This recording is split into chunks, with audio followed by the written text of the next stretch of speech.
Hello everyone, this is Shadow. Due to copyright restrictions on YouTube, I can't publish many of the audiobooks you love. That's why I've created a special paid service where you can enjoy over 300 high-quality audiobooks from platforms like Webnovel, Pocket FM, Audible, Wuxia, and more. Each novel comes as a one-time purchase, no subscriptions, no hidden fees. After payment, you'll receive full access via Telegram, along with all future updates for that novel. You'll find a wide selection of your favorite genres and titles, always in premium audio quality. Check the full list of available novels in the description. DM me now to get your favorite stories in audiobook form and start listening today.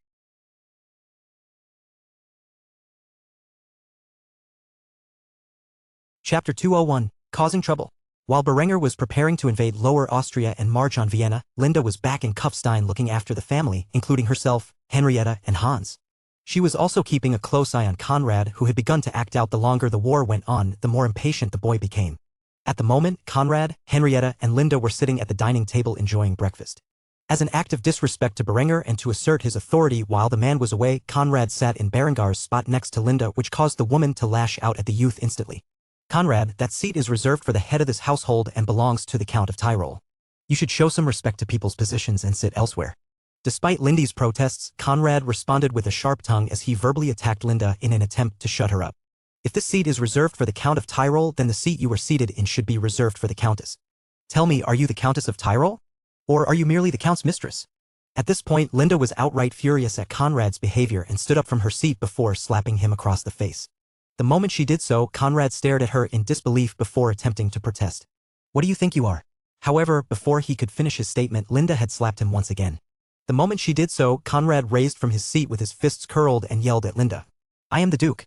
The strawberry blonde-haired youthful beauty with the appearance of a goddess merely smirked smugly at Conrad before chastising him. Then act like one. This statement irritated Conrad's nerves and he raised his hand in an attempt to strike Linda for her actions, yet there was no fear in her eyes. Instead, a steel-clad hand latched a hold of Conrad's arm, preventing him from swinging his fist. The boy quickly looked over and noticed a tall and strong man glaring at him with his denim blue eyes. The man had a musket slung around his shoulder and wore a blackened steel 3/4 plate armor set with a German-style 3-ridge bergonet. He was one of Berengar's house guards and was tasked with protecting the young count's family from any potential harm. Thus, the moment Conrad took an aggressive stance, the guard acted and approached the young duke before he could pounce on the woman. The boy who would be duke nearly wet his pants when he gazed into the fierce eyes of the house guard, who tightly clenched onto his wrist. The guard spoke in a stern tone as he began to lecture the boy. Your Grace, Her Excellency is correct. That seat belongs to Count Berenger, and you would do well to remember that. After being lectured so thoroughly by the intimidating guard, Conrad lowered his head and clicked his tongue before leaving the table and storming off to the quarters he was provided. After he was out of earshot, the guard looked over to Linda and fulfilled his duty by inquiring about her condition. Are you okay, my lady? Linda smiled gracefully and nodded before responding to the man who had come to her aid. Yes, thank you for your assistance. The guard smiled and bowed respectfully to Linda. I am merely fulfilling my duty. With that said, he returned to his post and began to watch over Linda and Henrietta as they continued their meal. Conrad would have to go hungry for the time being. Conrad had ran off to his room, and on the way there, he walked past a door that had 2 armed guards in front of it. Many rooms in this castle were off-limit to the boy Duke, as Berenger did not want him messing around with his stuff. This room, in particular, was Hans's room, where the infant child was protected around the clock by Berengar's most elite guards. Thinking about Berenger and Lindy's bastard child, Hans muttered under his breath. This asshole has Adela as his fiancée, and yet he so blatantly allows that woman to occupy her seat. What an ass. If I were engaged to Adela, I would treat her far better. Though he said it quietly, his words did not go unnoticed by the guards. They took note of Conrad's discontent. Such hostility towards their lord and lady needed to be taken seriously, and they would later report Conrad's outburst to the commander of the house guard when they were relieved later in the day.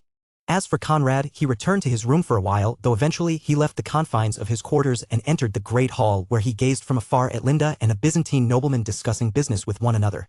It was not Arethusa who had arrived this time, but a man under his employ who represented his interests in Berengar's current trade agreements. This man was named Andronikos, and he was responsible for making sure the shipments of silk arrived in Kufstein within the agreed period. Thus, he was accepting payment from Linda, whose servants carried a large chest out for him to inspect. Andronikos made small talk with Linda as his servants inspected the supplied amount of silver coins to ensure that it reached the formal agreement. Tell your husband that my liege looks forward to doing business with all of Austria after he returns from this war. The empire greatly values its trade agreements with the Count of Tyrol. Linda smiled gratefully at Andronikos' compliments before responding on her own. I will be sure to inform him. However, shortly after saying that, Conrad approached the scene and interrupted, resulting in Lindy's menacing glare. Why wait for Berenger to return? I am the Duke of Austria. If you want to discuss trade agreements within my land, you can do it with me. Andronikos looked over at the boy and closely observed him before coming to a decision. He quickly snubbed Conrad and returned his attention to Linda. As I was saying, my liege greatly appreciates the business between Tyrol and the Empire. Your husband should visit Constantinople when he gets the chance. Outraged that he had been overlooked, Conrad quickly revealed Lindy's status in the household in a fit of fury. Surely this would embarrass the woman, he thought to himself before speaking his piece. Linda is not Berengar's wife, she is merely his mistress. She does not hold such a valuable position and you should not be conducting trade with a woman of her status. Andronikos was shocked by this news. Though neither Berenger nor Linda had outright said they were married, they also never denied the charge, thus questioning Linda on this reality. Is what the boy says true? Rather than be embarrassed about the truth or outraged by the accusation, as Conrad had expected, Linda put on a smile and acted with perfect grace. She bowed respectfully to the Byzantine nobleman as she offered her apologies for misleading him. I apologize if there is a misunderstanding. While it is true that I am not Berengar's legal wife and he is engaged to another woman, I do consider myself his wife in a deeply spiritual sense. Thus I never corrected you or your liege when referred to as his wife. Conrad was shocked by Lindy's behavior. It went completely against the plan he had in mind to get revenge on her for slapping him twice this morning, and instead Andronikos merely chuckled lightly at Lindy's response before addressing her. Then Berenger is a lucky man to have a woman such as yourself so dedicated to him, despite not being his lawful wife. It is truly inspiring. Well, regardless of your actual position in the household, I will not look down on you. After all, you have been tasked by Berenger to oversee the matter of our trade while he is away, and you have proven yourself relatively competent in that regard. A gorgeous smile spread across Lindy's immaculate lips as she thanked the man for the compliment. I appreciate it. I thank you from the bottom of my heart for your understanding. After the Byzantine servants had confirmed that the proper amount was in the chest, Andronikos bid farewell to Linda while completely ignoring Conrad. Well, Your Excellency, I must bid you farewell. It is a long journey back to the Empire, and I have to prepare the next shipment. Linda nodded and smiled as she led the man to the entrance of the castle. I will pray for your safe travels. Tell your liege when you see him that we greatly appreciate the business and will continue to invest in the Empire. After hearing this, Andronikos smiled and left the castle. As for Linda, the moment the doors were shut, she approached Conrad with a chilling smile before lecturing him. When I am speaking to guests with matters of importance, you would be wise to be a good little boy and stay far away from matters of the state. Do you understand? Conrad did not know why, but he felt his spine tingle when he saw such a frightening yet beautiful smile. He immediately became wary of Linda. The boy's impression of the young woman immediately changed from a brainless bimbo to a dangerous femme fatale. He thus became frightened of Berengar's lover and understood deeply that he should not provoke her in the future. Thus all he could do was bow his head to the terrifying presence in front of him and return to his room in shame. Linda, on the other hand, had been significantly perturbed by the boy's actions and planned to poison him ahead of time. She refused to allow this brat to live a second longer than necessary. After all his antics had already become tiresome, she could not imagine living with such things for another 3 years. Chapter 202, Troubles at the Byzantine Court. While Berenger was fighting in Austria, events that would impact Berengar's future were occurring on the other side of the Christian world. In the east, within the ancient city of Constantinople, Aretha's Maniacs was kneeling within the royal palace before the emperor of the Byzantine Empire. He was questioning the man about a particular area of interest. Emperor Vitrani's Palaiologos was the current emperor of the Byzantine Empire. His ancestors had ruled over the Eastern Roman Empire for over 100 years. He was in his early 40s and already had a gray head of hair with a matching beard. The stress of overseeing the war with the Mamluk Sultanate, which reached a stalemate, had aged him drastically these past 10 years. However, for the first time in a long time, there was hope to turn the tides of war to his favor. Recently there had been developments in an obscure part of Europe where the Count of Tyrol had developed an advanced industry and sold special equipment for a fair price to the Empire's forces. Emperor Vitranis had no idea how Berenger von Kufstein had managed to create such a massive stockpile of high-quality steel, and yet he had personally witnessed the results. The enormous output that Berengar's factories were able to produce mirror-pattern armor was the likes that the Emperor had never seen before, and he had greatly desired to see Berengar's facilities for himself. However, he could not very well travel to Kufstein, and thus he had to hear the details from his strategos of Ionia, Aretha's Maniacs, who had just entered the palace at the Emperor's request. Thus the two men were face to face within the palace of Constantinople for the sole reason as to inquire about Berengar's production capabilities. Strategos Arethas, it has been a while since I have last seen you. How have you been? Arethas was permitted to stand, and as such he rose from his kneeling position as the Emperor approached him. It had been some time since he last saw the Emperor face to face, and thus he was incredibly thankful for the current opportunity. The young strategos grinned before returning the Emperor's greeting. I have been well since the last time we spoke. How are you faring, Your Majesty? The two men were quite friendly with one another as Emperor Vitranis immediately began complaining about his life. I have been better for starters, my daughter grows more beautiful by the day, her charm has managed to attract the attention of suitors across not only the Christian world but the Islamic world as well. I swear the number of princes she has declined over the past year must be in the dozens. She seems to have high ambitions for her future husband and won't listen to my suggestions. Raising a daughter is too much of a hassle for this old heart of mine to bear. Arethes immediately began to laugh at the emperor's comment and tried to cheer him up. You are not that old, your majesty, you are only 43. However, the emperor merely scoffed before chastising Arethes. If I were a commoner, I would be close to death by now. Hearing such a response, Arethes began to laugh before patting the emperor on the back. Well, then we are lucky you are not, in fact, a commoner. As the two men walked through the palace and continued their conversation, Emperor Vitranes eventually brought up the topic he wanted to discuss. Arethes, I wanted to discuss with you about your visit to Kufstein. Tell me, how's that upstart count capable of producing so much steel? Arethes sighed heavily as he shook his head, his brunette hair glimmered under the light of the sun as he cast a downtrodden expression before speaking. I genuinely wish I could tell you, but I was not allowed to see how he produced the steel, merely the facilities he used to transform it into arms and armor. It was a level of production I had never seen before. Even our national armories cannot compare to the efficiency that the Tyroleans are capable of. The emperor sighed when he heard this news. He began to speak in a regretful tone. Well, that is a shame. I was hoping we could learn something from the Count of Tyrol. I hear he is currently involved in a war for control of Austria. Do you know how that is going? Arethes kept close contact with Berenger. After all, the trade they shared was very lucrative for both parties. With the war for Austria going on, the man was greatly concerned about Berengar's safety. Thus he nodded his head and informed the emperor a bit of what he knew. Berengar's armies are far better equipped than any force I have seen. When I was visiting, his city guards were equipped with plate armor that covered their heads, necks, torsos, and thighs. They also wielded strange hand cannon variants which were of an unknown design.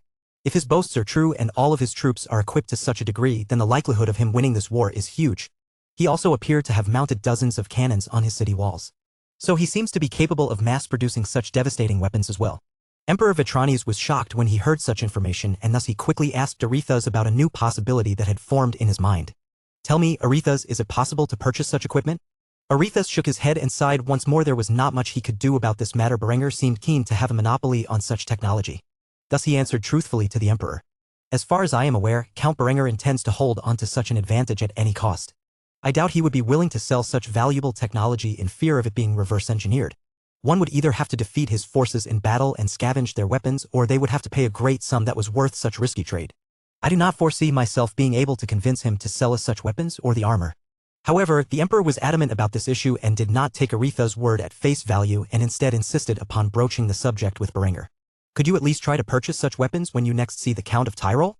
I hear his weapons have a devastating effect, rendering even plate armor useless. To have such an advantage over our enemies would aid in the ongoing efforts to restore our empire.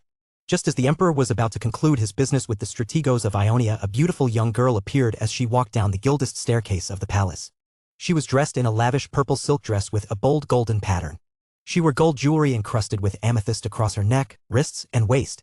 The girl was no older than 15 and had long, elegant, and wavy chocolate hair. Her eyes were mint green in color and her skin was as white as milk despite her Greco-Roman heritage. Though she was not as busty as Linda or Adela's sisters, she was by no means flat-chested. In fact, the girl was perfectly proportioned with flawless hourglass figure and her silk dress clung to her exquisite curves. As she descended from the staircase, she had a scowl on her face. Something was upsetting this angelic beauty from the east. She instantly began to criticize the emperor when she noticed his presence. Father, how can you engage me to the Prince of France? Aubrey is so feminine that he is practically a woman. I won't stand for it. The Byzantine emperor sighed heavily while looking at Arethes with a look that expressed his thoughts, those being, see what I mean? By now he had attempted to engage his daughter to over a dozen princes from various countries across the world and she had a complaint about every one of them. Sooner or later, the princess would say something along the lines of I would rather kill myself than marry that man, thus forcing the emperor to acquiesce to her demands. This time he decided to put his foot down and enforce his will. After all, he was emperor, and sooner or later she would have to find a husband. Thus he put on a calm and gentle facade as he tried to coerce his girl into marrying the effeminate Frenchman. Honoria, my only daughter, Aubrey is the epitome of Western chivalry. He is also the heir to the French throne. You will be a queen if you marry him. It will also guarantee a powerful alliance for our dynasty. However, the beautiful Princess Honoria refused to listen to her father's glib tongue and instead scoffed before make a rather rude retort. Queen of France? You have to be kidding me. Who would want to be queen of a backwater kingdom like that? How much are they paying you to sell me off as if I were mere cattle? Seeing the reaction on her father's face, she knew she had hit the nail on the head. He had for sure been paid a significant sum to sell her off to the Prince of France. A man she was almost certain was a homosexual. If not, he was the girliest-looking straight man she had ever seen. As such, she was more adamant about refusing this marriage proposal than any other before. However, she had already cried wolf enough times that her father would no longer allow her to refuse. This time it was the emperor who scowled in response to Honoria's strong words. Thus he began to chastise her as he made it abundantly clear she would be wed off to the future king of France. Enough is enough. You have turned down so many other candidates that this is my last option. You are my daughter and the princess of the empire. You will do what you were told. After hearing these words, tears began to fill in the girl's mint-colored eyes before she ran back upstairs in a fit of rage. However, before she left, she made sure to scream a set of hurtful words to her father. I hate you. After she was gone, the emperor let out a heavy sigh and sat down at the nearest seat. He was getting too old to deal with his daughter's childish behavior. Thus he looked at Aretha's and shifted the topic back to Tyrol. I am getting too old for this. Promise me you will at least attempt to purchase Count Berengar's weapons the next time you see him. Having witnessed such a display just now, Aretha's was in no mood to decline the emperor and as such nodded his head. A wry smile appeared on the emperor's face before dismissing Aretha's. Good. Good, well, I must scold my errant daughter. I will entrust this task to your capable hands. Until we meet again, Aretha's. Aretha's quickly bowed with respect before departing. As he did so, he left behind a weary old emperor and a delinquent princess to further argue about their petty squabbles. Chapter 203, East-West Relations. While the war in Austria raged on, the Byzantines were not the only ones paying close attention to the conflict.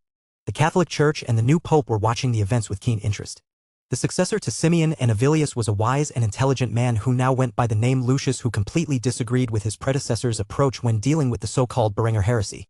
However, the German Reformation had already declared its separation from the Catholic Church, and there was not much more he could do now other than an attempt to squash it through military force. Negotiations would have been a significant first step, but the time for talking was already too far gone. With the Teutonic Order busy with its fight in the east against the Golden Horde and the Knights Hospitaller fighting in North Africa against the Mamluk Sultanate, he was left with no option other than to create new military orders and recruit from the ranks of the European knighthood to put down the rising influence of the German Reformation. Though he had yet to outright call for a new crusade to deal with this issue, he was currently in the process of establishing new military orders to combat the threat of Berenger the Accursed and his heresy. At the moment, a large group of Welsh knights was standing in front of the new pope. Their surcoat was green with a red Maltese cross upon it, and they were being christened as the first members of the Order of the Red Dragon.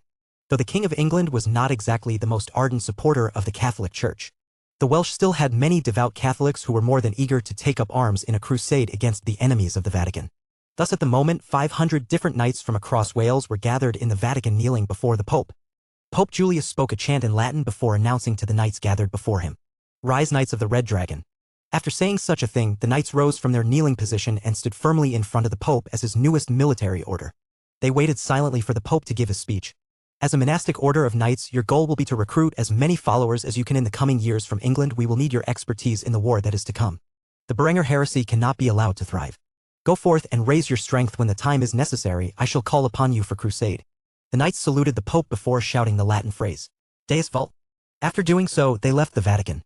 They began their extended return home to Wales, where they would spend the next few years gathering their strength to march on Austria and the other regions of Germany which the Berenger heresy has afflicted.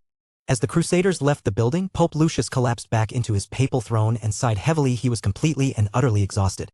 However, there was more on his menu to prepare for, and when his secretary approached him, he merely asked the question on his mind. How many is that now? The secretary held up a pair of primitive eyeglasses to his face before peering into the ledger. After doing so, he proudly declared, "That would be the 5th military order you have approved of since assuming your position, Your Holiness." Pope Lucius began to rub his temples to ease his growing headache before voicing his unfiltered opinion aloud. That idiot Simeon has left me with an enormous mess to clean up. That moron must have terrible timing to pick a fight with a count while all of the military orders are at war. The secretary immediately began to correct the Pope as he pushed the spectacles further upon his nose. To be fair, Your Holiness, Berenger was just a baron's regent when he killed the inquisitors that were sent to deal with him. Lucius immediately began to roll his eyes at his assistant when he voiced his complaints. Oh yes, silly me, how could I possibly forget the fact that we sent assassins to eliminate Berenger von Kufstein, the rightful heir of Kufstein, because we were afraid that he might resist the Cheech's influence in Kufstein. It is almost as if sending those damned inquisitors provoked him into taking such drastic measures. Am I the only sane person left in the Vatican? The secretary did not know how to respond. He was aware that Lucius blamed his predecessors for the problems at hand, but what he just said was borderline heresy. After all, the words Lucius spoke made it seem like it was entirely the Cheech's fault that Berenger caused such a massive divide. As such, the secretary chose to ignore the Pope's comments and instead focus on the next issue at hand. Your Holiness, the Patriarch of Constantinople has just arrived and is waiting for you outside. Should I bring him in? Pope Lucius looked at the secretary as if he were an absolute dullard before asking him a rhetorical question. What do you think? Seeing the displeased look in the Pope's eyes, the secretary quickly hurried off to bring the patriarch into the chambers. After a few moments, he returned with a lavishly dressed priest who was the leading authority of the Eastern Orthodox Church. The man did not bow before the Pope and instead spoke formally to Lucius. Congratulations on the promotion, Lucius. It has been a while since we last met. Lucius stood up and approached the patriarch with a friendly gesture before speaking to the man on friendly terms. It is good to see you, Petrus. I must say these are dire times we find ourselves in. However, as Lucius approached the man named Petrus, the patriarch backed away and snubbed Lucius' good gesture while adding insult to injury with his harsh words. These are dire times you find yourself in. Though I may disagree with the German Reformation, and frankly, I find them to be heretics. Count Berenger has provided great assistance to the empire, and for that we will not get involved in your affair. Lucius had a worried expression on his face as he asked the Patriarch of Constantinople about his concerns. You mean to tell me you will not aid us? After all the West has done to support the reconquest of your empire? Our knights still bleed for you in Egypt. However, Petrus merely chuckled at the Pope's response. Funny, the last time I checked, one of your precious military orders went about slaughtering their way through Moscow, which was filled with the people of our denomination. Yet, the Pope did nothing to stop them. I will be frank with you, Lucius, we do not have military orders as you do, so the Orthodox Church cannot provide you military assistance. You would have to request it from the Emperor, and he is keen on establishing ties with Count Berenger, so your chances are slim. Lucius immediately felt his headache grow 3 times larger as he heard this news. He thought to himself for a few minutes as he once more rubbed his temples before coming up with an idea. Well, can you at least release a statement referring to the German Reformation as heretics? Or possibly help us fund new military orders? Petrus was blunt with his rejection, which further infuriated the new pope. Can I? Yes. Will I? No. Such acts would only antagonize Berenger, who is at the head of the German Reformation, and I don't know about you, but, frankly, I do not want such a man as my enemy, nor do I wish to incur the Emperor's wrath by souring relations between the two of them. You are on your own, Lucius. At most, I can pray for your success. Lucius could hardly believe his ears. He was hoping for some kind of support from the Church in the East, yet they had so blatantly rejected him. Prayers? What good were prayers? He needed iron and flesh if he wanted to get rid of these heretics who had begun to infest Christendom. Since when had prayers won battles? After hearing Petrus' response, Lucius' expression soured and he began to shift the topic to other concerns. I see. Well, I hope you enjoy your stay in the Vatican for the time being. Make sure to bring my regards to the Emperor the next time you see him. Petrus nodded before responding. I will do so. After these words were stated, the Patriarch of Constantinople left the building and proceeded on to some leisurely business. As for Pope Lucius, he had returned to his papal throne, where slumped into its comfort and placed his head into his hands before screaming intensely into them. Just why was it that nothing seemed to be going his way? Did God genuinely favor the German Reformation? These were the thoughts he considered as his mind slowly drifted into space. The Orthodox Church's rejection to aid the Catholic Church in any way as they attempted to deal with Berenger and his German Reformation would be a great point of contention between the West and Eastern churches. It would also unwittingly foster relations between Berenger and the Byzantine Empire. Chapter 204, The Fields of Vienna. Berenger was mounted on his trusty steed as he gazed off into the distance. In his field of view were the borders of Lower Austria and his final destination in this conflict. While Eckhard laid siege to every corner of Upper Austria currently occupied by the Bavarians, Berenger would march on Vienna with nearly 20,000 men. Berenger vowed that after he finally won this war, he would do 2 things immediately: develop a new weapon and start building a great navy. Though Conrad might protest his every action, ultimately, as regent, he had the power to accomplish these things. Besides, Conrad would live another few years at best. As such, he greatly desired to finish this war and focus on consolidating his territorial gains as quickly as possible. To Berenger, war was a means to settle disputes and acquire territory. The more critical aspect was the development of the land after the fighting had ceased. As a visionary, he had grand plans to construct an empire that would last 1,000 years. For now, he needed to take Austria and establish his dominion over the region, and that was precisely what he planned to do. With the death of the enemy general at the hands of Berengar's assassin, a nobleman had taken his place and decided that the best course of action to stop Berengar's siege of Vienna was simple. They would sally forth and deal with his army once and for all. They would use the citizens of Vienna as human shields. Thus, as Berenger and his army entered Lower Austria, they saw a large force gathered, close to 30,000 in total. The citizens of Vienna had been conscripted by the Bavarians and armed with anything that could remotely be used as a weapon. They were placed in the vanguard so that they could soak up the bullets of Berengar's forces, allowing their main troops to survive the initial onslaught and close the distance. Seeing the enemy formation, Berenger began to frown. He would prefer not to slaughter over 10,000 of Austria's citizens, but this would be not easy to avoid. The Bavarian forces were behind the vanguard of Austria's common folk and nudged them forward with their spears, bills, and blades. This was not a good situation. As such, Berenger contemplated for a few moments before coming up with a course of action. Thus he rode towards his artillery units and gave his commands. Ready your guns and aim towards the rear of the enemy formation. I want the levies to remain as unharmed as possible. We will break their rear guard and allow the citizens of Vienna to flee. Hearing their lord and commander's orders, the artillery officers quickly set to the task of ordering the artillery regiment to unhitch their cannons and deploy them in position. They were raised to a specific elevation to act as howitzers where the shells would be fired into an arc and land at the rear of the Bavarian formation, sparing as many levies live as possible. This was a tactic they had yet to employ on the battlefield. Thus the Bavarians were not expecting such a thing as such. Berenger left the artillery to their own devices and rode to the front of the infantry formation where he began to shout his orders to the infantry. Try your best not to harm the levies. When the guns go off and batter the Bavarian ranks, allow the levies to disperse before firing upon the remaining Bavarian troops. Those are most likely the civilians of Vienna, and we should not harm our people if we can avoid it.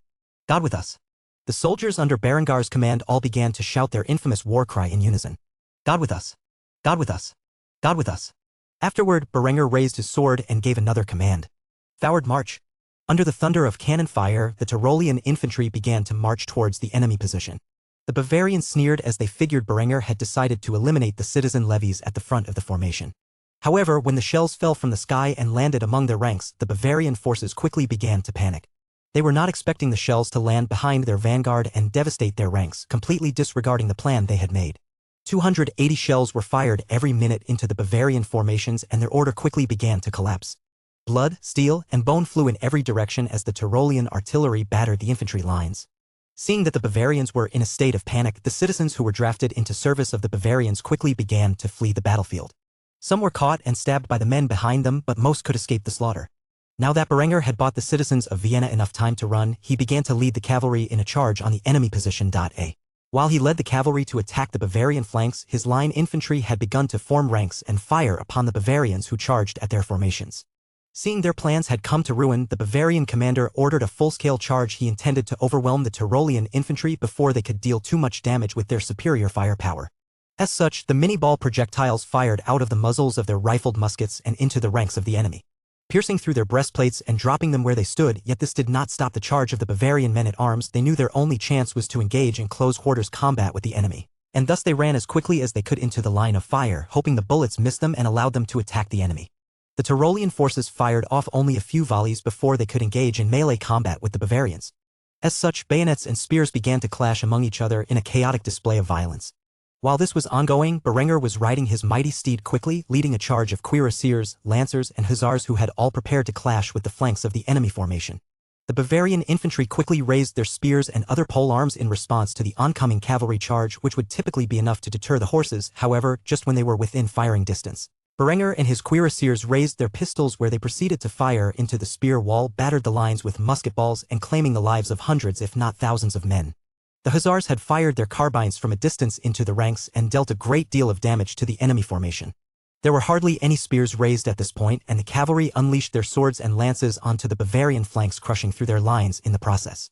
Berenger unleashed his heavy cavalry saber into the enemy infantry before him. While parrying an oncoming blow, he made a thrust directly into the opponent's eye, claiming his life in the process. His new steed was heavily armored and surrounded by hundreds of other horses who crashed into the enemy formation. Thus both he and his horse were relatively safe as they trampled the enemy infantry and ruthlessly cut them into ribbons. The Bavarian commander gazed upon the battlefield with fury in his heart as he realized that his flanks had been crushed, allowing the Tyrolean infantry to fill the gaps and encircle the remaining troops. As such, he made a rash decision and fled the battlefield and back to Vienna. The majority of their army had been lost in this battle, and though it was still ongoing, he refused to be captured alive. While the Bavarian commander was fleeing the battlefield, Berenger was leading the charge as he slashed down at an archer's neck, which was left uncovered, decapitating the man in the process.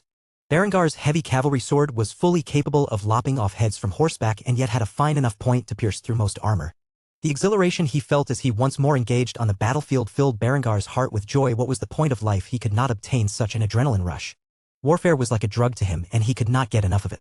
The feeling of risking his life in pursuit of higher glory, the adrenaline and endorphins that flooded his system and made him feel like a living god, this was what it meant to be alive. As such, he did not fear the possibility of death as he parried a spear's thrust with his sword and stabbed his blade into the gaps in the opponent's helmet, lodging the cold steel edge into the enemy's skull before ripping it out and slashing at another combatant. As the cavalry converged on the Bavarian lines and trampled across their ranks, the Tyrolean infantry gained the upper hand in the grand melee and quickly cut down the Bavarians. Bayonets thrust into the weak points in the enemy's armor, spilling blood and bile across the field. As the massacre unfolded, the Bavarian forces began to rout. Berenger took advantage of and led his cavalry to run them down, lances thrust through the backs of the enemy and swords pierced through their mail armor and into their hearts.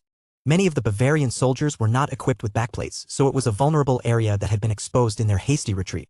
Thus the cavalry had an easy time slaying those who fled the scene. As the Tyrolean cavalry mopped up the routers, the main force of the Bavarian army struggled to maintain their defense. Yet, when the grenadiers lobbed their grenades behind the Bavarian formation, they could no longer hold the line and quickly collapsed as the explosion rocked them to their core. The grenades exploded one after another, devastating the defensive position the Bavarians had set up, and in the end, those who survived the blast were run through with bayonets. The result of the battle was a complete and total slaughter. Though Berengar's army had suffered casualties, it paled in comparison to the losses the Bavarians sustained on this day. With this victory, Berenger was one step away from claiming Vienna and ending the Bavarian occupation of Austria. Though the war would not be over, after all, the fight for Austria was just one of many ongoing conflicts in the Greater War for Germany. During this war that was bound to take years to finish, Berenger would use his power to expand his territory vastly and come out as the man on top. Conquering Vienna and become Duke of Austria was just the start of his grand ambition. Chapter 205, The Bavarians Surrender. After the battle in the fields outside of the city of Vienna, the Bavarian general who led the forces in Austria was no longer eager to fight Berenger and the overwhelming power of his armies, for to do so meant certain death. While Berenger marched ever closer to Vienna's gates, the Bavarian general was discussing with his remaining commanders as to the best course of action. A group of Bavarian noblemen was currently bickering about their options. One man, in particular, was tall and robust and voiced his thoughts in a boisterous manner. "We must defend the capital with everything we have. We have bled too much to accept defeat. If Vienna is to fall back into the control of the Austrians, then we shall make sure the enemy commander dies with us." However, after speaking his passionate speech, the lord found that not a single person within the room agreed with his opinion. Instead, he was instantly chastised by another nobleman who appeared to be the exact opposite of the tall, strong lord in appearance. This feeble and meek viscount quickly retorted, "Have you gone mad? Our army is defeated. We have even pulled out all of our forces from the southern counties for this battle, and Berengar's ungodly weapons thoroughly smashed us. This is a war that cannot be won. I suggest we surrender. Berenger is known to show mercy to those who willingly submit to his will. It is the best course to escape with our lives." However, the other nobleman was fearful of the consequences of such actions and, as such, pointed out his concerns at the first opportunity. "Do you believe Duke Diecker will be merciful if we surrender Vienna and pull out all of our forces from Austrian lands? He will be outraged that we so thoroughly screwed up his conquest. Either way, we will face certain death. It is better to go out fighting." The two noblemen continued to bicker among themselves as the current general of all Bavarian forces within Austria listened to the opinions of his various commanders while entranced in deep thought. He did not know the best course of action, but the odds of survival were much higher by retreating. They had already lost far too many men to hold on to Austria even if they successfully defended Vienna. Eventually, the debate reached the point where the two noblemen were about to clash with one another, and thus the Bavarian general spoke up about the decision he had made. "Raise the white flag when Berenger arrives in Vienna. I will negotiate safe passage for all Bavarians within Austrian lands back to Bavaria.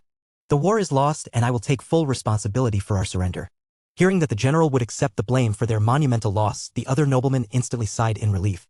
As such, they were much more amicable to the idea of retreating to Bavaria. With that said, the meeting was concluded and the commanders set the task for the few defenders left in the city to raise the white flag. It took Berenger a few days to arrive at Vienna after his victory outside the city, mainly because he had to round up all of the equipment and bodies of his dead soldiers. Berenger would never leave such valuable technology to be scavenged and reverse-engineered. As such, he spent the time to recover what was lost after every battle. More importantly, he regained his own soldiers' bodies so that they could be afforded a proper burial back in Tyrol. After arriving at the gates of Vienna, Berenger was quite shocked to see the white flag was raised. His overwhelming performance on the battlefield and his assassinations of the enemy commanders had frightened the Bavarians to the point of negotiating surrender. Of course, Berenger would never allow a white peace. He would force the Bavarian general to sign a heavily punitive peace agreement that would force severe stipulations upon the Bavarians for their crimes against the Austrian people. If Duke Diecker did not accept such terms that his general would sign, it would give Berenger yet another valid casus belli to invade Bavaria when he was ready to do so. Of course, it would be a few years before he could secure his reign in Austria and stabilize the situation. He was also expecting some papal backlash in the coming years in response to his rapid rise to power. Thus he would not further expand his territory until all internal and external problems had been dealt with. Berenger quickly gave an order to Arnulf as he gazed upon the white flag flying brilliantly into the clear blue sky above the mighty city walls of Vienna. "Fetch me my white flag. We will force these Bavarians to pay an exorbitant price for their crimes in Austria. It is time for some aggressive negotiations." Arnulf quickly nodded and gave the order for the troops to fetch the white flag. After doing so, it was brought to Berenger, where he held it and rode out with his host, which consisted of himself, Arnulf, several of his commanders, and the necessary troops to secure his safety, all of which were battle-hardened grenadiers. Seeing that Berenger and his host were riding out with a white flag, the gates of Vienna opened and the Bavarian general rode out with his host where they would meet the Tyrolean forces in the middle ground between Berengar's army and the city defenders. After reaching a middle ground, the two parties stuck their white flags into the ground and began negotiating the Bavarians' terms of surrender.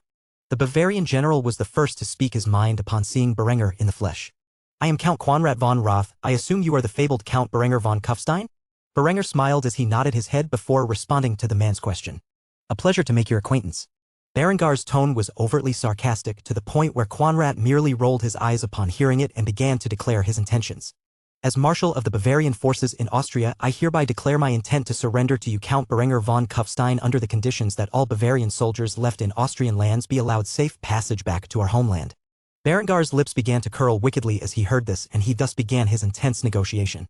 "I will allow that under the condition that reparations are paid for the damages dealt to Austria by your armies and that the realm of Bavaria and its reigning authorities swear by God not to invade our lands for at least another 5 years. The general's face scrunched as he heard these terms. He did not have the authority to establish these concessions on his own fully. They would have to be brought to Duke Dyaker to do so. But being aware of Berengar's personality, if he did not accept some concessions, then he and his men would not be allowed to return home alive. Thus the most he could do was agree to these terms and hope the Duke Dyaker honored them. As such, the man sighed heavily before addressing the point of reparations. "How much do you desire to be paid?"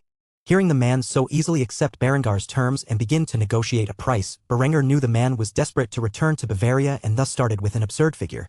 100 tons of silver. I believe that is a price well worth the damage you have caused to Austria. You can pay it in installments over 5 years if necessary." Berengar's whole intent was not to receive payment or secure a peace agreement, but to give him an overwhelming justification for his future invasion of Bavaria. Though the damage destruction wrought upon Austria was in itself justification enough, he did not want to appear as a warmonger so early in his rise to power and thus needed to look like he was responding to a broken treaty rather than as an act of conquest. When the Bavarian general heard such an unreasonable demand, his jaw nearly dropped. There was no way Bavaria could afford such reparations. 100 tons was 200,000 pounds. That weight in silver was an astronomical figure. As such, he quickly began to debate with Berenger over the figure he cited. "At most, we can afford 10 tons. 100 is simply being unreasonable." Berenger scoffed at the man's negotiation tactic and instead criticized him. "You have butchered Austria's population and devastated her lands through scorched earth tactics. The amount of time and money it will take to repair the damage is close to the figure I have mentioned. You will either agree to my terms or I will lay siege to the city and every fort your people still occupy, killing every Bavarian I come across." Berengar's voice had risen to a state filled with fury and thus his tone had greatly frightened the Bavarian general. This was the outcome he feared the most. There were still thousands of Bavarians left in Austria and they had already lost most of the 50,000 men sent into the region. Such a loss was monumental in this era as it significantly depleted Bavaria's ability to raise income. Thus after careful consideration, the general nodded his head and sighed deeply. "All right, under these terms I Count Konrad von Roth surrender to you, Count Berenger von Kufstein." Both men knew in their hearts that this agreement would not be honored and that war would eventually break out again. But what this managed to do was secure the Bavarians' safety back to their homeland to focus on their enemies to the north and buy Berenger enough time to stabilize his rule across Austria. Thus they were both happy with the arrangement. After hearing the man accept his terms, Berenger smiled before declaring the war to be officially over.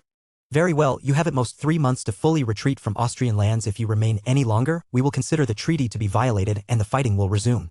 I promise you, if such an occasion were to happen, not a single Bavarian within Austria would survive my wrath." Konrad nodded his head in agreement and pledged Berenger. "I promise you there will be no Bavarians remaining within Austria's borders by the withdrawal date you have given." After hearing this, Berenger smiled before saying one last thing. "Good, I will leave you to your lonesome for the time being. You must have many things to manage if you were to withdraw from Austria. Farewell." Throughout this entire exchange, a scribe had written down the treaty and received signatures from both men. When it was fully signed into an agreement, Berenger departed from the field with his copy of the agreement in his hands. As for the Bavarian general, he put on a facade and smiled at Berenger as he left the field and returned to his army. It was only after Berenger had exited earshot that Konrad voiced his concerns to his nearby commanders. "Prepare for a full withdrawal from Austria. I want every Bavarian soldier who still holds breath to retreat from these lands as quickly as possible." One of the commanders had a worried expression on his face before asking the obvious question on his mind. "What do we tell His Grace?" Konrad sighed heavily before giving the order. "For now, tell him nothing. We will inform him of our surrender only after we have fully withdrawn." With those words said, the Bavarians began to prepare for a full retreat, one that would signify the ending of the war within Austria. Berenger and his allies had been victorious and the young Count of Tyrol had fulfilled his promise to end the war before the leaves fell from the trees. Chapter 206, Dinner with the Strategos of Ionia. Since the signing of the treaty a few weeks had passed and Berenger had returned to Tyrol, Eckhard and the others were notified of the treaty and halted their advance into Upper Austria. In contrast, Berenger returned home. Eckhard would remain within the region with a small army of 5,000 men to ensure the peaceful withdrawal of the Bavarians. As for the rest of the soldiers, they too returned with Berenger back to their homes. Though Vienna had been secured, Berenger had no plans to move into the city and oversee Conrad. Thus he had made a decree temporarily shifting the capital of Austria from Vienna to Kufstein. His justification for doing so was that Vienna had been extensively damaged during the war and would need time to repair itself before it could function as the capital of Austria. For the time being, Conrad stayed in Kufstein under the constant control of Berenger. With each passing day, the boy duke became more of a puppet. He had no backers, while Berenger was considered the man who liberated Austria from Bavarian occupation and thus had gained many supporters among the nobility of the duchy. Everyone knew that Berenger was the proper authority in the region, yet few dared to oppose him despite that. They had grown to fear his military might and the extent to which his spy network had infiltrated every corner of the duchy. Nobody was safe from Berengar's reach within the confines of Austria. Berenger had begun his transition of power from count to duke. However, it would still take several years to accomplish this fully. Thus, at the moment, he was preoccupied with other concerns, such as entertaining his guests from the Byzantine Empire. Strategos Aretha's maniacs had opted to visit Kufstein once more now that Austria was safe to travel to, and thus was sitting at Berengar's dinner table where Berenger, Linda, Conrad, and Henrietta were eating alongside the noblemen from the east. Aretha's had important business to discuss with Berenger, especially considering the emperor had tasked him to inquire about the procurement of firearms. As such, he attempted to broach the subject over a fine meal after Berenger had consumed a few chalices worth of beer. Berenger was interested in small talk at the start of the conversation and thus casually asked about the emperor and his current condition. "So Aretha's, my friend, how's the emperor doing?" Aretha's thoroughly enjoyed the food on his plate as he thought about the answer. Eventually, after washing down the Pichelsteiner that he had as a side to his pork schnitzel and spätzle with a strong lager, the man opened up about some details revolving around the emperor. "The emperor is a little bit stressed currently, but aside from that, he is good." Hearing that the emperor was stressed piqued Berengar's natural curiosity, and thus he continued on this line of dialogue. "Why is the emperor stressed? Is it anything serious?" Hearing the concern in Berengar's voice, Aretha's quickly dashed any thoughts of turmoil that Berenger might be having about the emperor's life and promptly revealed the well-known secret. "Oh, it is nothing substantial. His daughter Princess Honoria is just being a hassle again. Her father had engaged her to the Crown Prince of France and she has no interest in marrying the man. In her own words, she refers to him as an effeminate homosexual who is completely lacking in ambition. Thus, she feels like Aubrey de Valois is among the worst available out of all the matches that could be made. However, she truly has herself to blame. Her father has tried setting her up with over a dozen matches before this and she has refused them all." Hearing this, Berenger began to chuckle to himself. He made a snarky comment about the French prince as he did so. "Why am I not surprised?" Hearing this, Aretha's was confused and thus questioned Berengar's comment. "Why are you not surprised about what?" Feeling that he had caused a misunderstanding, Berenger decided to clarify himself after drinking from his skull chalice. "I just find it fitting that the Crown Prince of France is an effeminate homosexual, is all." Hearing Berengar's words, Linda immediately broke out into laughter. Even in this era, or should one say especially in this era, the intense grudge war between Germans and Frenchmen was no laughing matter. Thus Berenger took the opportunity to make fun of Crown Prince when the opportunity was presented to him. Conrad, on the other hand, was scowling. Not once had the important nobleman from the east bothered to talk to him or even acknowledge him despite being the duke. The young boy struggled to contain his inner fury as Berenger and Aretha's chatted as if they were men of equal standing. Henrietta was confused as she was too innocent to know what an effeminate homosexual was and thus did not understand Berengar's snide remarks. Therefore, she merely focused on eating her meal like the adorable little loli she was. When Aretha's heard Berengar's remarks, he also found it quite funny as he was well aware of the stereotype that the Germans thought of when it came to the French. Thus he made a joke of his own. "I doubt you would be saying such a bold thing if you were standing face to face with the youth. I hear he is quite the capable swordsman." Berenger, on the other hand, laughed at this comment and pointed to his eye as proof of his feats in battle. "The last capable swordsman I dueled with took my right eye. However, I managed to take his life. I do not fear a petty French prince. I would gladly tell him to his face what I think of him. If he has a problem with it, he can taste the might of my flintlock pistol." Hearing Berenger mentions his firearms brought a sense of delight to Aretha's face. The conversation had naturally steered in this direction, thus allowing him to inquire about purchasing such weapons. As such, he took advantage of this opportunity and asked the question on his mind. "Speaking of which, the emperor had personally requested that I inquire about the possibility of buying such weapons from you. I know it is a long shot, but is there any way you can sell me a few of these so-called flintlocks?" Berenger immediately shook his head in denial, which instantly brought down Aretha's spirits. However, the words that came next shocked the man as he was not expecting them. "I cannot sell you flintlocks. That is simply unacceptable. However, I do have a prototype design that I can build for you. I call it the arquebus. It may not be as exceptional as my weapons, but I promise you that it is better than anything else you will find in the world. For some time now, Berenger had considered selling the primitive matchlock arquebus to his friends in the East in an attempt to curry their favor further. The reasons for this were twofold. First and foremost, such a weapon did not pose a significant threat to his forces. It was heavy, albeit portable, and had minimal range. It was also significantly less potent than a musket and could not pierce through his soldiers' armor with a single shot. The other reason was more important than this. With his rapid expansion of power, one could certainly say his advanced weaponry was primarily responsible for this. Thus it would not be long before an interest in firearms became the norm and other countries attempted to replicate his success. One could say Berenger had sped up the interest and development of firearms from its natural course. Other countries might have been already experimenting with improvements over the hand cannon because of the might that Berengar's armies displayed.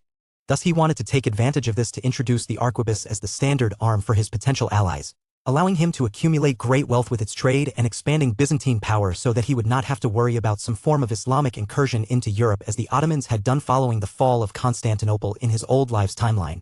Hearing that Berenger was willing to sell the empire some form of advanced firearm, even if it was not as advanced as his own army's weapons, immediately piqued Aretha's interest, and thus he was more than happy to negotiate its purchase as he had been given the authority to do so by the emperor.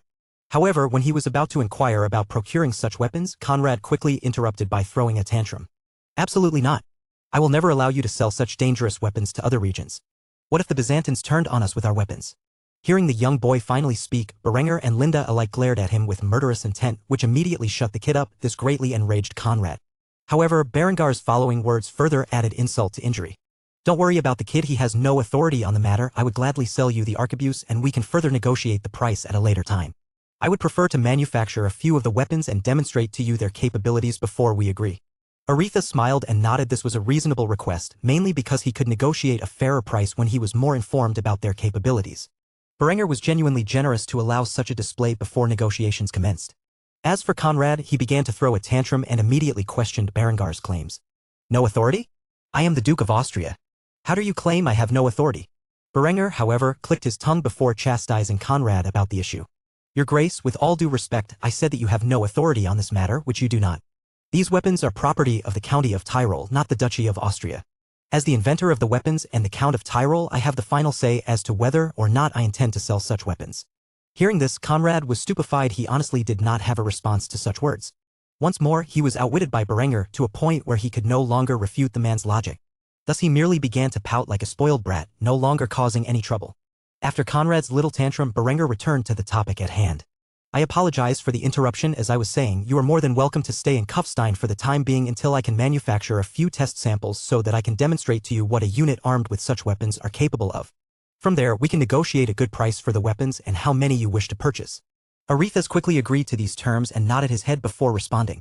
It is no problem. I would be glad to stay in Kufstein for the time being. I am sure when I return to the Empire with your weapons, the Emperor will be pleased by the results. With negotiations for the trade of the arquebus halted, the group of noblemen and women returned to their meal and enjoyed the rest of the evening. Tomorrow Berenger would place for an order of 30 arquebus. He would then have a few of his soldiers test them on the mirror pattern armor commonly issued to the Byzantines and their enemies. Chapter 207, An Unexpected Invention. After the dinner, Berenger took a bath with his lover before the two of them returned to their bed chambers. As per usual, after returning from the battlefield, they spent a fair amount of time making love every night for weeks on end. Eventually, the couple fell asleep in each other's arms. By the time the sun rose in the morning, Berenger once more engaged in his standard morning routine. Lately, Linda had been joining him for a portion of the exercise. Ever since she had given birth to Hans, she had begun to put effort into losing the baby weight, and once more, she was in pristine condition, though that did not mean for one moment that she would stop her daily routine. After finishing their exercise, the couple took a bath together before eating breakfast. When they were finished, they went their separate ways for the day. Berenger had to visit Ludwig and place an order for the arquebus to sell to the Byzantines soon enough. As for Linda, she had to manage the spy network and collect intelligence on specific issues at hand. Now more than ever, she was filled with work as her efforts were critical to stabilizing Berengar's rise to power. However, that was a tale for another time. Berenger quickly descended from the castle and entered the burgeoning city below, flanked by his house guards. When he neared Ludwig's office, he motioned for them to stay behind before entering the facility and knocking on the old man's quarters. After knocking a couple of times, Ludwig opened the door. He looked more haggard than usual, as if he had spent an entire 3 days straight working on some unknown project. When the man saw Berenger smiling while standing at his entrance, he rubbed his eyes a few times to see if he was witnessing reality. After realizing what he saw was indeed the truth, he exclaimed with shock, "Your Excellency? I was just about to send word that I have something to show you. Quickly come in, come in. Seeing the excited look on Ludwig's weary face, Berenger could not help but be amused, and as such, he walked inside the office only to realize it was cluttered with scraps of paper that looked like blueprint designs. Thus his curiosity was instantly piqued. Tell me, Ludwig, what is so important that you must forsake sleep? Ludwig was too excited to answer Berengar's question immediately, and thus he rummaged through a variety of blueprints on his desk before finding the right one. After grabbing a hold of it, he threw the other papers off the desk and spread the file across the surface so that Berenger could witness his newest creation. When Berenger gazed upon the blueprints, he was completely and utterly shocked. He knew exactly what this weapon was and was astounded that someone could design such a thing in this era. Ludwig had taken Berengar's concepts and with further education and experimentation had designed a puckle gun by himself. The puckle gun was a weapon from Berengar's previous life. Only two were ever manufactured. However, for the time it was designed, it was practically a machine gun. It was a flintlock artillery piece that used a revolving cylinder that could carry 6 to 11 loaded shots and fired at a rate of 9 rounds per minute. One might not think that is a lot, but in an era where it took 30 seconds or more to reload a standard cannon and 20 seconds or more to reload a single musket, that was an enormous advantage. Most importantly, it could be loaded with a solid ball or a form of canister shot that contained a total of 16 musket balls per round, allowing Berengar's armies to launch musket balls into infantry formations at a decent distance with a much higher rate of fire than the traditional canister shot used in his cannons. Berenger was stunned that Ludwig could design such a marvel of weapons engineering and gazed upon the man with newfound respect. Seeing how Berenger was staring at him, Ludwig decided to explain his creation and how he came to invent it. Your Excellency, while you were at war, I got dreadfully drunk and had a sudden bout of inspiration. After sobering up the next day, I thought about my idea and realized it was entirely feasible. My thought process is, what if I could design a cannon that functioned similarly to your revolving flintlocks? I call it the Schmidt gun after my family name. What do you think? Berenger was at a loss for words. This weapon was something that should not exist in this timeline. Only someone like himself who had reincarnated into the world with future knowledge should be able to devise such an advanced piece of weaponry, and yet, Ludwig had invented it from scratch loosely based upon the principles of existing equipment that Berenger had developed. It was truly astounding.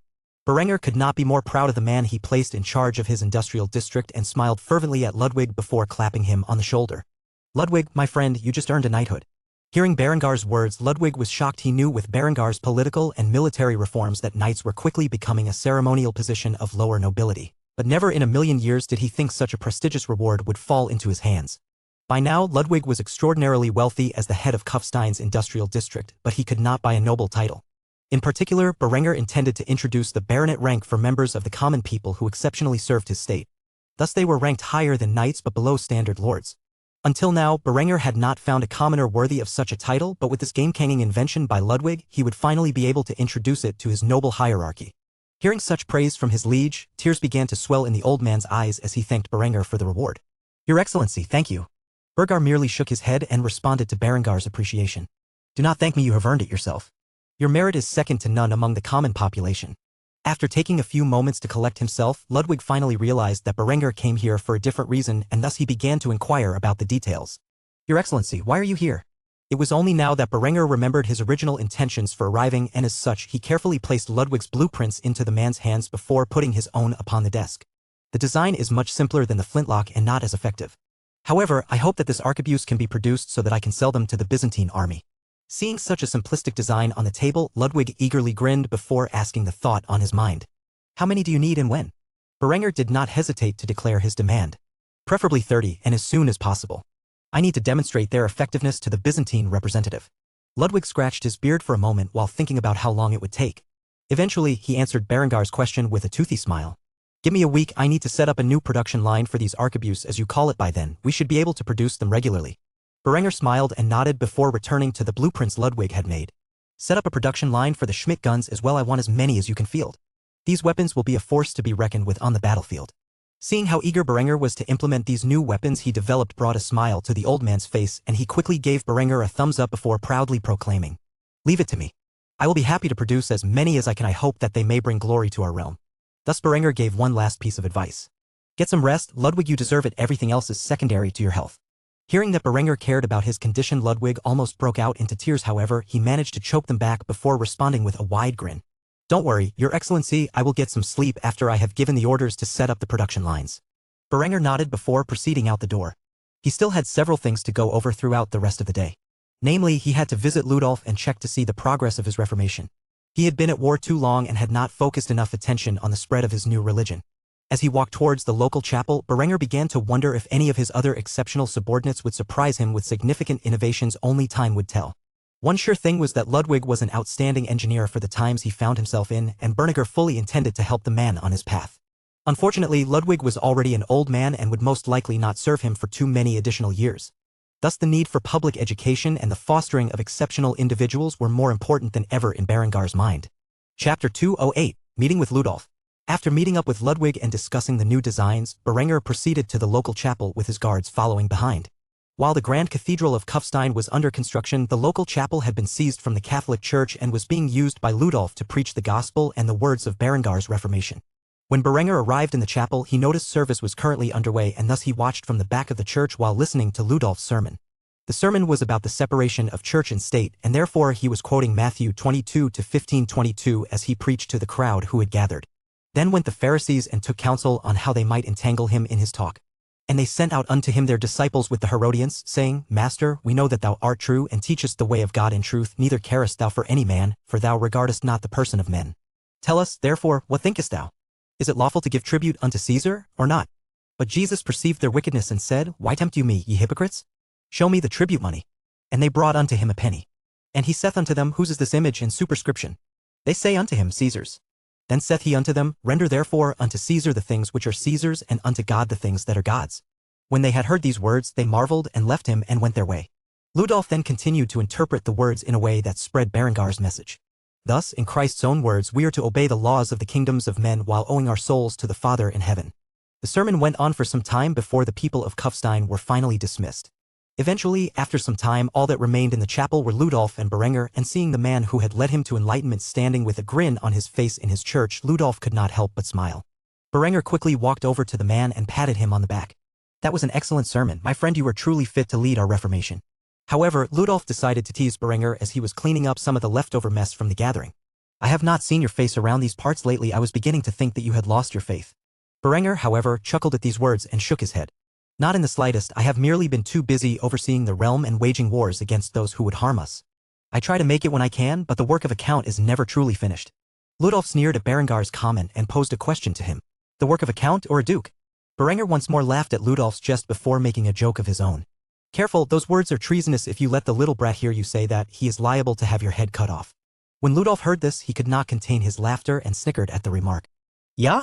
Tell me, Berenger, without your approval, who would obey the Habsburg boy? Everyone knows it is you who truly holds power in Austria. Conrad is just your puppet. Berenger did not deny the charges against him and merely smiled innocently before switching the subject. So, how's the Reformation progressing? Upon hearing Berenger dodging his statement, Ludolf took the hint and began to talk about business. It is going well. Large swaths of Bavaria are being converted despite the war they held against you. Especially in the Swabian region, it has also spread into Baden, Württemberg, and the Swiss Confederation.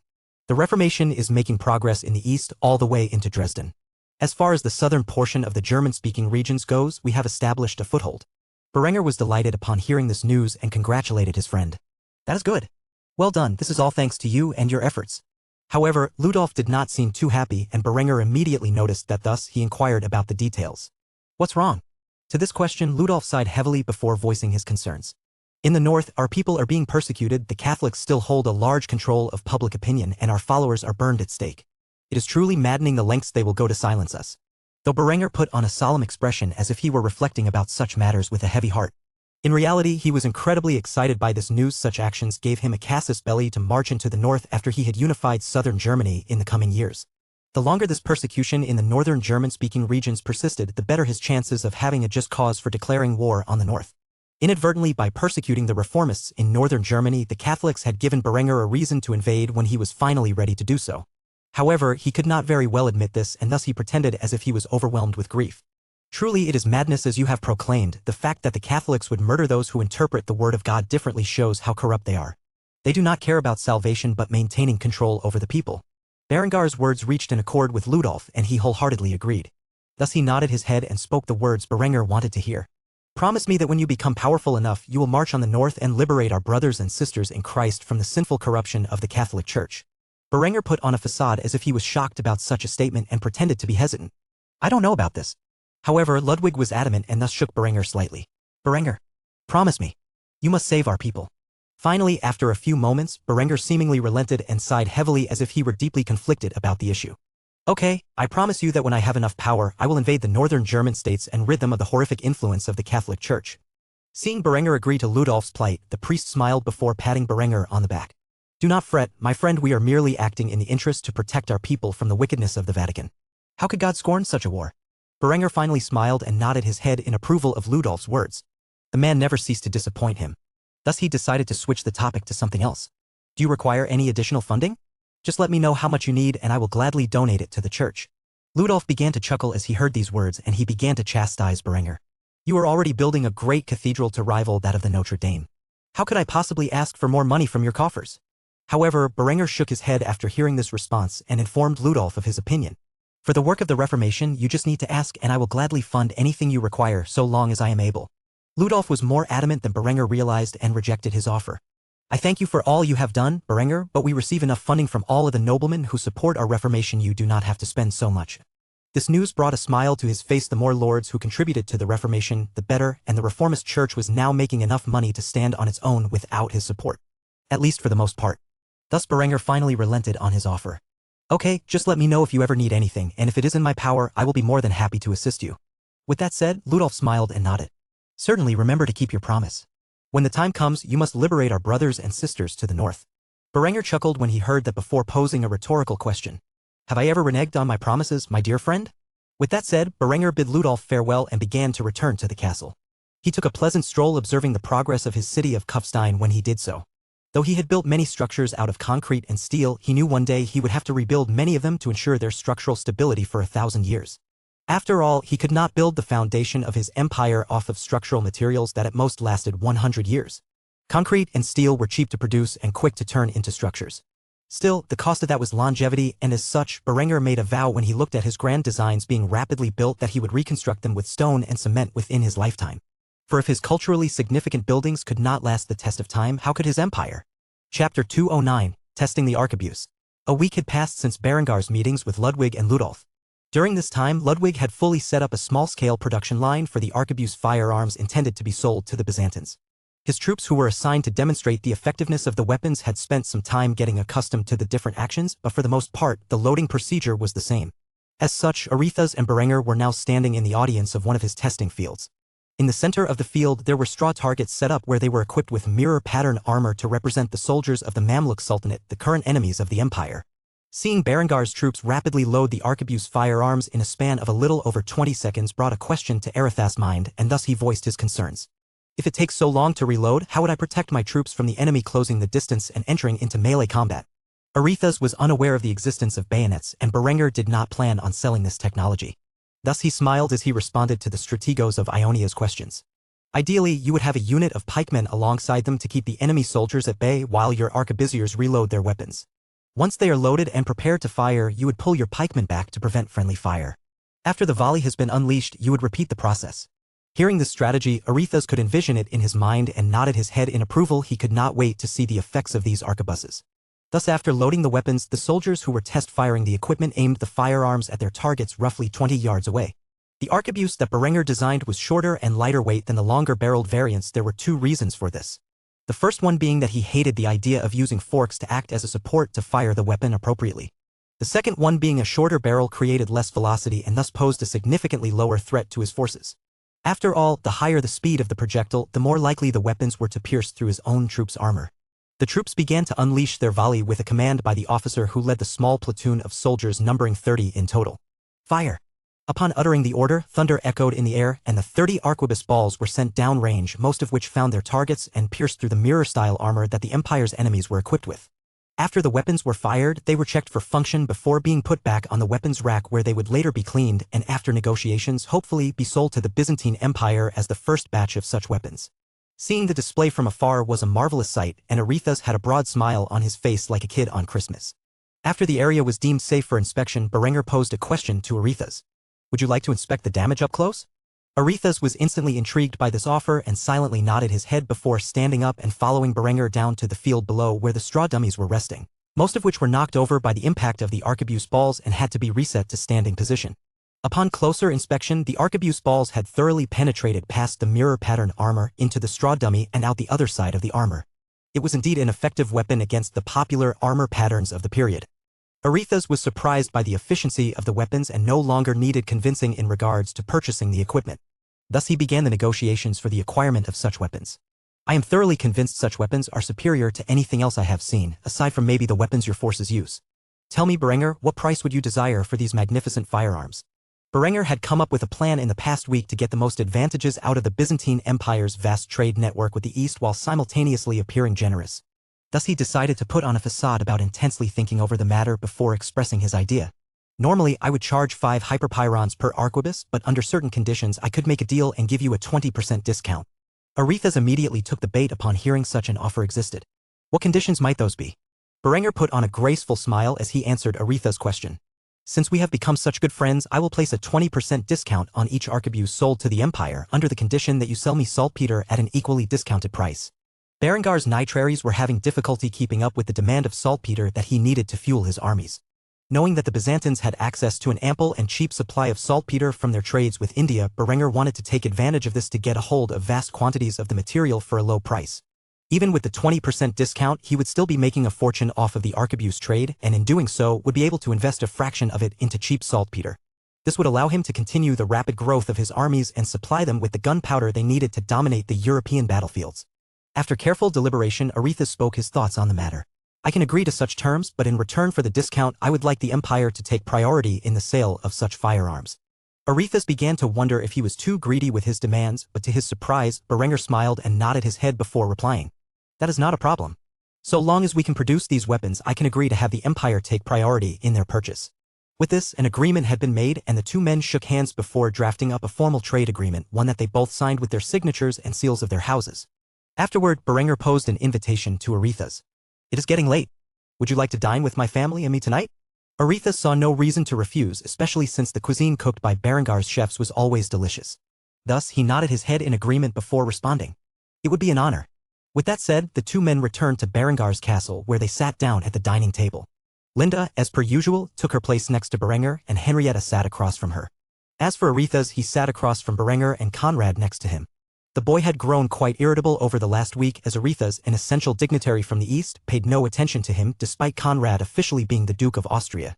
Thus he was visibly scowling while sitting at the table. An action that did not go unnoticed by the others sitting at the table.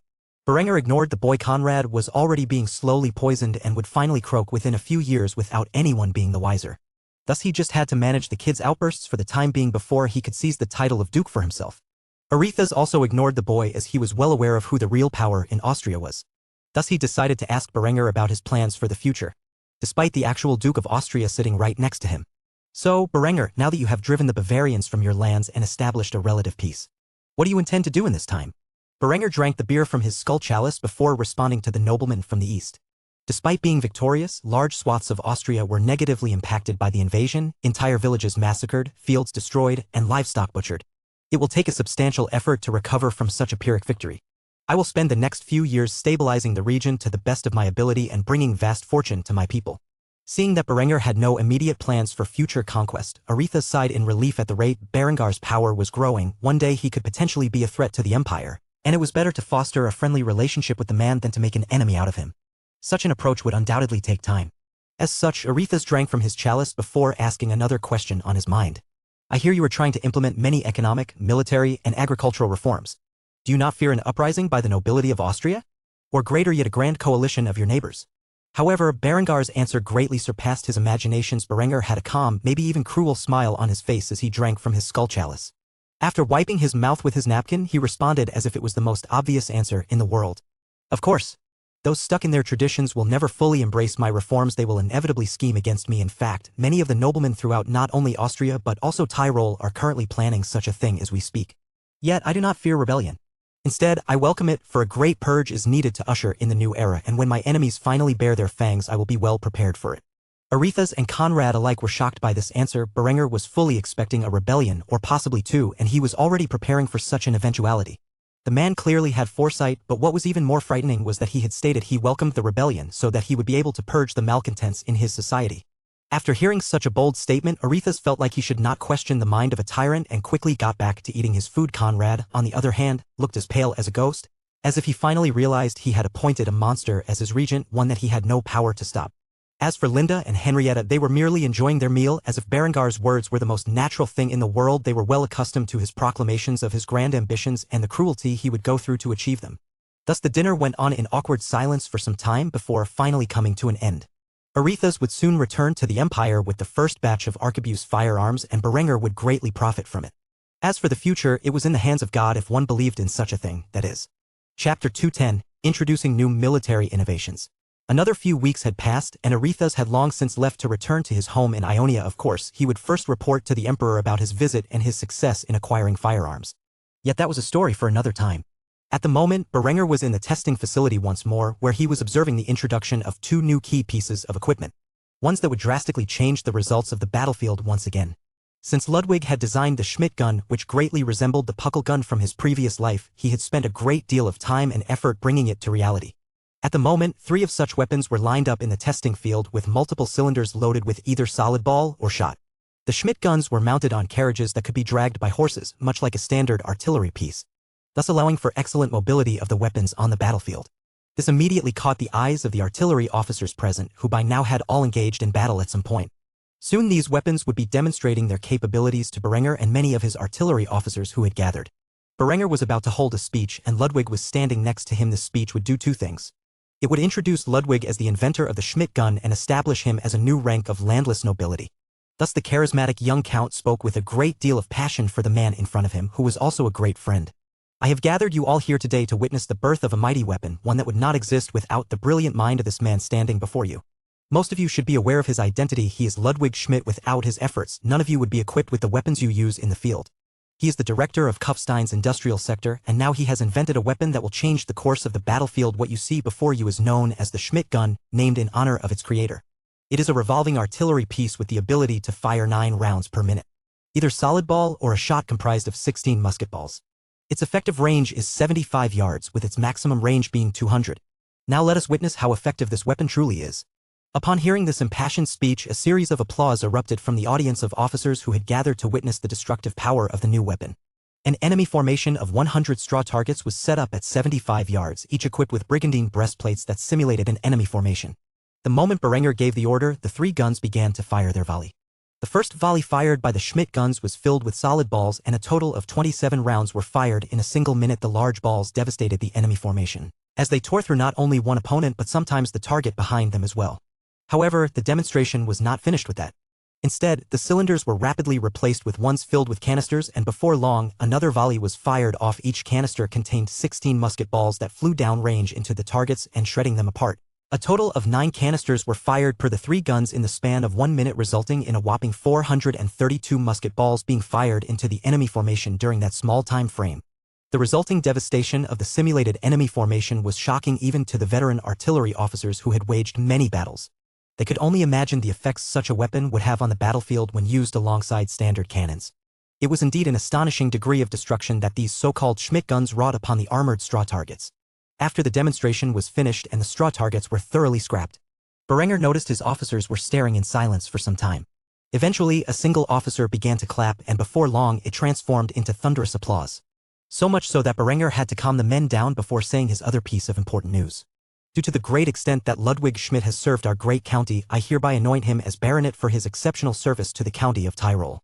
For those of you wondering, baronet is a new hereditary rank of landless nobility who shall be henceforth be appointed from the common people who have accomplished exemplary service to the county. For those of you present who are nobles, do not fret, for it is the lowest tier of nobility. The news that Berenger declared just now was shocking to the people present, especially considering the officer class was almost entirely filled with knights and noblemen at the moment. Thus they were conflicted over the matter. However, Berenger did state that they were landless nobility and at the bottom of the hierarchy, therefore such a thing was somewhat acceptable to the old nobility. Despite their concerns over the issue, they still applauded Ludwig on his promotion, and the old man shared his usual toothy grin in response. He was now a member of the nobility even if he was at the bottom of the hierarchy. However, Berenger did not stop the presentation here. He had another critical invention to add to his military, one that Ludwig had helped produce. It was a relatively simple design and thus could be employed in mass numbers. However, this presentation was meant for the infantry officers, and thus he dismissed the artillery officers before approaching the other test field where his infantry officers had already gathered. On the field was a platoon of grenadiers who appeared to be holding the standard 14-17-18 rifled musket that was issued to the majority of Berengar's infantry. However, what shocked them was that their cartridge boxes were open. and in them were no longer the standard issue paper cartridge but a wooden cartridge. This invention was based upon the Japanese Heigo from Berengar's previous life and essentially sped up the reloading process. Thus Berenger boldly declared its effects to the infantry officers who were gathered and observing the strange new devices. This is the quick loading tube. It will replace the use of paper cartridges in our service. It is made of wood and contains a mini ball projectile and the gunpowder inside of it. This device allows the gunpowder and projectile to be loaded in a single motion, thus allowing a far quicker reload speed. Instead of firing 2 rounds in a minute, your soldiers will be firing 5. The grenadiers present had spent the last few weeks getting accustomed to the device and by now were exceptionally proficient in its use. As such, they rapidly reloaded their first shot. In doing so, they placed the wooded tube to the bore of the rifled musket and then jammed its ramrod inside of it. With this act, the gunpowder and bullet were filled into the musket in a single motion. After doing so, they quickly cocked their rifles aimed at the targets downrange and fired. Within seconds, the platoon of grenadiers reloaded their muskets and fired again. This rate of fire peaked at 5 rounds in a single minute, thus thoroughly shredding the enemy formation in front of them at 100 yards. The infantry officers who were gathered for this demonstration were just as shocked at its display as the artillery officers were for the Schmidt gun. This small wooden tubular device would change the way they waged war. It would make Berengar's armies far more lethal than the enemy forces, even if the enemy got their hands on some primitive firearms. Thus a roar of applause echoed throughout the testing field as the infantry officers clapped to their heart's content.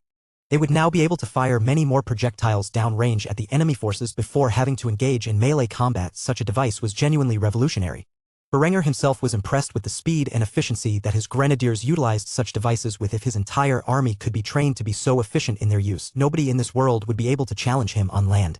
Thus he too applauded the soldiers who had been used in the demonstration. Berenger could see the rise of his future Grand Army with the new military inventions. All he needed now was a matching Grand Navy, something he planned to begin construction on shortly. For now, in the following months, his troops would be adequately trained in the use of the quick-loading tubes, which would become referred to as tubes in the future for simplicity. Berengar's grand ambitions were slowly but surely starting to become a reality, and thus he looked upon the new military innovations with pride. He truly believed the weapons his army currently wielded would establish his dynasty's dominance for years to come, something he greatly anticipated. Chapter 211, Designing the Linda-class Ship of the Line. For the last 3 days and nights Berenger had been locked away in his study. So much so that the only thing he had to consume was tea. Considering he could not easily get his hands on coffee, he was left with tea to stimulate his mind and keep him from falling asleep. Yet now after all his hard work it had finally paid off. Sitting before him on his desk was a comprehensive schematic for a large first-rate ship of the line. It was a massive beast that had a total of 3 decks and could house a total of 130 cannons on it. Each cannon would be a new class of naval artillery, and that would be the 32-pounds cannon. The ship itself was basically a carbon copy of the USS Pennsylvania with some small changes to it, due to a lack of the material known as sisal that only grew in the New World. Berenger had to improvise and replace the sails and ropes with hemp. As for the shell of the ship itself, it was covered in a thin sheet of zinc. Not as an armored layer, but to protect the ship from wood-eating parasites that dwelled within the ocean. The reason for this was simple: it would save on maintenance costs and ensure the longevity of the vessels that were built. How Berenger knew of these designs? Well, that could be explained by his brief visit to the U.S. Naval Academy in his previous life. He was visiting a friend during vacation, well, more like an acquaintance.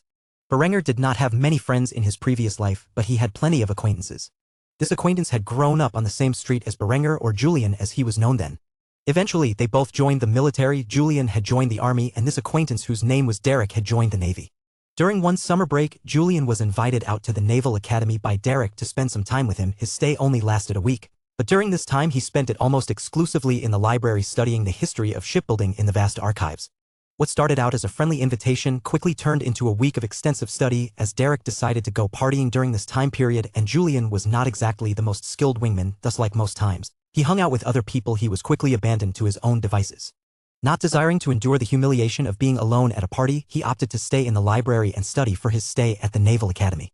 Apparently, that experience that Berenger frowned upon became a blessing in disguise, because it provided him with the knowledge on how to build ships from a variety of eras.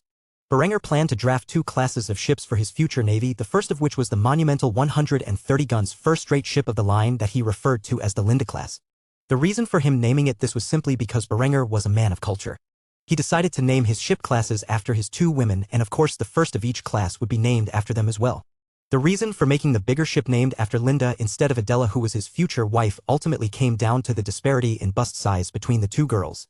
Even if Adela's family were fairly busty, he somehow had a nagging suspicion that Adela would have a cup-sized chest at best, that when compared to Lindy's D-cup-sized breasts, the answer was obvious as to which ship should be named after which girl. Eventually, Berenger heard a knock on the door after admiring his blueprints, and he quickly answered with a casual phrase. "It is open." With that said, Linda walked into the room and noticed that Berengar's usual charming appearance looked exhausted. He had deep bags under his eyes that showed he had been awake for some time. Though she knew he was working on something important and was currently undergoing a bout of inspiration, and thus she did not intervene in his 72-hour marathon of drafting blueprints. The young beauty quickly approached the desk where Berenger was seated, gazing passionately at the schematics with a large smile on his face. Thus she quickly asked about the designs as she tried to sneak a peek. "What is this? Linda-class ship of the line? Oh, darling. You are naming a ship after me?" Linda was so happy she quickly grabbed a hold of Berenger and stuffed his face into her perfectly shaped gut breasts. The softness of the feeling made Berenger want to sleep, yet he still had to add the finishing touches to his project. As such, he forced himself to stay awake. He was too tired to voice his thoughts properly, thus he just nodded his head slowly and released the sound. Seeing that her man was so tired, Linda instantly began to pout before dragging him from his seat. He had been up far too long and was in no state to continue working. Though Berenger attempted to resist, he was much too weary to do so and thus found himself quickly being dragged out of his study and towards his bedroom, where Linda chastised him. "Though I am happy you named such a magnificent ship after me, I am more furious that you put your health at risk. You seriously needed to get some rest. You can finish the project later." She knew Berenger well enough to know what he was thinking at this moment, and thus she forced him to get some sleep. As such, Linda stripped herself and Berenger and climbed into bed with him before resting his head on her naked lap while she sat up in the bed against the fluffy feather pillows. Berenger fell asleep to the sensation of Lindy's soft thighs and the sigh of two mountains hovering over his head. The last thought on his mind before drifting into unconsciousness was as follows. "Life is good." Berenger slept for a total of 21 hours, and when he awoke he was in the same position he had fallen asleep, and Linda was staring down at him with a warm smile. He did not know how long he had slept for and thus casually asked after yawning heavily and wiping his eyes. "How long was I out for?" Linda pondered about it for a few moments while placing one of her dainty fingers on her luscious lips before smile and responding to him. "About 21 hours? Berenger was shocked by this figure. It had been a while since he pulled such a long streak of staying awake, but he was more shocked that he woke up in the same position. As such, he asked the second question on his mind. "You stayed here the whole time?" Hearing this, Linda giggled lightly before stroking Berengar's golden hair. "No, silly, unlike a certain someone, I don't have the luxury to sleep for 21 hours straight. I got back into bed about an hour ago." Hearing this, Berenger smiled before nuzzling his head against Lindy's thighs. The soft sensation was far better than Adela's slender legs, though he would never say that to Adela's face. Seeing that Berenger was about to fall back to sleep, Linda decided to reveal some important news to garner his attention. "By the way, did you request a shipbuilder from Venice? He arrived something like 12 hours ago, saying that the Count of Tyrol requested his presence. I told him you were sleeping and to wait, but he is growing rather impatient." Hearing this, Berengar's eyes immediately snapped open and he began to groan. "Ugh. Fine, I will get up." With that said, he slowly rose from Lindy's lap and got out of bed, where Linda helped him get dressed. After doing so, she put on her own attire. The man was striding around the room with a scowl on his face, and when he noticed Berengar's arrival, he instantly began to shout at him. "Do you have any idea how long I have been waiting? Who do you think you were to make me the great Evio as a party wait for so long?" Evio was not only a shipbuilder, but he was one of the best in Venice. However, he was not loyal to the city or its republic. He simply desired to build the greatest ships and get paid a great sum to do so. Berenger had enticed the man by claiming he had designed a new vessel, one that was greater than anything the Venetian Republic had at its disposal, and offered a great deal of gold for the man to come work for him and build his fleet in the Adriatic Sea. Seeing the man so visibly upset, Berenger put on a graceful facade and apologized profusely to the man. "My sincerest apologies for delaying our visit for so long. I had spent a total of 3 days and 3 nights ensuring that the schematics to the ship were perfect, and as such, when I finally got some rest, I slept for a long time. You must be weary from your travels. Come join me at my dining table and we will discuss the details of our cooperation." Hearing that he was going to get a free meal out of this debacle greatly lessened Evio's wrath, and thus he accepted Berengar's invitation. It would be nice to see what kind of cuisine the man from a backward region like Tyrol could offer him. Thus the two left the great hall and headed towards the dining room, where they would have a long discussion about the possibility of building a grand navy for Berenger in the coming years. Chapter 2:12, Meeting with the Shipbuilder. The two men entered the dining hall of Berengar's castle, where they quickly sat down for breakfast. Berenger fully intended to display his county's culinary arts and thus had ordered a variety of dishes, both breakfast and dinner, to be brought to the table. Since Evio was an Italian, Berenger knew he most likely wanted wine, so he brought forth a fortified wine that he had developed. It used the local wine production as a basis and added distilled liquor to it. The man instantly tasted the alcohol and nearly jumped with delight. It was intense but had excellent flavor and was unlike any wine he had encountered before. Evio immediately asked about the wine. "What is this? I have never had such a wine before." Berenger chuckled lightly before briefly explaining the origin of the wine. "I don't have a name for it yet, but it is a specialty we make in southern Tyrol. I enjoy the taste. The man instantly frowned. As a wine connoisseur, he wanted more details about its production, but Berenger was unwilling to share such secrets. Instead, he used it as further enticement to draw the man over to his side. If you work for me, you can drink as much of this as your heart desires. Evio's amber eyes flashed when he heard this, and he began to stroke his brown beard. The man was in his early 30s and had spent his life building ships like his forefathers. He was exceptionally talented at it. However, it would take more than just good wine to convince him to work for Berenger, and thus he immediately put on a slick demeanor. Bah, it will take more than good wine to convince me to work for you. Hearing this, Berenger merely smiled, especially when he saw the first round of dishes being brought out, as he replied to the man with a smug expression on his face. I think you will soon enough realize the benefits of working for me. For now, let us enjoy the meal in front of us. On the table were a group of appetizers, different kinds of bread, cheeses, and sausage platters were laid out for the man to partake of, and which each bite Berenger could see the light of excitement glimmer in his eyes. Despite his initial reservations, he quickly began to compliment Berenger for his hospitality. For a bunch of Germans, your people know how to cook very well. Berenger chuckled upon hearing this and accepted the man's compliment. Well, thank you. My chefs work hard every day to provide the best meals for me, my family, and my guests to dine upon. Such cuisine is slowly starting to spread across the rest of Austria. Hearing this news, Evio started to desire to work for Berenger more and more, but he quickly pressed the concern to the back of his mind. It would take more than good wine and food to convince him to work for a man. Thus he quickly brought up the matter of compensation as the next round of food was brought out. Though I admit the food and wine you have presented is of excellent quality, I am more concerned with two things that will determine whether or not I settle in Austria and work for you. Compensation, but more importantly, these so-called ships of the line you spoke about with such passion in your letters. Seeing that the man was rather impatient in discussing business, Berenger decided he might as well get it over with and began to negotiate with the man. Berenger was bold, and he needed a competent shipbuilder who could construct his navy for many years to come. As such, he let out an offer that nearly made the man's eyes jump out of his sockets. I will double what the Venetians are paying you and give you a noble title, with a sizable estate in any region of Austria that you desire. As for my ship design, once we are finished with the meal, I will gladly show you what I have been working on.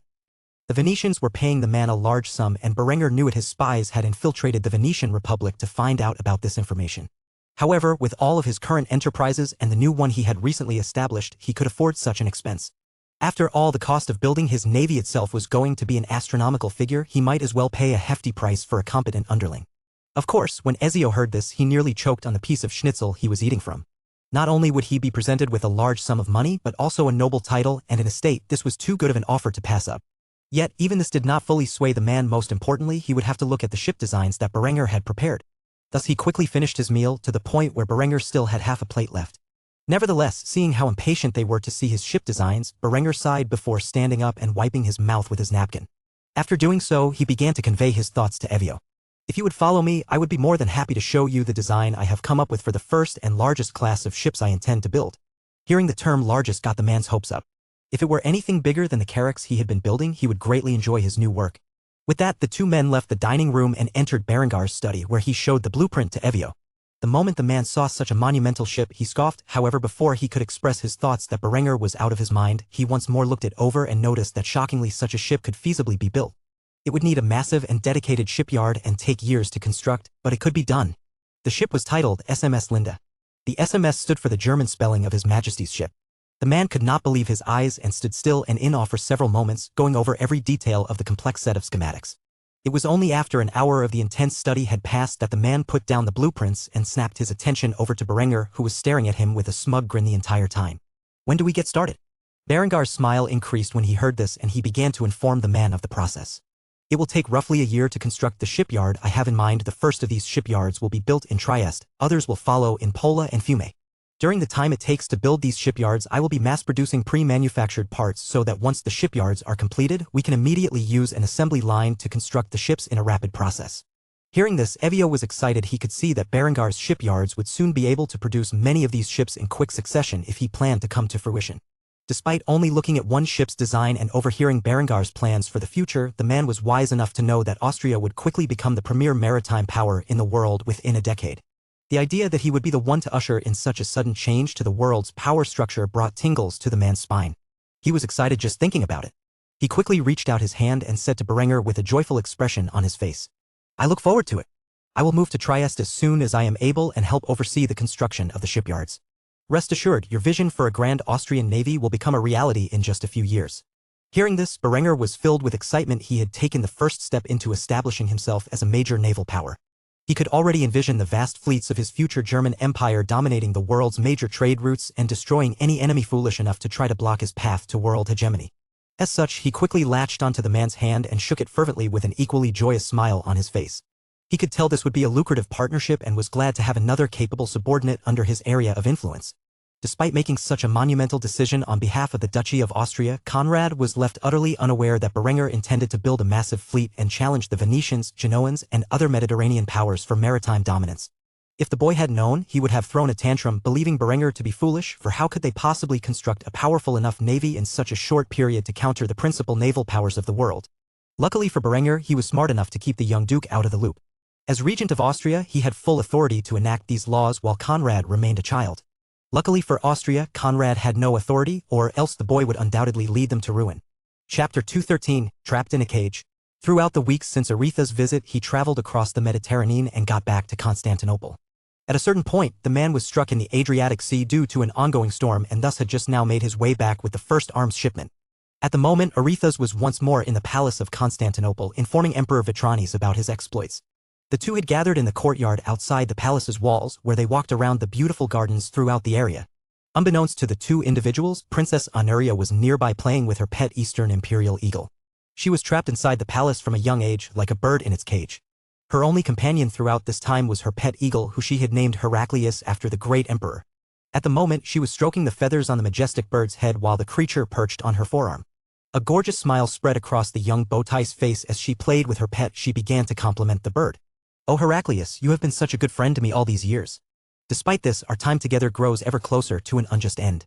For I fear I will not be able to bring you with me to France, where I will be sold off to the crown prince as if I were mere cattle. Only you care enough to listen to my complaints?" The bird was by no means stupid. It could tell the pretty girl that was his master was deeply troubled about something important. As such, it nuzzled its head into her own in an attempt to comfort her. While Honoria was playing with her eagle, she overheard a conversation being held nearby. With nothing else going on, she decided to eavesdrop out of curiosity. After all, any topic her father and one of his greatest generals were discussing would surely stem her overwhelming boredom. The Emperor Vitranes was smiling as he asked Aretha's the question he had been longing to hear. "So tell me, good Aretha's, have you procured the weapons from the west?" With an excited smile, Aretha's nodded his head and confidently proclaimed his success. "I had managed to do so, though they are not the same weapons that Berengar's forces were equipped with when they crushed the Bavarian invaders. They are still far more advanced than anything else that exists in the known world." The emperor smiled as he nodded with approval before addressing the issue at hand. "Good. I will set some men to task with reverse engineering these mighty weapons. However, that may take some time to accomplish, so until then, I want you to procure as many of these arquebuses as you possibly can get your hands on. The war in Egypt depends on it." Aretha's quickly bowed his head in respect and responded to the emperor's request. "I will do so at the first opportunity." Honoria, who was listening nearby, began to pout. She initially thought this conversation would be interesting, but it was just a discussion about a mere arms trade. How impressive could these weapons be? As she was about to get up from her seat and walk away, she heard the topic shift to something more interesting. The emperor scratched his beard before asking the question on his mind. "Tell me the truth, Aretha's, is what they say about Count Berenger true? Is he the true power behind the Duchy of Austria?" Aretha sighed heavily before expressing his opinion on the matter. Without a doubt, despite only being 21 this year, Berenger has risen from the position of a lowly baron's son to the power behind the ducal throne of Austria. The current duke is nothing more than a young boy whose entire existence can be described as a puppet of Berenger. From the last conversation I had with Berenger, I get the feeling he intends to usurp the position shortly and establish himself as the Duke of Austria. Honoria was instantly intrigued by this conversation. She had never heard of this Count Berenger, but if what the stratego said was true, he was an ambitious and clever man to be able to rise to such a prominent position despite his lowly birth and young age. Thus she listened in closely to the conversation, trying to hear every word. The emperor responded to Aretha's claims with a slight nod of his head before expressing his approval.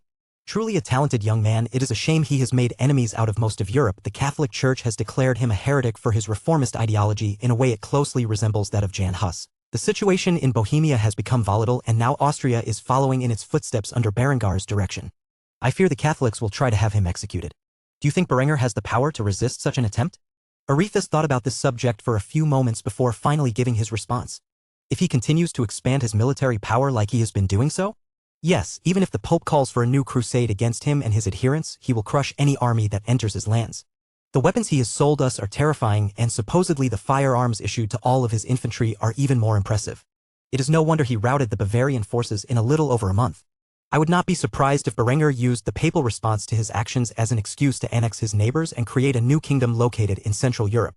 Given a few years to consolidate the power that he has gained over Austria, he will soon have an army that will be entirely unmatched, and I assure you his ambitions do not end with Austria.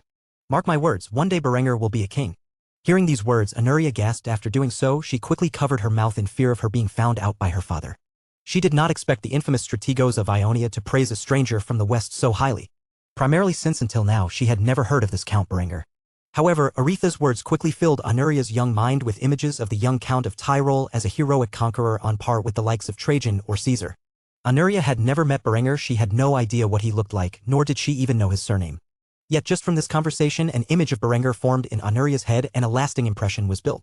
Finally, she had found a powerful and ambitious man to chase after. Even if she was already engaged to the Crown Prince of France, she had no intentions of marrying such a man and would rather chase after someone like this Count Berenger she had just heard about. If only she had a way to contact him. Thus Honoria began to sulk when she realized that the thoughts she had just now about chasing after Berenger was an impossibility. As long as she was trapped in the palace, she would never be able to meet the man and see if he lived up to the hype. As such, she quickly sat down onto the bench nearby and once more began to speak to Heraclius, her pet eagle. The young beauty sighed heavily as she did so. "Oh Heraclius, what am I to do? There is no way for me to contact this Berenger, but if I don't contact him, I will be forced to marry that twink, Aubrey. Can my life get any worse?" Heraclius gazed at Honoria with a curious gaze before taking off into the air and flying away. The bird had become hungry and thus had gone out to hunt, leaving Honoria by her lonesome as she thought about the issues she faced. As such, Honoria pouted as she expressed the thoughts on her mind. Stupid bird. As for Aretha's and the Emperor, they continued to stroll throughout the garden and discuss various topics they had long since passed from Honoria's earshot. Thus she could no longer eavesdrop on their discussion. Vitranis had no knowledge that his daughter had overheard his conversation with Aretha's and in doing so taken a fancy to this Berenger from the west. For if he did, he would most certainly try to end such a fascination before it could turn into an infatuation. The last thing he needed was a scandal about his errant daughter running away with some duke from the west. Instead, his conversation with Aretha's shifted from the topic of Berenger to the war with the Egyptians. With the new weapons acquired from Berenger, his forces would have to be trained in its use. Aretha's had informed the Emperor of the pike and shot strategy Berenger had briefly suggested.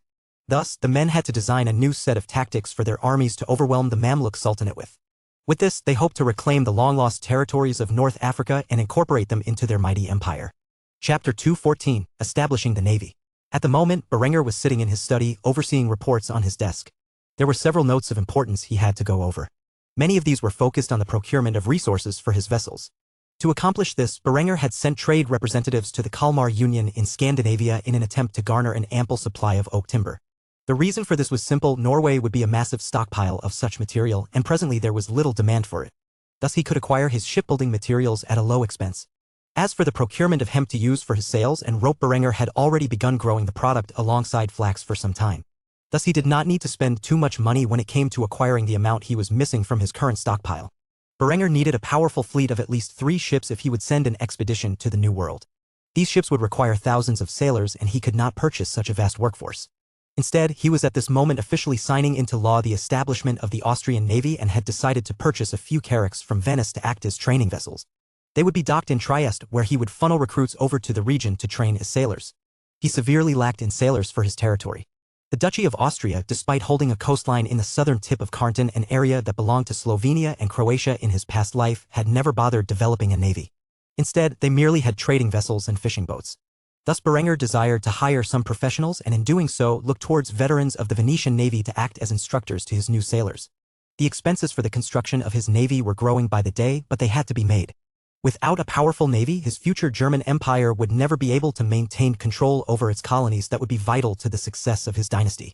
On top of all of this, Berenger had to design a basic training program for the Navy. Luckily, he had a little bit of knowledge of the U.S. Navy's basic training program from his previous life. After all, he had an acquaintance who was an officer in the Navy, and they would commonly chat about the differences between Army and Navy life.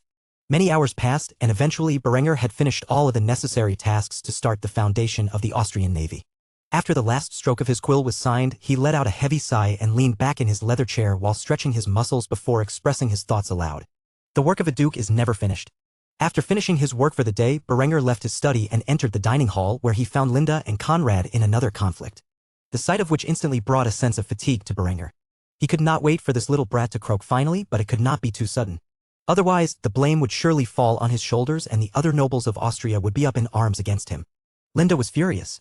Conrad had said something that had visibly upset her, and she quickly slapped Conrad across the face once more before yelling at him. "You little brat. Who do you think you are? How do you call me that?" Conrad's outbursts were becoming more frequent, and Linda was usually the one who had to put up with his crap. However, the following words that came out of his mouth invoked Lindy's ire and Berengar's. "You fucking whore. Just because you were sleeping with Berenger doesn't mean you get to lay a hand on me." Conrad's fists were curled as if he were ready to strike, and the guards were once more moving into position to separate the two. However, when they noticed Berengar's slow approach with a murderous glare in his one good eye, they immediately backed down. The Count wanted to handle this himself. Just when Conrad was about to pounce on Linda, he felt an arm wrap around his little neck, and as it did so, it quickly began to cut off the supply of oxygen to his brain. Berenger had put the 12-year-old child in a rear-naked choke so tight that within a matter of seconds, the boy passed out. As he did so, Berenger slowly let the kid fall to the ground before releasing the chokehold. Linda gazed at Berenger with a cruel smile on her luscious lips. She loved it when her man took charge of the situation and hindered those who insulted her or did her harm. This was not the first time he had taken action to protect her against a violent male. She instantly got flashbacks to the time Berenger beat his little brother for his actions. It only took a few seconds for Conrad to regain consciousness, and when he did, he awoke with a fright. He had no idea where he was or what had happened. When his mind finally adjusted to his surroundings, he saw Berenger and Linda passionately kissing in front of him. Conrad did not know that Berenger had just choked him and instead glared furiously at Linda, who was the initial target of his fury.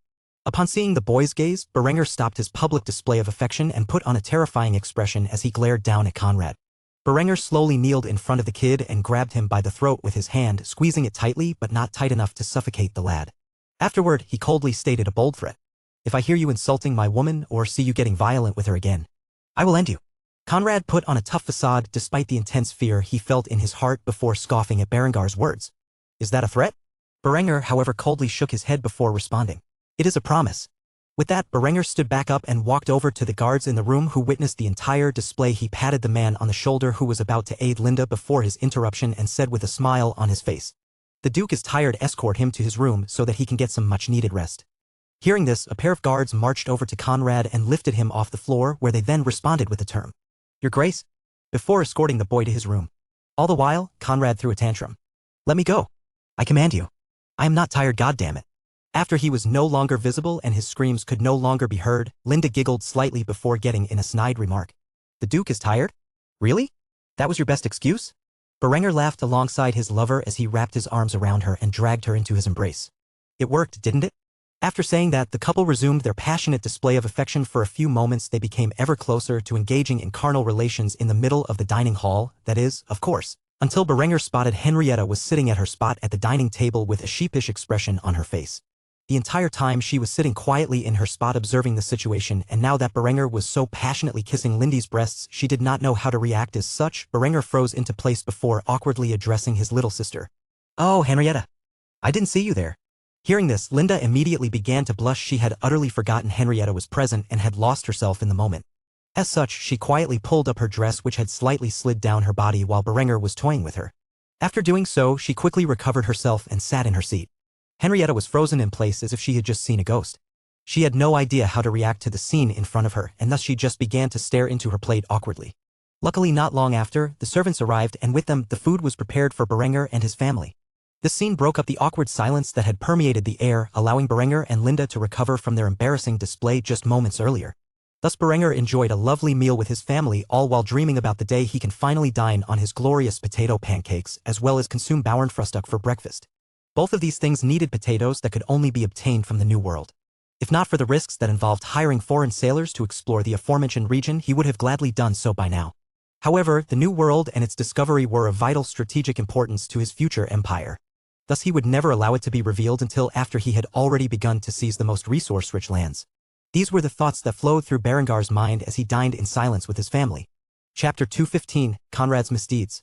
After being slapped by Linda and choked out by Berenger, Conrad was forced to return to his room, where he was locked inside for the remainder of the night.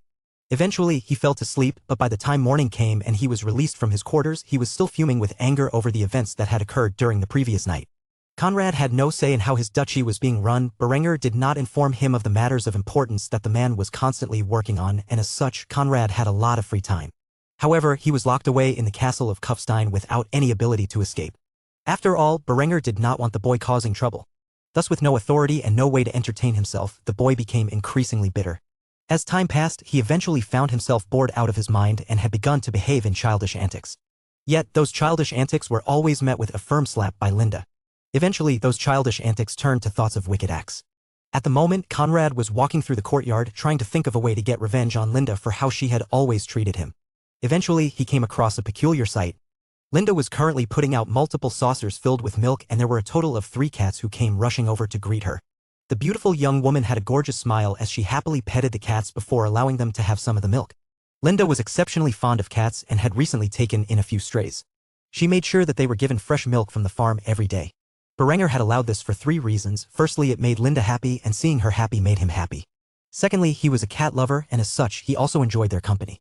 Thirdly, cats were excellent at hunting pests, and the castle had more than enough rodents running around that needed to be taken care of.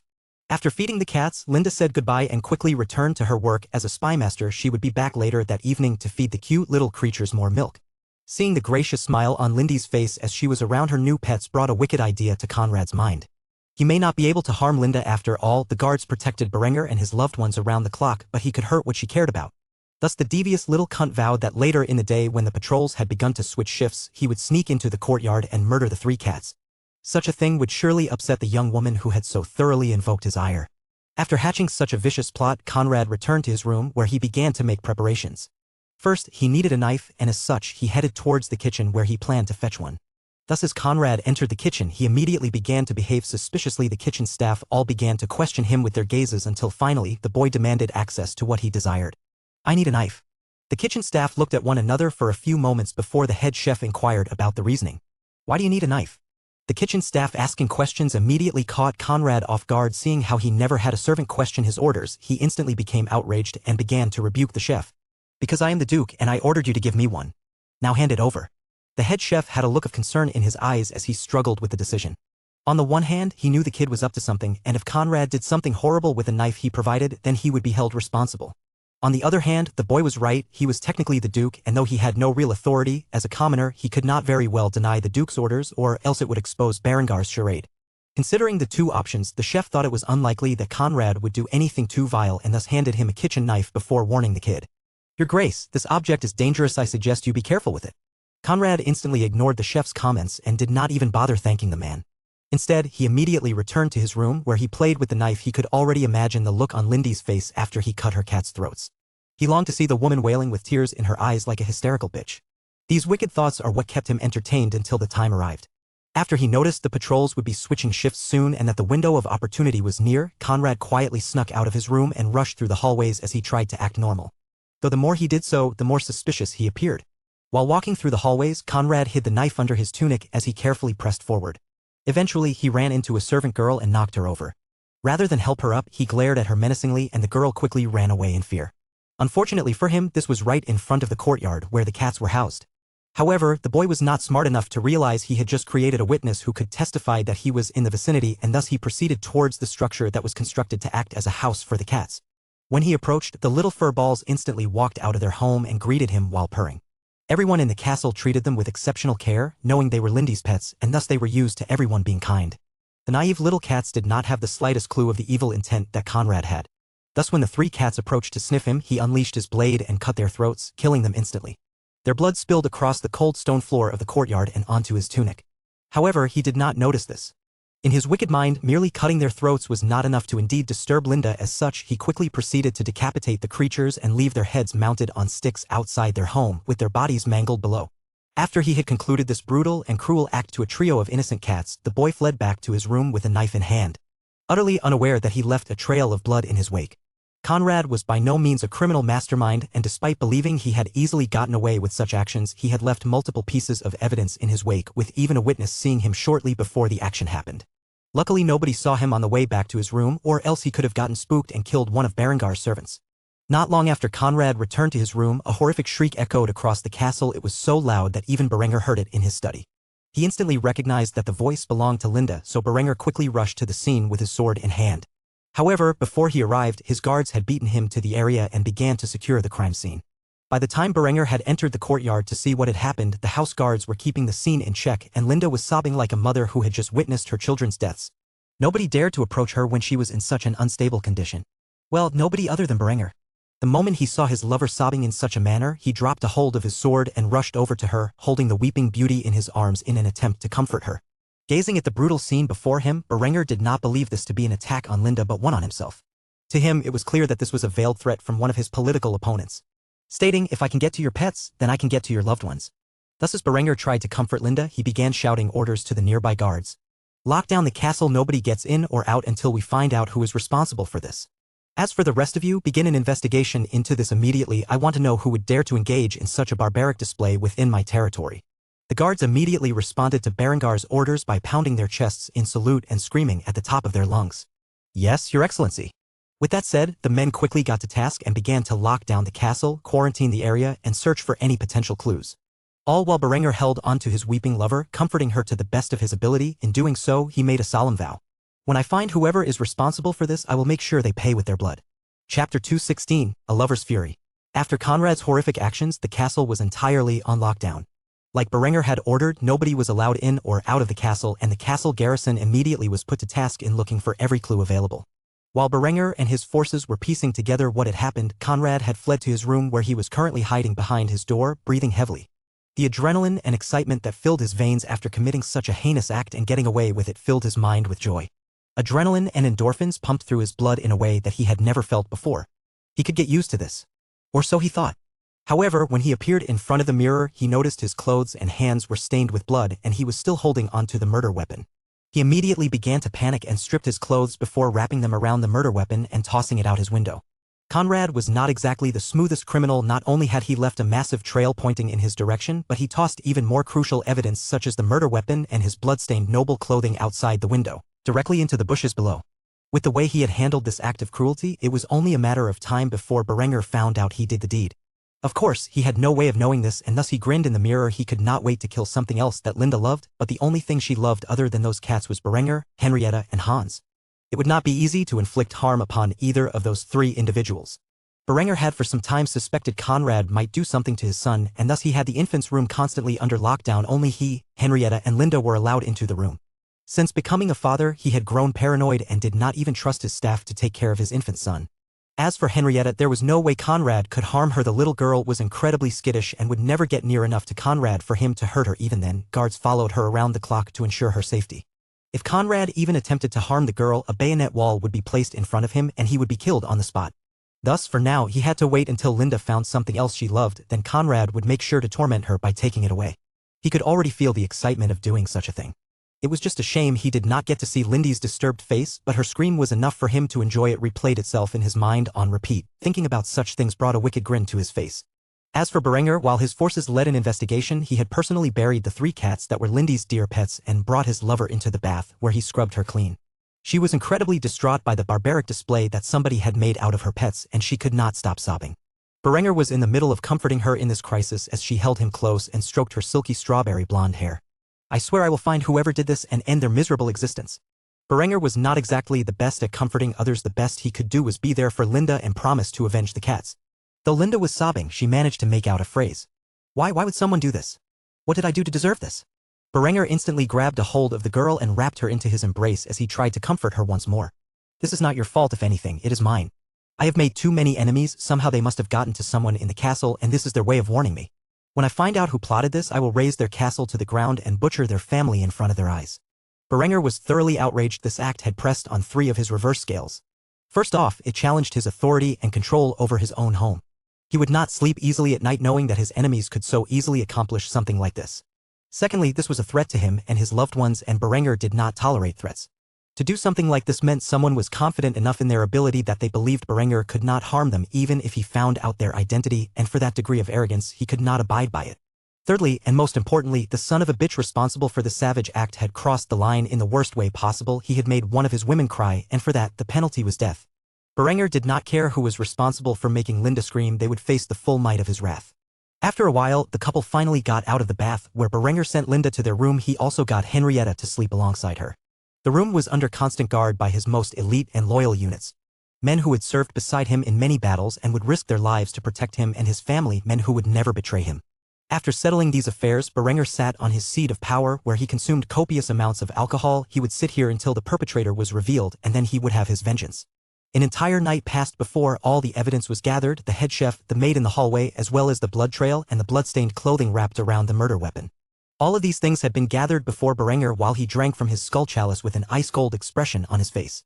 The captain of his guard approached Berenger after bringing the evidence before him and began to make his accusation. Your Excellency, all signs point to Conrad being the perpetrator. There is a blood trail leading to his room. We found his tunic stained in blood and wrapped around the weapon that was used in the killing in a bush below his window. We even have an eyewitness reporting that they saw him enter the courtyard shortly before the crime. The head chef and his entire staff can also testify that Conrad has ordered him to give up a knife earlier in the day without explaining the reason for it. At this point, Berenger was consumed with rage. However, his rationality told him he couldn't very well kill the legitimate duke for murdering a few house pets. Nevertheless, something needed to be done, and as such, Berenger asked the question on his mind. Where's the boy now? The captain of the guard quickly offered his knowledge in response to his lord's request. He is currently contained within his room. We have guards posted outside the door to ensure he does not escape. What do you want us to do with the young duke, Your Excellency?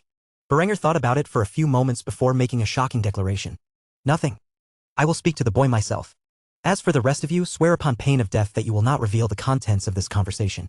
After seeing the murderous glare in Berengar's eyes, everyone in the room who had witnessed the conversation pledged a vow of eternal silence on the matter.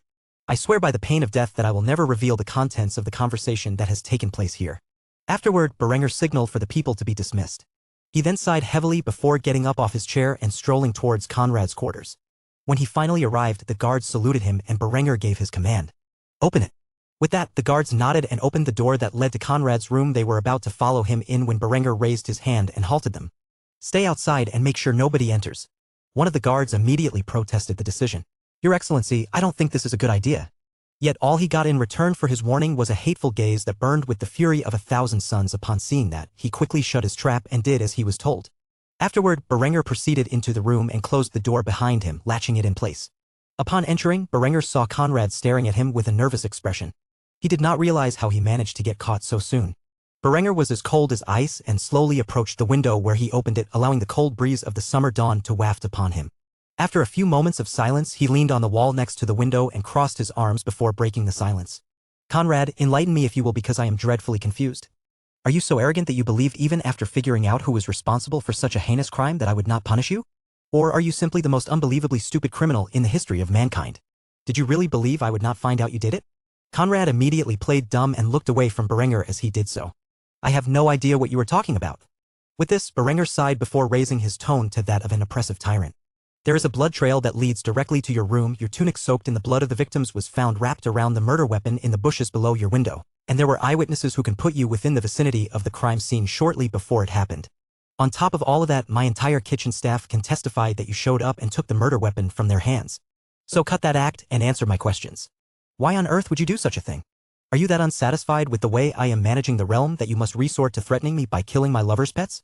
Realizing that he had been caught red-handed, Conrad began to laugh until finally he asked a question to Berenger that he did not expect. Do you have such a glorious image of yourself that you believe I did this to threaten you? This has nothing to do with you, Berenger. Berenger was astonished when he heard this. He could not think of another reason why the boy would behave in such a vile manner, and as such, Berenger inquired about the boy's reasoning. Then why? Conrad immediately gritted his teeth and ground them in a fury before screaming at the top of his lungs. To teach that bitch a lesson. Hearing that the target of Conrad's attack was not himself but his lover, Berengar's mind immediately became engulfed in fury. He could no longer contain his anger as it quickly consumed all rational thought. If there was one thing that could destroy his logic and reason, it was someone targeting his loved ones. He was fair game, but those he cared about were strictly off-limits. Despite his devouring rage, he looked at Conrad with a cold and indifferent expression, leading one to believe he was perfectly calm. In doing so, he turned his attention to the light of dawn that slowly began to reveal itself, and as such, he beckoned Conrad over to his side. Conrad, come here. I want to show you something. Conrad was confused as to why Berenger was so calm, but in his naivety, he did not feel a hint of danger, for Berenger would never kill him off so abruptly. After all, if he had a sudden unexplainable death, it would cause the other lords of Austria to rise against him. As such, he humored Berenger and walked next to him, standing in front of the open window, gazing upon the beautiful sunrise. After arriving next to Berenger, the young Count of Tyrol began to speak to Conrad in a chilling tone. Conrad, tell me something. Do you know what the punishment is for harming my loved ones? Conrad immediately shifted his gaze from the sunrise to Berengar's calm and stoic look before putting on a shite-eating grin. He was extremely confident Berenger would not kill him and as such arrogantly challenged Berenger. No, what? At that moment, a murderous aura erupted from Berenger and displayed itself through his eyes. The moment it did so, Berenger revealed the penalty for Conrad's crimes. Death. Before Conrad could even react to this statement, Berenger had pushed him over the window pane and the boy fell headfirst into the stone courtyard below. The moment his head came into contact with the hard surface, he died on the spot. Conrad was truly and utterly dead, and with his death, the mighty Habsburg dynasty was brought to an end. As for Berenger, he gazed coldly upon the scene of his crime for but a moment before leaving Conrad's chambers with an apathetic expression on his face and a murderous glint in his eyes. Chapter 217, Preparation is the Key to Survival. Down on the ground below Conrad's room was the shattered body of a young boy. This boy was the Duke of Austria, that is until moments prior. The servants of the castle of Kufstein quickly gathered around the corpse and gazed with horror. Though they were aware that this boy was a puppet of Berenger, they could not imagine what events had led to his death. Quickly the guards gathered and began to secure the scene. Berenger, of course, was long out of sight. He had murdered the boy by defenestrating him and in doing so covered his tracks quite well. Not a single soul had seen Berenger in the window with Conrad, and only his most loyal men knew that he had visited the boy during the hour of his death. Thus while the guards secured the scene, Berenger was sitting on his seat of power, staring off into space. He had a momentary lapse in judgment after hearing that Conrad had murdered Lindy's pet specifically to cause the young woman mental anguish and had thrown the boy out of the window and to his untimely demise. However, by now Berengar's clarity had returned and he realized his actions were not only rash but also foolish. With Conrad's death, he had to move up his plans for usurpation by several years. The boy was supposed to die a slow poison death that appeared to be a natural illness. Yet now he lies splattered on the stone floor of his castle courtyard. This would undoubtedly cause the nobles of Austria to view Berenger with suspicion, and that was the best-case scenario. The moment Berenger revealed Conrad's death to the rest of the realm, he would potentially face open rebellion.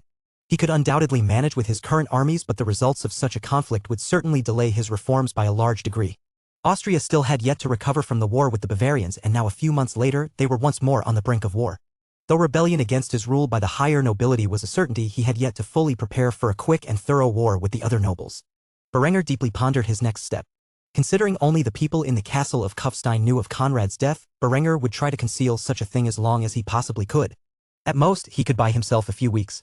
How he utilized this brief period would be of critical importance in securing his authority over Austria. However, before he could do anything related to that, he needed an excuse for Conrad's death.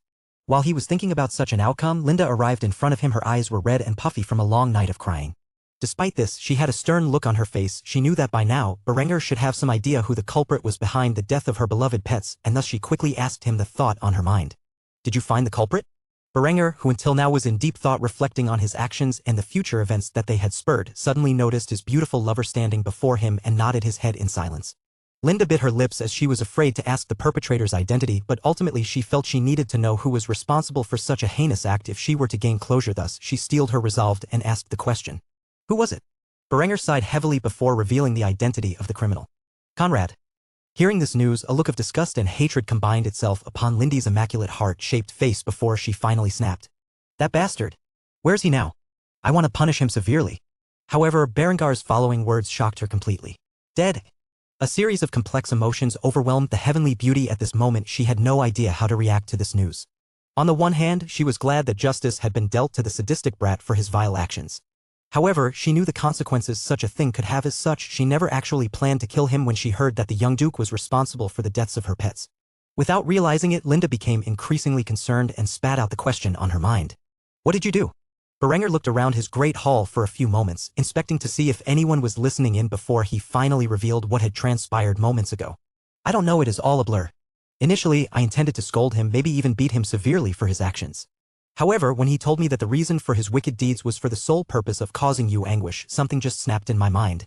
The next thing I knew, Conrad was falling out the window headfirst into the courtyard below." Seeing the complicated expression on Berengar's face, Linda quickly approached him and kneeled before him, grabbing a hold of his hand and bringing it to her heart. She understood that his love for her and overwhelming desire to protect her had caused him to lose control of his actions and murder the boy. She, too, would likely do such a thing if their roles were reversed. Rather than allow Berenger to reflect on his actions and further stress about them, Linda shifted the topic to something more productive. "What now?" With this said, Berenger looked into his lover's sky-blue eyes with a solemn expression before revealing the intentions that he had come up with in his mind.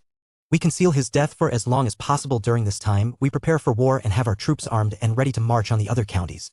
I need you to gather intelligence on the other counts from Vorarlberg to the Kussenland. I need to know who will challenge my usurpation and who will bend the knee. As for his cause of death, we will say it was a suicide. Without a proper investigation, nobody will know what has happened here on this day. Linda quickly nodded. She still had a gloomy expression as she was still troubled by the deaths of her furry little pets, but she knew now was not the time to grieve. Work needed to be done. They were in a period of critical importance. One mistake and all of their ambitions would come crashing down around them. Thus she did not have time to mourn her precious pets. After thinking about it for a few moments, the woman spoke her mind. I will get it done as quickly as possible. By the time the news is leaked, we will know who are our enemies and who are our allies. Seeing the woman he so dearly loved put aside her emotions for the greater good put a bitter smile on Berengar's face as he caressed his lover's glossy strawberry blonde hair before hugging her tightly. I promise when this is all over, I will give you a period of reprieve where you can properly deal with your loss. I know how much you cared for those cats. I swear I will never allow something like this to happen again. Though Berenger could not see her face, he could tell that the tears Linda had worked so hard to choke back had begun to flood down her exquisite face. She quickly latched onto Berenger and cried to her heart's content for the next few minutes. Afterward, she wiped them from her eyes before thanking Berenger. Thank you, and I promise I will have a comprehensive report on your desk by the end of the week. Berenger did not keep Linda any longer. He, too, had many matters to attend to in the upcoming days. For starters, he needed to write a series of official declarations of Conrad's demise and his usurpation of the boy's title. Of course, he would only release it after everything was in place for the transition of power in Austria. Thus Berenger and Linda quickly got to work on preparing for the unknown future. Though it was entirely possible that the other counts would respect his rise to power and bend the knee peacefully, Berenger was not a man who believed such a thing was likely. To him, it was better to be prepared for the outcome of the war, even if it didn't happen, than it was to hope for the best and leave himself vulnerable. Berenger had an idea in his head of how this war would play out, but he needed to know for sure. Thus he had set Linda to task to find out who his enemies were. However, Berenger was pretty confident that Count Otto, who ruled over Steiermark, Count Oettinger, who ruled over Vorarlberg, and Count Adelbrand, who under Berengar's direction had replaced his brother Wolfgang as the Count of Salzburg, would be aligned with him. As for the counties of Upper Austria, Lower Austria, Kärnten, Krain, and the Kussenland, Berenger did not know how they would react to Conrad's death or who they would side with. Thus he needed to prepare himself for the possibility of a civil war. Chapter 218, Surprise Visit. While Berenger and Linda were preparing for the possibility of another war, the Byzantine princess had an important guest visit her. Though at the moment, Honoria was entertaining herself in the courtyard with her pet eagle Heraclius, utterly unaware that her fiancé was about to see her. Since Honoria was 5, she raised the Eastern Imperial Eagle as her pet, and it was quite honestly her only friend. She was the only daughter of the current Byzantine emperor, and to say her relationship with her brothers was strained could be considered an understatement. Since a young age, she had been heavily sheltered by her parents, to the point where she had never even left the palace or its grounds. The only men she had met outside of her family were either her father's subordinates or the various suitors that had heard of her legendary beauty and traveled a long way to meet her. Despite this, she found every man who attempted to gain her hand in marriage to be genuinely insufferable. Thus she had rejected them all ruthlessly, to the point where she was now 15 and close to the age of marriage without a fiancé. That is until relatively recently, where her father had, against her wishes, engaged her to the Crown Prince of France. Honoria wore a pretty smile and giggled as she played with her pet eagle. Its majestic wingspan revealed itself as it took off into the sky and hovered in the air like a watchful guardian of its friend and master. However, seeing an unknown man approach Honoria's vicinity, the eagle instantly dived down and got in the man's path. This man was Aubry de Valois, the Crown Prince of France and Honoria's fiancé. He had traveled a great distance to meet the gorgeous young princess whom he was engaged to. However, the moment Honoria saw the man in front of her, a frown instantly spread across her exquisite face, and she merely snubbed the man. Aubry was by no means a masculine man, even though he was said to be a talented warrior. The young man was overtly feminine, not just in his facial features but also in the shape of his body. He was petite, slender, lean, and had the skin of a woman. He had long center-parted dirty blonde hair that went down to his waist and emerald green eyes. If one did not know his identity, they might mistake him for a woman upon first glance. This was one of the reasons Honoria was not fond of the man. Another was that he was a well-known pillow biter. Despite the Catholic churches and society as a whole's intolerance for homosexuality, it still existed. Sometimes there were instances of men like Aubry who, despite being infamous for such proclivities, held high positions and were not subjected to the harassment of the church. Seeing his fiancée in front of him and an eagle blocking his path, Aubry put on a pretty smile as he maintained his distance, the sight of which instantly disgusted Honoria to the core of her being. Afterward, Aubry spoke in a voice so feminine it was virtually indistinguishable from a woman's. Honoria, I am so happy to meet you finally. I am Prince Aubry de Valois of the Kingdom of France. Daddy said you were beautiful. It appears he was not lying. How do you make your skin so pale? It is gorgeous. I wish I had skin as fair as yours. The man did not even try to hide the fact that he was not the slightest bit interested in Honoria as a woman. The way he complimented her was as if he was another girl seeking beauty tips. Honoria was convinced that if cross-dressing were not a severe offense in Europe, this man would undoubtedly walk around in women's clothes and nobody would be any the wiser about his actual gender. As such, Anuria merely snubbed the man and lifted her arm before shouting a command. Heraclius, come. With that, the Eastern Imperial Eagle flew down onto her forearm and perched upon it, where the young princess proceeded to walk away from her fiancé without paying him the slightest bit of attention.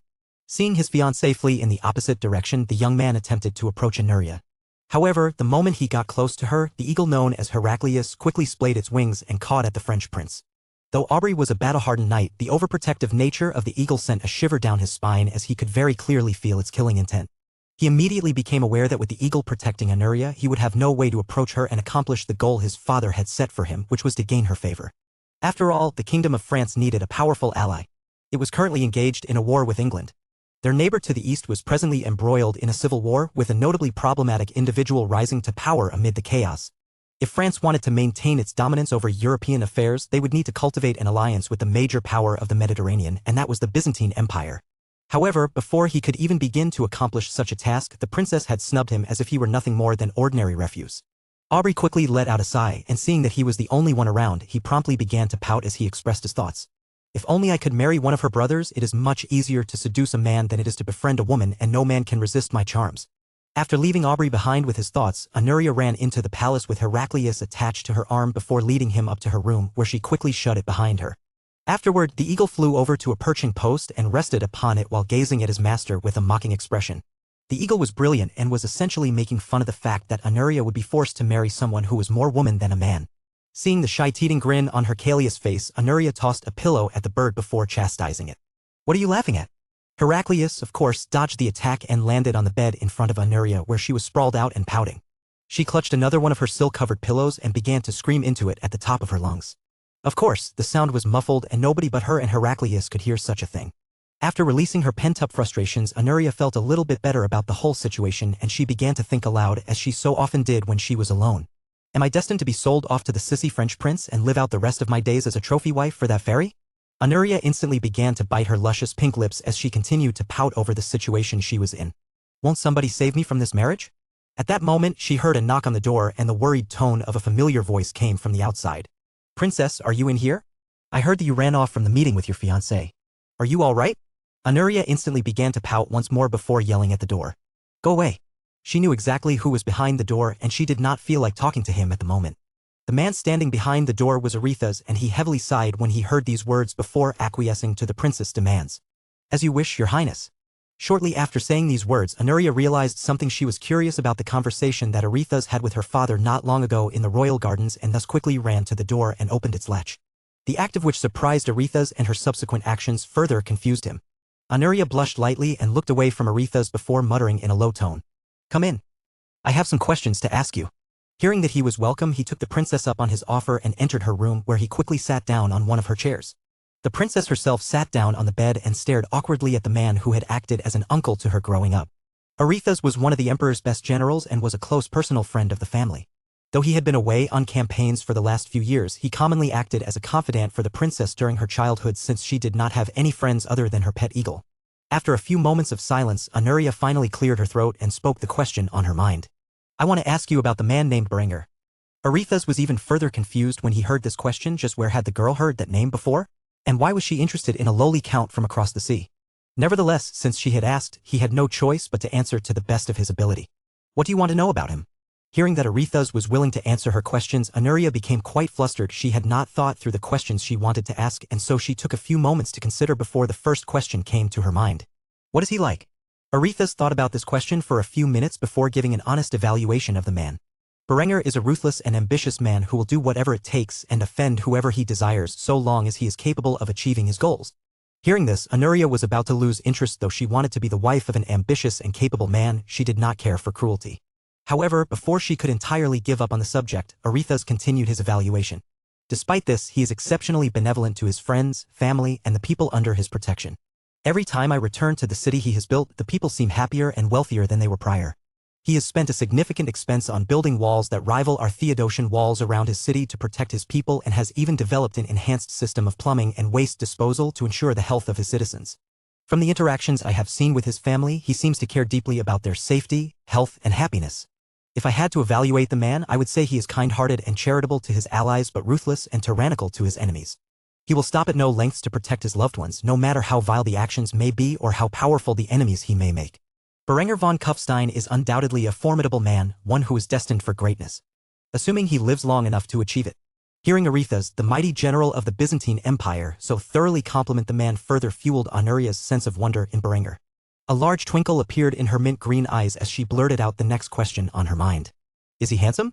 Aretha's was taken aback by the statement, though he never wanted to admit it. Berenger was exceptionally handsome and charming. Those two aspects added to his natural charisma, something that Aretha's greatly envied about the man. However, when the princess was the one to ask him the question, he had no choice but to answer honestly. He nodded his head in agreement rather than waste words describing Berengar's appearance. Hearing that Berenger was handsome on top of his exceptional character made Honoria even more interested in the man. Thus the last question was one of critical importance to her. Thus she began to blush lightly as she poked her index fingers into one another without looking Aretha's in the eyes. Is he married? It took Aretha's a while, but he finally understood why this girl was asking about Berenger. As such, he began to chuckle before giving her an honest answer. I wouldn't get my hopes up if I were you, my dear princess. Not only is he engaged to a very caring young woman, but he also has a lover on the side who is equally exceptional.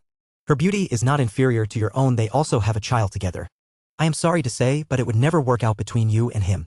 Even if Berenger is a valued trading partner of the empire and one day becomes the ruler of significant power, your father will never allow you to become a mere concubine, and I doubt Berenger will break his marriage to the girl he is set to marry.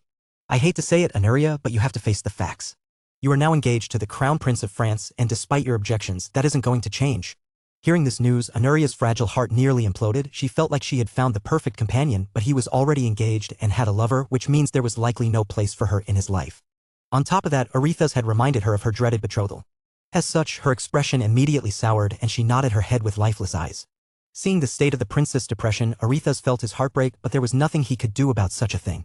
As such, he decided to leave her be to have some time to think to herself. After leaving her room and shutting the door behind him, Honoria slowly broke into tears.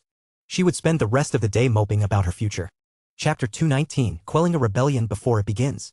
The illumination of high noon gleamed through the windows of Berengar's study, and with it, landed upon his handsome figure. The young count had a calm expression as he sipped from his tea. In front of him were two people reporting the news he had been waiting for. One of these individuals was his lover Linda and the other was his close friend and Field Marshal Eckhard. As Berenger enjoyed the flavor of the chamomile tea, Linda spread a report across his desk. Its contents revealed the general attitudes of the noblemen of Austria and how they would react to the news of Conrad's demise and Berengar's declaration of usurpation. As Berenger read through its contents, Linda announced the general summary of what the report contained.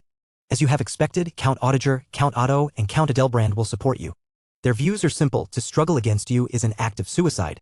Besides that, there is a consensus by these counts and their vassals that despite losing power in the forms of feudal armies, the economic benefits of tying their dynasties to positions of control over your businesses far outweigh the losses they will suffer because of your reforms. Berenger nodded in approval when he heard this and continued to read the report. While he did so, Linda further commented on it. Upper and Lower Austria will stay out of the conflict entirely. Our spies have reported that while the Count of those Upper Austria is not favorable towards you or your rise to power, his vassals support your reforms, and without their aid, the Count will not have the armies to rebel against you. As for Lower Austria, as you know, it is the crownland ruled by Conrad. With his death it has fallen directly into your hands. As such, you will see no resistance in the northern portion of Austria. Berenger flipped through the pages while drinking from his tea, nodding in silence. The report was thorough and included far more details than Linda was summarizing. As such, he took the time to read through it while his lover continued to report her findings. The regions that are sure to rebel against you when you proclaim yourself Duke are the counties of Kärnten, Crane, and Kussenland. In other words, the southern regions of Austria. The counts of those regions are greatly repulsed by your rapid ascension to power and consider you nothing more than a jumped-up baron. Aside from Kärnten, the other two counties did not personally witness the might of your forces in battle and as such genuinely believe they might have a chance to stand against you. While he heard this, Berenger smiled wickedly as he broached the subject with Eckhard, who was standing nearby silently listening to the report. Tell me, Field Marshal, how would you handle the situation? Eckhard scratched his beard for a few moments while he pondered about the information he had received before coming up with a solution. If I were you, I would deploy a few thousand troops to the southern counties under the guise of internal security. After all, since the Bavarian withdrawal, there has been a severe problem with brigands and highwaymen throughout South Austria. The local lords may be unhappy about it, but you are the regent of Austria, and as far as they know, Conrad is still alive. By showing overwhelming force and occupying the regions in the name of internal security, you can squash any form of rebellion before it even begins. The advantage we have is that nobody outside of Kufstein Castle is aware of Conrad's death, and before you reveal this card, they cannot do anything to rebel. When you finally announce Conrad's death and that you will be usurping the position of Duke, they will not have the means to fight you as you will already have occupied their cities and ports, ensuring your rule over the regions. They might try to foster an insurgency among the local population, but this can be counteracted by introducing your agricultural and industrial reforms. In doing so, the common population will see their daily lives improve and will be less likely to rebel in favor of the local nobility who treat them as slaves. There will be some bloodshed, but it will be minimal, and your reign as Duke over all of Austria will be secured. Hearing this, Berenger began to tap his fingers on his desk repeatedly for a few moments. This was plausible and was a great way to prevent unnecessary bloodshed in his ascension to the status of a duke. However, this action plan failed to remove the counts in power who would surely continue to scheme against him. Thus Berenger asked the question on his mind. If we do this, we will not be able to eliminate the disgruntled noblemen who will do their best to resist my reforms for years to come. How do you suggest we deal with them? Before Eckhard could speak up, Linda immediately voiced her opinion on the matter. You do not need to worry about this. I have a plan in mind that would allow us to be rid of their treachery permanently while making your ascension of power seem legitimate. As you know, my family is the major cadet branch of the main Habsburg line. With Conrad's death, my brother Liutbert is the next in line to inherit the duchy. By luring the rebellious lords to Innsbruck under the guise of a mutiny against your regency, we can gather every nobleman who seeks to defy your rule in one place, where my brother will raise an army against you. After a small battle, he will concede defeat and surrender his claim to the Duchy of Austria in favor of you. In doing so, the mutinous lords will be rounded up and executed for their treasonous activities. My brother will be spared as a benevolent action on your part and will be removed from the position of chancellor as punishment for his alleged betrayal, but still allowed to rule over Innsbruck. As for the rebellious lords' successors, they can be persuaded to toe the line. Linda made sure to emphasize the word persuaded. It would not be done civilly. Bribery, skullduggery, even threats could all be used to make sure the successors of these noblemen would do as they were told. Was it corrupt? Sure, however, sometimes underhanded tactics were necessary to achieve his goals, and Berenger understood this. Hearing his lover come up with such a dastardly plot, a wicked grin spread across Berengar's lips as he nodded his head with approval.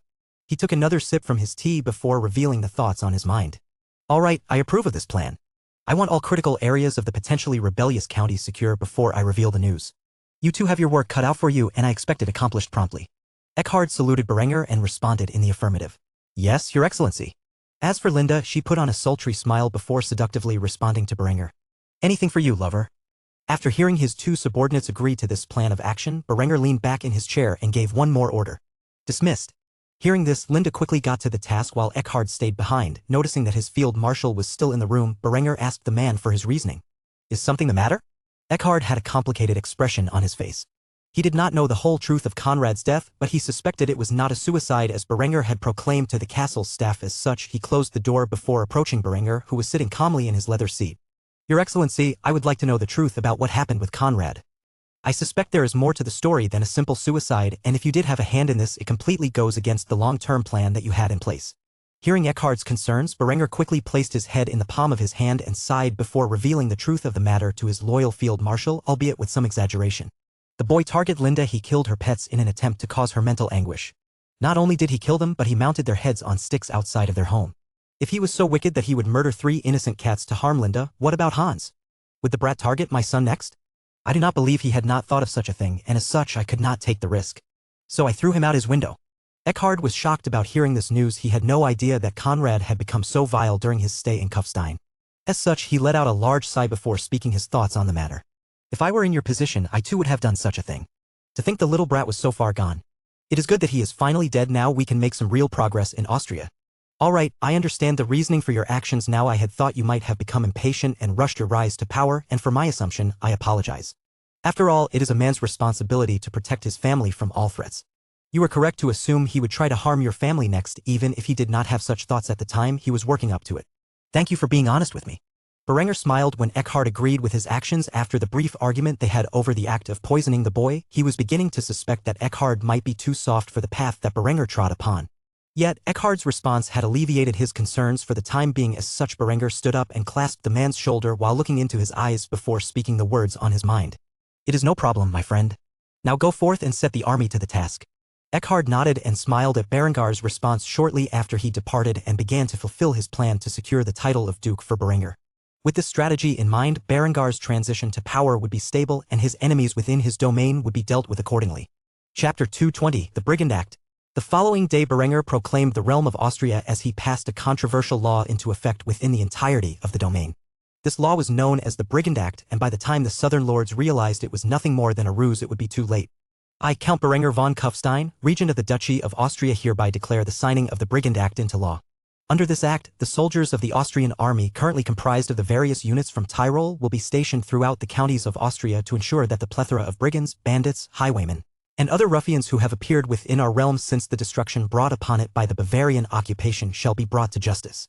With that said, the Austrian army, which was simply the Tyrolean army rebranded under Berengar's regency, was immediately deployed to the regions most afflicted with brigands, that being the counties most likely to rebel against Berengar's transition to power. Wilhelm Krieger stared at the notice in his hands as he rode on horseback towards the region known as Kussenland. This region, which was also known as the Austrian Littoral, was critical to Berengar's plans to develop a grand navy. Wilhelm was a young man of common descent. His father was a man-at-arms like his father before him. He was one of the first men to join Berengar's army back during the days when it was considered a militia. He was one of the few members of the officer class to come from common birth. Through his actions in Berniger's various campaigns, he had risen to the rank of captain and was currently leading an effort to eliminate out a group of brigands who had been occupying a village. The unit he was in command of was mounted infantry, and they had become at the forefront of the fight against the brigands in southern Austria. Due to their rapid mobility and exceptional firepower, mounted infantry was one of the most deployed units to combat the ruffians who had been causing trouble for the south. As for the rest of the infantry, cavalry, and artillery units, they occupied the cities, towns, and ports of southern Austria. Their total numbers were within the thousands. Wilhelm and his company of soldiers approached the village and noticed that a crude barrier had been set up around it. The brigands who had taken over the town had been using it as their hideout. Seeing that they were still a safe distance away, the troops dismounted before proceeding on foot. At the moment, an extensive fog filled the air, making it very difficult to see a few yards in front of one's location. Thus they went unnoticed by the brigands, who were currently enjoying the dawn by drinking, feasting, and abusing the women and girls of the village that they had occupied.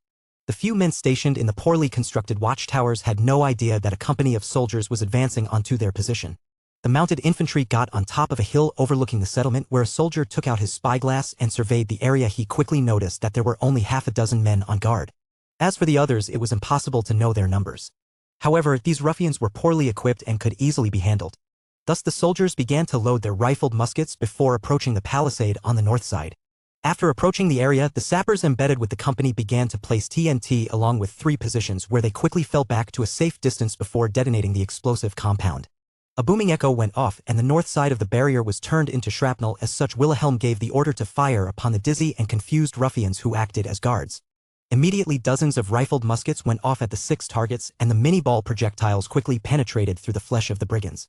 Large holes appeared in their chests and abdomens as blood sprayed in the air and onto the ground below. Those who had fired their muskets quickly began to reload, and due to the use of the quick loading tubes they had been provided with, it was a much swifter process than it had been previously. As such, the company of soldiers was fully loaded in a matter of seconds. Hearing the explosive blast and the sound of firearms being shot off, the brigands who hid within the settlement quickly began to flee from the buildings they were in. They knew their lives were in peril because the Austrian army was here to deal with them, and they had no intention of sticking around to fight it out. However, the moment they got into the open, Wilhelm gave another order to his soldiers. Pick your targets and fire at will. Thus, while perched on the hill above, the company of soldiers fired their rifled muskets into the village below, targeting any man who wielded a weapon in their hands. Before long, those cowardly enough to flee the town were all gunned down, and Wilhelm blew his whistle signaling the men to fix bayonets and charge into the settlement. While the Austrian soldiers charged into the village with bayonets affixed, they immediately came into contact with another wave of brigands and unleashed their fire upon them before running them through with their bayonets. After a brief and bloody scene, most of the bandits were killed, and the brigand leader revealed himself. He had a young woman as a hostage and held a blade to her throat as he began to make his demands to the Austrian soldiers who had encircled him. Not a step closer. In warning you, I will cut this bitch's throat. Seeing the brigand so close to killing the hostage, Wilhelm quickly gave a command to his forces. Halt! As the soldiers surrounded the man, Wilhelm began to negotiate. Surrender willingly.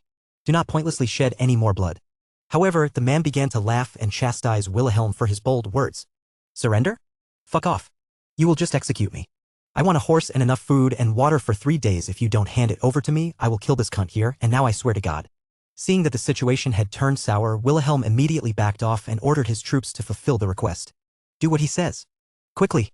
However, as he did so, he gave a stern look to the soldier who rushed by and grabbed a hold of him before whispering in the man's ear. Bring my horse. The man quickly nodded and as such ran off to the directions where the horses were hitched. Moments later, the soldier returned with Wilhelm's horse and handed it off to the captain. Captain Wilhelm immediately took control of the reins and behind the cover of the horse reached into the holster that lay on the horse's saddle and grabbed a hold of his flintlock pistol where he quietly cocked the lever. After doing so, he brought the horse over to the brigand leader and handed the man the reins, where the man began to laugh and mock Wilhelm for his submissive attitude. Good. Good. Be a good little soldier. As the man hopped onto the horse, he quickly dragged the woman up into his lap, despite her kicking and screaming, and grinned at Captain Wilhelm while doing so. You have helped me a lot. I'll make sure to free the lass after I have had fun with her. Right before the man could snap the reins and ride off into the dawn, the sound of gunfire echoed and a musket ball pierced through the back of the brigand leader's skull and out the other side. His corpse immediately fell off the horse and onto the ground where Captain Wilhelm could be seen with a smoking pistol a few feet away. Luckily for him, his gun was rifled and such a shot was easy enough to make without harming the women. Afterward, he gave another command. Clean up the village and make sure any other brigands who are hiding in the area are killed on the spot. There is no mercy for such villains. With that said, the company of soldiers got to task and investigated the village where they found a few more brigands hiding among the peasants. After discovering these men, they were arrested, lined up against the wall, and summarily executed. This was only one village, but scenes like this displayed themselves throughout the entire southern portion of Austria. These actions were merely a cover Berenger used to hide his true intent. Only a tiny portion of the troops sent to the south was used for hunting down the brigands. In reality, Berenger needed less than 1,000 men to accomplish these tasks. Yet instead, he had sent thousands of soldiers into the southern counties, where he began to house his troops within his enemy's borders. The vast majority of the soldiers occupied the cities, towns, and ports where Berenger intended to use these forces to instantly squash any rebellion that might take place. When the counts of southern Austria realized that Conrad was dead, they would already be fully occupied by a large armed force, preventing them from revolting against Berengar's rule. Of course, Berenger had other plans in mind for those who resisted his authority, and while the Brigand Act was underway, Berenger began to plot against those who would resist his ascension to power. Chapter 221, Setting a Trap. While the Brigand Act was ongoing in the southern counties of Austria, Berenger began to make a move against the rebellious counts and their villainous vassals. At the moment, Liutbert was sitting on the seat of his power in Innsbruck, reading a letter. The letter was addressed to him by his devious little sister, who just so happened to be the lover of Count Berenger. The contents of the letters were a villainous plot devised to eliminate the potential enemies of Berenger while securing the legitimacy needed to ascend to the position of Duke. Liutbert held a unique position in the feudal hierarchy of Austria. With the main Habsburg line destroyed, he was the closest living male heir to the title of Duke. As such, he presented a unique obstacle in Berengar's rise to power. Liutbert was deathly afraid of Berenger. After all, he had witnessed the impeccable might of the man's army and knew he had no chance contending for the ducal throne. On top of that, he was pretty confident his sister would poison him if he dared to act rebelliously against the upstart from Kufstein. Thus he had taken a largely obedient position in regards to Berenger and his rule over Tyrol. The hope was that the man could gain some benefits for himself and his family by being loyal. So far, it had proven to be a lucrative course of action, with Innsbruck becoming the second industrial city of Tyrol. The wealth generated from such a massive business essentially went into his pocket. In contrast, the remainder was paid in tax to Berenger. Not only that, but the man had been appointed as chancellor, essentially making him the second ruler over the region, at least in theory. Most of his work was just being delegated tasks Berenger felt he was capable of performing competently. Considering all of these things, Liutbert let out a large sigh before voicing his concerns aloud. This is going to be exceptionally difficult to pull off. After reading his sister's letter, he lit it aflame by using a candle. After doing so, he blew the candle out before getting to work on the task he had been instructed with. Liutbert immediately began to write letters to the noblemen of Austria who were more likely to rebel against Berenger. This included the ones in Tyrol who were upset with Berengar's reforms. The letters were a request for a meeting in Innsbruck to discuss the future of the realm. These letters contained sensitive information leaked to the Liutbert by his sister Linda to persuade the disgruntled nobleman to appear in the city. The letter asserted Berenger was a murderer and a usurper who conspired to seize the ducal throne of Austria, and that with Conrad's passing, Liutbert was the legitimate successor. For the other noblemen, especially the ones upset by Berengar's rapid rise to power and his political reforms which limited their feudal powers, Liutbert was a far better alternative for the position of duke. After sending out the letters, Liutbert waited for the response, and within a matter of weeks, a date was settled for a meeting of the disgruntled noblemen where they would arrive in Innsbruck. During this time, Berengar's armies successfully occupied the rebellious regions with his armies under the guise of the Brigand Act, thus preventing them from rising in rebellion. Their only path forward to war would be gathering in Innsbruck and using the forces seemingly designated to the Chancellor's control to resist Berengar's tyranny. In reality, these were just mercenaries that Liutbert had purchased with Berengar's backing.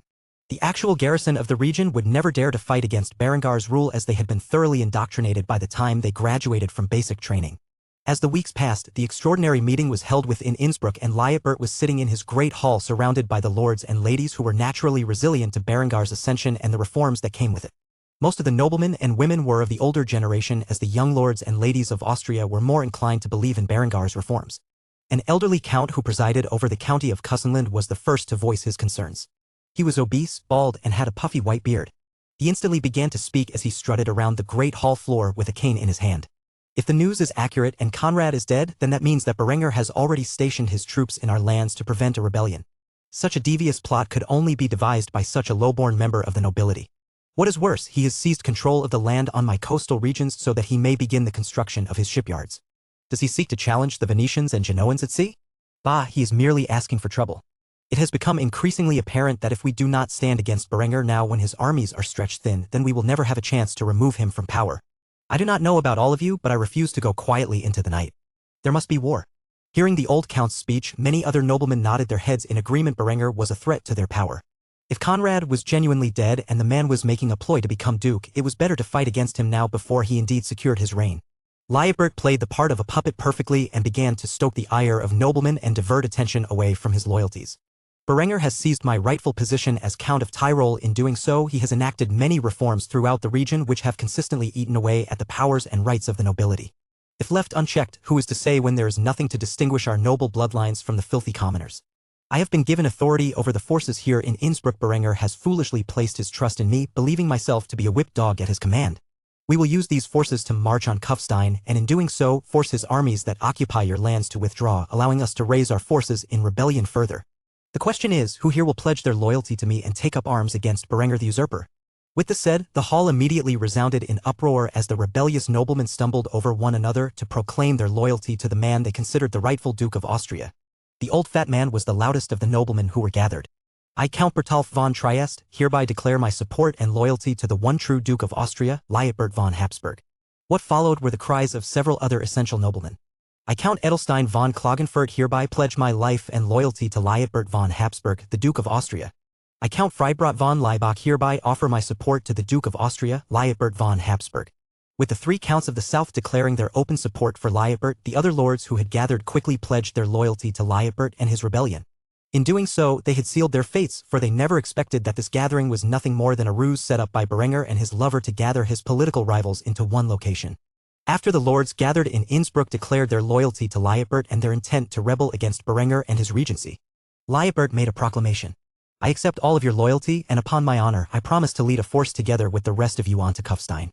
We will strike while Berenger the usurper is unprepared and quickly put an end to his illegitimate reign. With this said, cheers began to erupt in the crowd. The nobles who had gathered swore that they would follow Liutbert into battle with the forces stationed in Innsbruck. They felt that they would be fully capable of deposing Berenger and his tyranny, utterly unaware that they were walking into a trap. As such, the following days were spent preparing for war, with Innsbruck's industrial output focused to a small degree on creating arms and armor for the nobles who had gathered, considering they were unable to bring their equipment with them. Of course, they were delighted with the advanced designs of the full-plate armor that Innsbruck's factories were capable of producing, and while equipped with such fierce armor, felt as if they were invincible in their quest to overthrow a tyrant. Thus all of the plans were in place for a decisive showdown that would eliminate Berengar's enemies and make it appear as if the transfer of power was legitimate. Soon enough, the two armies would clash in the fields outside Kufstein, the result of which was yet to be seen. Chapter 222, Running Away from Home. While Berenger was preparing for war in an attempt to crush the rebellious nobles of Austria and solidify his power, the Byzantine emperor was throwing a banquet. The feast had been prepared for the French prince. The latter had elected to stay within the borders of the empire for the time being. It was now his 17th birthday, and as such, Emperor Vitranes had prepared a massive celebration for his future son-in-law. Despite Honoria's protests, she had been dragged from her room and forced to sit beside her effeminate fiancé. However, she refused to interact with the young man and pouted silently as she dug into her meal with a distressed expression. Despite Aubrey's best efforts to win Honoria's favor, the young woman refused to associate with him remotely. This had begun to make things complicated for the Byzantine emperor and the French host. After all, this young couple was set to wed in a few months, and they were not even on speaking terms. Ultimately, Aubrey had given up on being friendly to Honoria and had begun to flirt with one of her brothers. The man in question he was trying to get on more familiar terms with was roughly Berengar's age. Like Berenger, he had proven himself a capable commander despite his young age and was an officer in Aretha's army. The man's name was Decentius. He had short chocolate hair and deep emerald eyes. Unlike Honoria, his skin had an olive complexion. He was also reasonably tall, at least according to the standards of his people, and had an athletic frame which was stacked with muscles. One could see the outline of his muscle from his purple and gold tunic that wrapped itself around his torso. His exceptionally masculine appearance was something that Aubrey greatly admired, and as such he was more than happy to charm the man or attempt to do so. Thus while Anuria ignored her fiancé, the boy flirted with another man in the middle of her presence. "What's your name, handsome?" At the moment, Aubrey was resting his feminine face on his dainty hand while wearing a pretty smile, one that should not usually belong to a young man such as himself. The sight immediately made Dissentious uncomfortable. As such, he looked away from the pretty boy before responding. "Dissentious." Immediately a look of joy appeared on Aubrey's face as he tried to advance the conversation further. "That is a strong name, truly worthy of a sturdy man such as yourself. Tell me, Dissentious, are you a soldier?" "I am not just a mere soldier, but tour marches, second only to the great strategos Aretha's maniacs." Aubrey had no idea what a tourmarches was, but he knew it was some form of a high-ranking officer. In the army of a strategos, the tourmarches was the next level of command directly below the position of strategos. Thus Dissentious had quite the position and had served extensively in the war for Egypt, which had made its way to Alexandria at this point. Aubrey pretended to care about his exploits and covered his mouth, gaping in feigned shock before complimenting Dissentious further. "I had no idea you were such a strong and capable commander. Do you mind giving me some advice later? In private, perhaps?" Anuria was forced to witness the sight of her elder brother openly flirting with another man, and it made her stomach churn. It was pretty obvious to her what Aubrey wanted. However, men often fell for a pretty face, even if it was attached to a boy, and thus Dissentious was foolishly walking right into a trap. Anuria could no longer withstand the sight and instantly began to chastise Dissentious. "Brother, please restrain yourself. It is okay if you want to flirt with men in private, but this is a public occasion, and I am quite embarrassed to be your sister at this moment." The moment Anuria made her comment, Dissentious realized what angle Aubrey was playing and immediately freed himself from the boy's charm in doing so. He coughed before saying, "It is not like that, Anuria, right Aubrey?" Aubrey glared at Anuria as he pouted the girl just had to ruin his fun. He was beginning to understand why the previous men he had been in a relationship with preferred his company over their wives. As such, he immediately began to respond to Anuria, now that he believed he had her attention. "Are you perhaps jealous that I am giving your brother more attention than you?" However, Anuria merely scoffed and began to ignore the boy once more. The sight of Aubrey with his second oldest son and Anuria blatantly pointing it out greatly enraged Emperor Vetranes. Truthfully, he did not want to engage his daughter with a young man like Aubrey, but at this point, he had little choice. France would prove to be a powerful ally, and it was not like there was a man his little princess would approve of. She was far too picky when choosing a man, and Vetranes was well aware of her extensive criteria. In his eyes, it was unrealistic to find a man who met the conditions of being ambitious, strong, and domineering while still being kind, compassionate, and gentle. Let alone the standards for physical appearance the girl had. If such a man existed where he could bridge the duality of overwhelming strength and benevolence, Vetranes believed he most certainly wouldn't be single. Thus he felt Anuria was living in a fantasy if she thought she could find such a man to marry. As such, Vetranes decided to put his foot down and instantly began to bark at Anuria's improper behavior. "Anuria, if you can't behave yourself at this banquet, then why don't you remove yourself and go back to your room where you can reflect on your actions? As punishment for your unbecoming attitude, you will go hungry for the night." Anuria immediately began to protest this decision in her mind. She had done nothing wrong. As such, she pounded her dainty fists on the table with a furious expression on her face. "But father..." However, before she could finish her train of thought, Vetranes stood up from his chair and pointed towards the exit. "No buts. Go to your room, and stay in there until you can decide to stop acting like a spoiled brat and behave in a manner of a woman fitting of your position." Getting scolded so harshly, especially while in public, immediately made Anuria's mint green eyes fill with tears, and as such she rushed to her room. She could not comprehend why she was being punished in such a manner. She merely pointed out the illicit behavior between her foolish brother and her queer fiancé. Why was she the bad guy? As such, she quickly entered her room and slammed the door behind her before latching it shut. She spent half an hour crying in her bed before wiping the tears from her eyes and gritting her teeth. If this is what her future entailed, to the point where she would be wed off to a feminine boy who engaged in carnal relations with other men while she had to watch from the side in disgust, then she would prefer to run away from it all. But where would she go? She had no money, no supplies, and no allies to speak of. Hell, she had never even been outside the palace before. The girl quickly tossed aside the scrolls on her desk in a fit of fury, and in doing so, a map rolled itself across the surface, revealing the contents within. The map of Europe was remarkably detailed, showing the duchies and the individual counties that comprised them. The moment the map sprawled open, it caught her attention. Looking at the Duchy of Austria on the map in front of her instantly reminded the young woman of the image of Berenger that she had conjured in her head some time ago, giving her a brief bit of hope amid the despair that had consumed her heart. This suddenly gave her an idea. Maybe, just maybe, If she traveled to Austria and met with Count Berenger, she could prevent her horrible fate. However, she only had a vague idea of where Berenger lived, as Aretha's had not explicitly stated where Berenger was count. Luckily for her, there was a hint in his full name. She quickly placed her finger on the map of Austria before speaking her thoughts aloud. If I remember correctly, the surnames of German nobles are named after the area their rule originated from. If so, that means Berenger is from Kufstein? But where is such a location? Curiosity had overwhelmed the young woman at this point, and she quickly went to her unique bookcases, where she promptly retrieved her atlas. It contained a variety of maps comprising of the known world, and as such, she scoured through her resources to find the location of Kufstein. Though the information in the atlas was largely outdated, it was enough to give her a rough estimate of the journey she had in mind. One thing was sure: if she stayed in Constantinople, she would indeed be forced to marry Aubrey. After all, her 16th birthday was just around the corner, and as such, she had very little time before she was sold off like a common mule. After mapping out her journey, Honoria decided her route. She would hire a ship to take her from the Bosphorus to the Black Sea, where she would then take a riverboat across the Danube and into the borders of Austria. She would continue her journey across the Danube and into the river in where she would enter Kufstein. It was a long journey, and she knew it would be dangerous. However, she refused to stay in Constantinople and awaited her miserable fate. The only concern she had was what she would use for payment. However, after searching around for something of value, she noticed her jewelry bin, which contained many precious stones and metals. As such, she grabbed a hold of her jewelry box and stuffed it into a sack where she placed spare clothes and other necessities. Heraclius, her pet eagle, noticed her actions and quickly approached the girl with a curious expression. Seeing the curious gaze of her best and only friend, Honoria quickly announced the decision she had come to. "We are running away, Heraclius. I can't stay in this palace any longer. I would rather die than marry a twink like Aubrey." The eagle was smart enough to understand her words and nodded his head in response, climbing atop the girl's shoulder. The eagle would watch over her throughout her voyage like a guardian angel, ensuring no harm came to her throughout the perilous journey she was about to embark upon. After seeing the eagle follow her, Honoria smiled and petted its head with a single finger. "I can always count on you, Heraclius."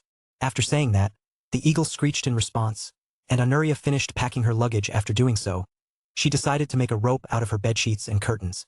She proceeded to tie the rope from her bed frame, where she carefully climbed out of her window. Before climbing out of the window, Honoria had managed to toss her luggage into the bushes below. After finding solid footing, she dashed off out of the palace's grounds and towards the harbor of the city. Hopefully, the young princess could charter a voyage before her family found out about her disappearance. Chapter 223: Crushing the Rebellion. Weeks had passed since the meeting in Innsbruck and the establishment of the rebellion against Berengir's regency. Letters had been constructed and sent across the realm making accusations of Conrad's death and Berengar's attempt to usurp the position of duke from the rightful claimant Liutbert.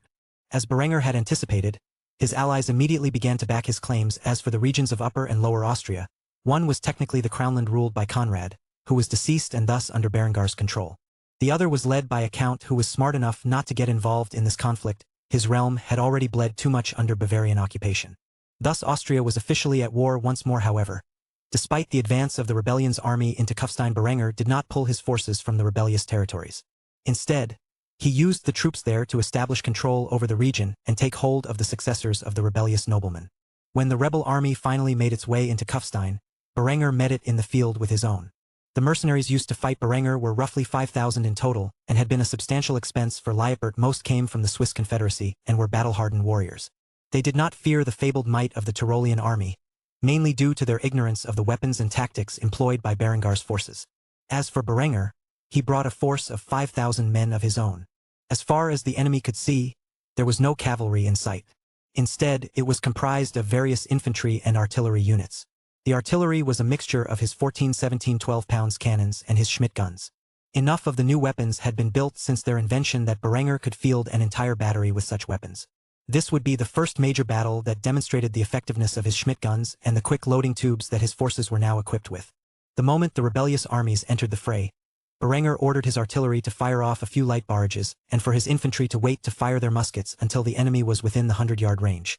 The reason for this was simple: he wanted an overwhelming victory, and the best way to achieve this was to allow his 6 puckle guns to fire their canister shot at the enemy and quickly wipe the floor with the army. For that they needed to be within the 75-yard range in order to be most effective. As such, his cannons fired shells into the mix of the enemy, but they had great resolve and discipline. Thus, they marched through the artillery fire and towards Berengar's army, who had held their position near the puckle guns placed between their ranks. Despite the explosive shells ravaging the enemy's ranks, they were few. Thus the Swiss mercenaries Lietbert had paid for prayed to God above as they marched within formation directly into the oncoming fire. When the archers finally reached engagement distance, they began to fire a volley of arrows upon the Tyrolean soldiers, and yet despite this, the Tyroleans stood firm. Their superior armor deflected many of the oncoming blows.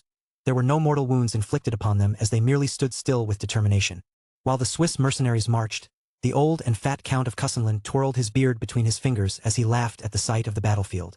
It appears the effectiveness of Berengar's weapons has been greatly exaggerated. I feel confident that the armies of Innsbruck will be fully capable of defeating the armies of that tyrant Berenger. Hearing this, several of the nearby lords agreed with the Count's comments. As for Lietbert, he merely smiled bitterly while thinking to himself, "These fools have no idea what they have gotten themselves into." Shortly after the Count's remarks, the Swiss mercenaries advanced into engagement distance, and this is where Berengar's armies displayed their full might. The moment the rebels' ranks moved beyond the 100-yard point, the Tyrolean infantry formed ranks and began to fire a volley into the formations of the Swiss mercenaries. The moment they did so, thousands of mini-balls flew forth and pierced through the mighty brigandine and plate armor of the Swiss mercenaries and tore apart their flesh beneath it. Blood splattered into the field, and limbs were scattered from the impact. Blood-curdling screams immediately filled the air, and the Swiss began to fear the results of these strange, thunderous weapons. However, before they could even think of retreating, a second volley had been fired by the Tyrolean infantrymen, who had rapidly reloaded their rifled muskets with their quick loading tubes. Yet that was not the worst of it. The first round of shots fired from the 6 Schmidt guns instantly found their way through the iron and steel armor of the Swiss mercenaries and into their torsos and limbs, further adding to the carnage. A total of 96 musket balls were fired from the first volley of the Schmidt guns alongside the thousands of mine balls fired from the muskets. Yet that was not the end of it, as the muskets were rapidly reloaded, and the Schmidt guns had quickly fired their next round of shot into the enemy lines. Over 20,000 rounds had been fired downrange within a matter of minutes. This was the result of the combined use of the rifled muskets, quick tubes, and the Schmidt guns, thoroughly shredding the lines of the Swiss mercenaries and the archers behind them. Not a single man had survived the onslaught of the Tyrolean forces. Before the enemy could even reach melee distance, they had been thoroughly shredded by Berengar's armies. Even Berenger himself was surprised by the slaughter that had unfolded. The bodies of the Swiss mercenaries looked as if they were steel sieves filled with blood. Each body contained multiple projectiles. It was an absolute massacre, the likes that even Berenger had not expected. As for the rebel lord, they gazed at the carnage inflicted upon their forces in such a short period with overwhelming dread. Just like this, their army had been so thoroughly defeated. They could not imagine what would happen to their troops if they could unite with the forces in their lands. The fat Count dropped his riding crop before instantly screaming in terror, "Retreat. We can't allow Berengar's forces to capture us." However, before any of the lords could do so, they noticed cavalry appear from within the tree line that surrounded the battlefield. Berenger had kept a company of cuirassiers nearby to quickly encircle the rebellious lords moment the battle had turned in Berengar's favor. As such, the enemy lords promptly found themselves surrounded. The fat Count immediately tried to negotiate with the cavalry. "We surrender." However, before he could finish the words, the cuirassiers raised their pistols and fired them into the formation of encircled lords, shredding every last rebel in the act. Their bodies quickly fell off their horses, turned into the same bloody sieves as the mercenaries in the fields below. As for Lietbert, he had silently moved out of the way and merged into the ranks of the cuirassiers without the other lords being aware. Thus he was spared their fate. Shortly after, Berengar's forces began to mop up the battlefield, and Lietbert was brought to Berenger as the official leader of this rebellion. He had to surrender, and as such, he quickly found himself kneeling before Berenger, who gazed at him with a degree of arrogance in his sapphire eye. Lietbert promptly tossed out the words he was expected to say. "I, Viscount Lietbert von Habsburg, hereby declare my unconditional surrender to Count Berenger von Kufstein. In doing so I relinquish my claims to the title of Duke of Austria in favor of His Grace Berenger von Kufstein. Long may he reign." With this said, Berenger smiled before tapping Lietbert on the shoulder. In doing so, he voiced his first command as the official Duke of Austria. "Rise." With this, Lietbert rose to his feet, where Berenger quickly reprimanded him. "Viscount Lietbert von Habsburg, as Chancellor of my realm, you have incited a rebellion against me, and for that there is a strict punishment. I hereby relieve you of your position as Chancellor and order you to return to Innsbruck, where you will continue to rule over the area as Viscount." From the start of this plot, Lietbert was aware that he would lose his position as Chancellor, but to be honest, he was pretty relieved. The job comprised entirely of him being delegated a massive amount of work from Berenger. It had begun to stockpile to an unreasonable degree. Now that Berenger was the Duke of Austria, he could not imagine the sheer amount of paperwork he would be forced to do. Thus retiring to Innsbruck and living out the rest of his days as a pampered noble was a far better option to him. As such, he responded with a warm smile on his face. Yes, your grace. With this, the most rebellious of the lords of Austria was defeated in a single battle. Their deaths allowed their successors to take charge, who would be strong-armed by Berengar's forces that occupied their lands into obeying his rule. Berenger was now the undisputed Duke of Austria, and with it, had gained a considerable amount of power and prestige. Yet to an ambitious man like Berenger, this was not enough. As for his immediate concerns, his goal was to consolidate his power and work through diplomacy to elevate the status of Austria from a duchy into a kingdom, allowing Berenger to proclaim himself king. This would take a while to accomplish, and Berenger was in no hurry. Thus, after defeating the rebellious lords in battle, Berenger returned to Kufstein to stabilize Austria and, by extension, his rule. Chapter 224, Honoria's Journey Part 1. After absconding into the night, Honoria quickly proceeded towards the harbor with the intent to charter a ship through the Bosphorus and into the Black Sea. However, as she walked through the streets, it became increasingly apparent that all kinds of eyes were drawn to her figure. She failed to remain inconspicuous despite her best efforts to cover up her identity by wearing a mint-green face veil that had golden embroidery. There were 4 reasons for this. For starters, she was an exceptional beauty, and the mystique of the veil only added to that. Secondly, she wore extraordinarily lavish mint-green clothing that was embroidered in gold. Such attire was uncommon even among the aristocracy. Thirdly, she had an Eastern imperial eagle perched on her shoulder. And lastly, she gazed upon every sight with a sense of wonder, as if she had been locked up her entire life, never being able to see the city herself. Because of these factors, she attracted a great deal of attention, so much so that it would be easy to discover her whereabouts when her family noticed her absence. However, Honoria seemed blissfully unaware of the attention she was gathering and thus continued to prance about throughout the city of Constantinople. As Honoria was walking through the city, the girl quickly got lost and found herself in a dark alley, where a group of street rats approached her. These men were impoverished and wore lustful gazes as they saw the beautiful noblewoman approach them. Seeing a group of strangers in front of her with hostile glances, Honoria tried to evade them, but as she passed by, one of them grabbed a hold of her arm and forced her to stop. "Hey, pretty lady, how about you stay here with us? I promise that we will show you a good time." Honoria's first instinct was to call the guards, but as she was about to do so, she realized that such an action would only reveal her identity. Surely once the guards realized she was the princess, they would force her to return to the palace, which was a result she could not allow. As such, she began to pull her arm away, in doing so alerting Heraclius to the danger. Before she could make a sound, Heraclius jumped off of her shoulder and dug his talons into the eyes of the man who held onto her wrist. The majestic eagle could quickly tell these men meant to do his master harm and thus leapt to her defense. Talons instantly sunk into the thug's eyes, blinding him in the act. The man screamed in pain as he tried to wrestle the eagle off of his head, but that only made it worse. Eventually, the man's eyeballs were ripped entirely out of his head. His comrades immediately took off in fear. After all, the eagle had given them a glance that stated its intentions. If they stayed around, they too would be maimed. After pecking the man's skull a few times with his mighty beak, Heraclius left the man to wallow in pain on the ground, forever blinded due to his actions. Seeing Heraclius leap to her defense in such a heroic manner, Honoria praised her pet. "Good boy, Heraclius." Upon hearing this, the eagle merely screeched and cleaned off his talons with his tongue before hopping back onto her shoulder. Afterward, Honoria and Heraclius quickly fled the scene, eventually finding their way down the streets. She was truly lost within the confines of the city of Constantinople. Her escape was not going as brilliantly as she had planned. After walking around in circles for a while, Honoria noticed a rundown building in front of her that had a lot of people surrounding it. Realizing she needed to ask for directions, the princess quickly approached the building. And when Honoria entered the building, she quickly found it filled with women and men dressed in skimpy attire. One of the nearly half-naked women approached Honoria and quickly greeted her. She was rather average-looking, but due to her excessive makeup, she could pass as attractive. "Welcome to the Jewel of Constantinople, where all your fantasies can come true for a price. Tell me, do you prefer men or women?" Honoria had no idea that she had just walked into a brothel and was greatly confused by the question. As such, she attempted to figure out where she was. "I am sorry, I don't quite understand. I'm looking for the harbor. Can you help point me in the right direction?" The prostitute gazed at Honoria up and down for a few moments while examining the strange girl before her.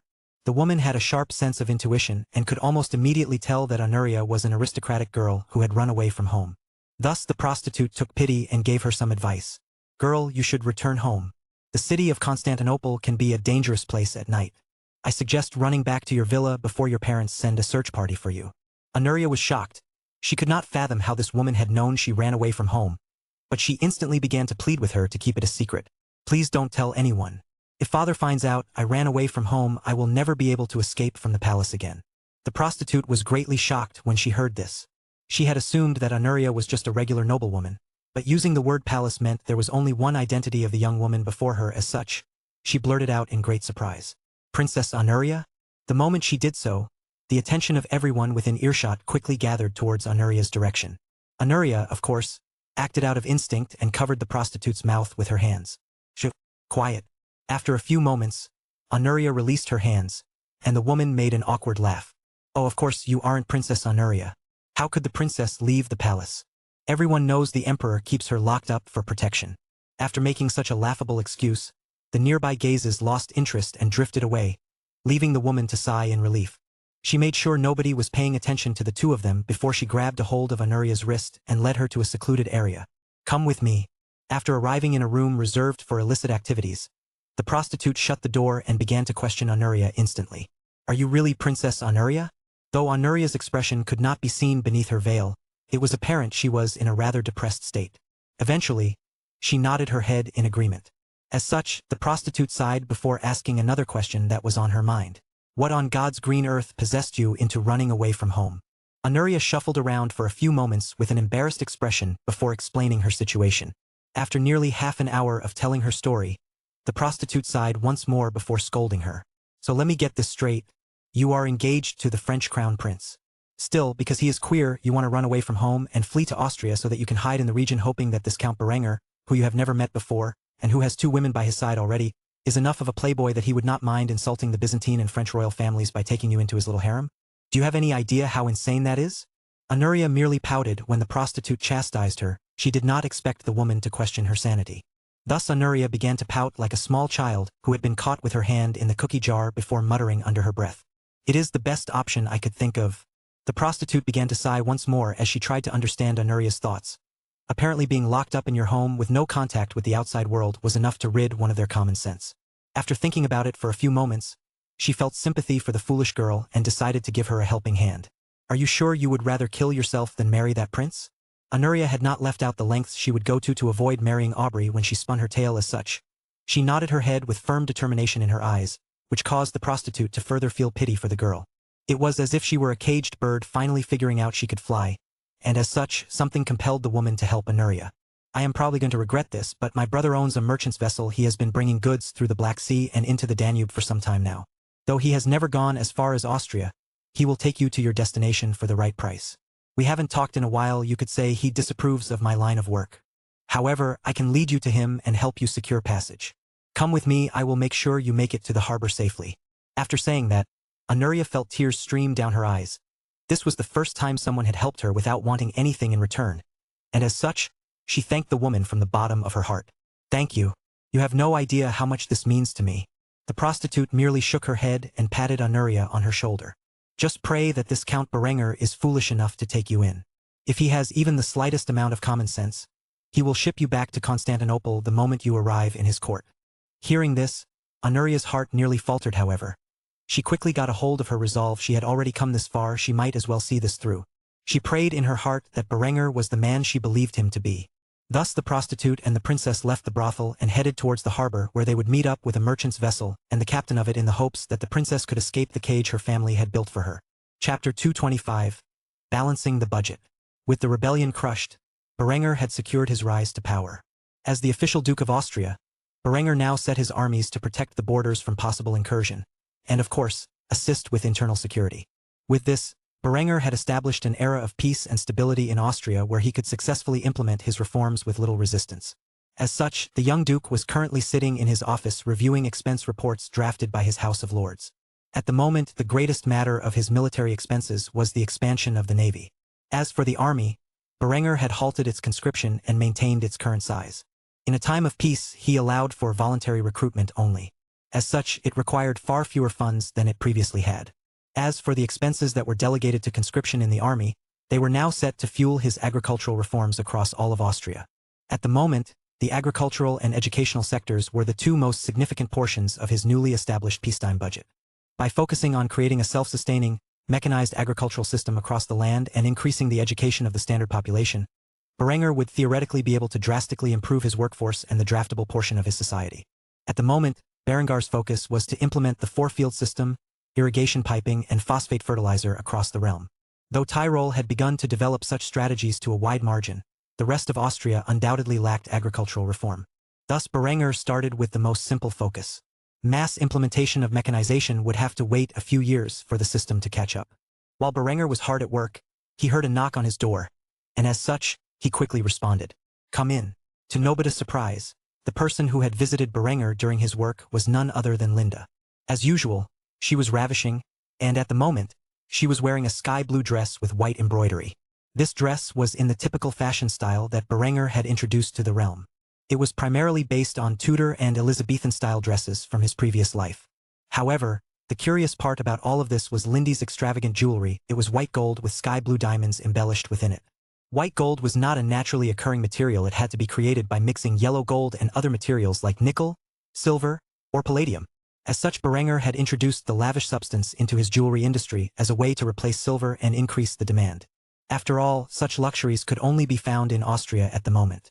As for the magnificent jewels, they were the exceptionally rare blue diamonds, and Berenger had paid a significant expense to import these precious gemstones from India via his Byzantine trade contacts in order to provide Linda with a set of jewels fitting for an empress. The dress and the gems paired with her sky-blue eyes and strawberry blonde hair perfectly. As such, Berenger was quite shocked at her appearance when she arrived in his room. So much so that his jaw dropped. This was the first time she had shown the new set of jewels since she had received them, and Berenger was more than impressed. He had every desire to get out of his seat and make love to the woman then and there, but he was not an animal who lived on pure base instinct, and thus he calmed himself before putting such notions aside.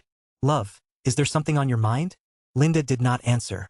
Instead, she slowly approached the desk where she sat upon it. After enticing Berenger by showing off her mighty cleavage, she slapped his head with a file in her hands that he had not noticed before teasing him. "Darling, where are you looking? My eyes are up here." Seeing that the girl was toying with him, Berenger began to chuckle before grabbing a hold of the file and reading into it. The document requested an increase in funding towards foreign aid. However, both Berenger and Linda knew what this request was really for. Foreign aid was the expenditure report that Berenger filed for all of his intelligence expenditures. The reason for this was simple: his spy network officially did not exist, even though everyone knew he had one. To fund this network, he needed a front. Otherwise, there would be a giant gap in the accounting of his government spending, which would immediately draw suspicion by any potential onlookers. Thus Berenger opted to allocate a particular portion of the duchy's budget into foreign aid. Of course, all of these resources went to funding the recruitment, training, deployment, and other resources Berengar's intelligence agents needed. Berenger quickly signed the request for funds before handing it back to Linda with a smile on his face. After doing so, he made a request of his beautiful young lover while giving her a document of his own. "Sweetheart, I need you to do something for me. It is time to reform the crude spy network we have developed into a full-scale intelligence department. This is a list of the basic structure that shall be established, and you can make any changes to it that you see fit." The structure was loosely based on a diagram he had once seen online of the CIA's basic system in his previous life. Lindy's official rank and title would be Director of Intelligence, and she could fill the ranks with anyone she saw fit for the positions available. The other important feature of this structural overhaul was the establishment of a training facility for new agents.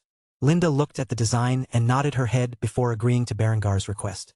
"It might take a while, but I assure you it will be done in at most 2 years.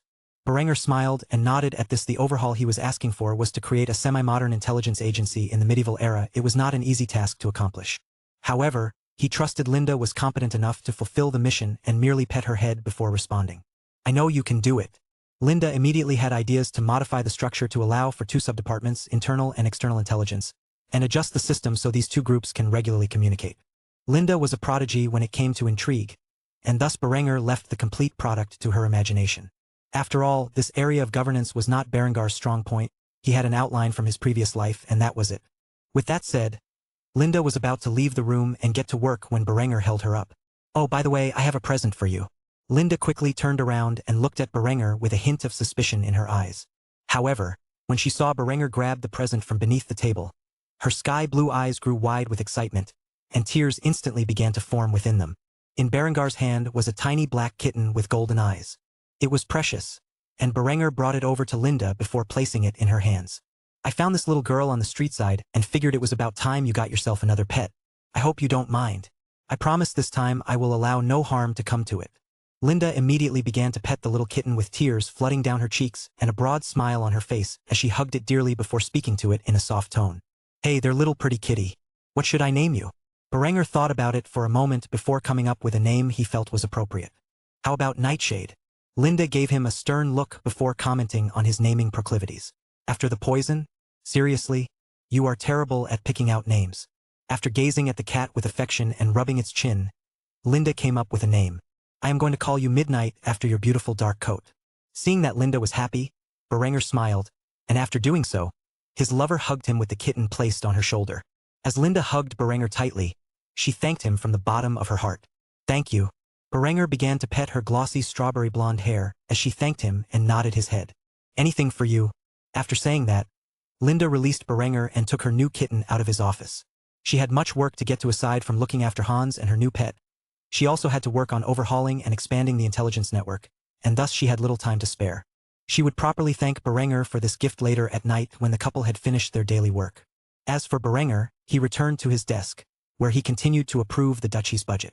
For the time being, he had many reforms to enact. While signing documents, all he could think of was how happy he was to be reincarnated into this alternate world. If he had not died in Afghanistan in his previous life, he likely would have spent the rest of his life alone and in the military. Yet now he had everything he could ever ask for, and yet it was not enough.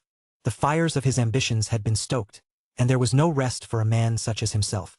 Thus he would work tirelessly in the upcoming days to advance the Duchy of Austria into a new era. The age of industry was on the horizon, and he had only just begun to breach its surface. However, before the Industrial Revolution could occur within his lands, the Agricultural Revolution had to take shape. Thus, for the time being, he was once more focused on agriculture. Chapter 226. Anuria's Journey Part 2.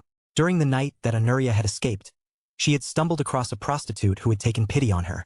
Despite taking an enormous risk, the woman promised to lead Anuria to the harbor and help her fulfill her wish. That wish was to escape her marriage to the effeminate prince of France and visit Austria, where she might finally get a chance to meet the man who could potentially be her destined partner. With the prostitute's guidance, it did not take long for the two to arrive at the harbor where a merchant's galley was docked. It was a decent-sized ship and was fully capable of crossing through rivers like the Danube.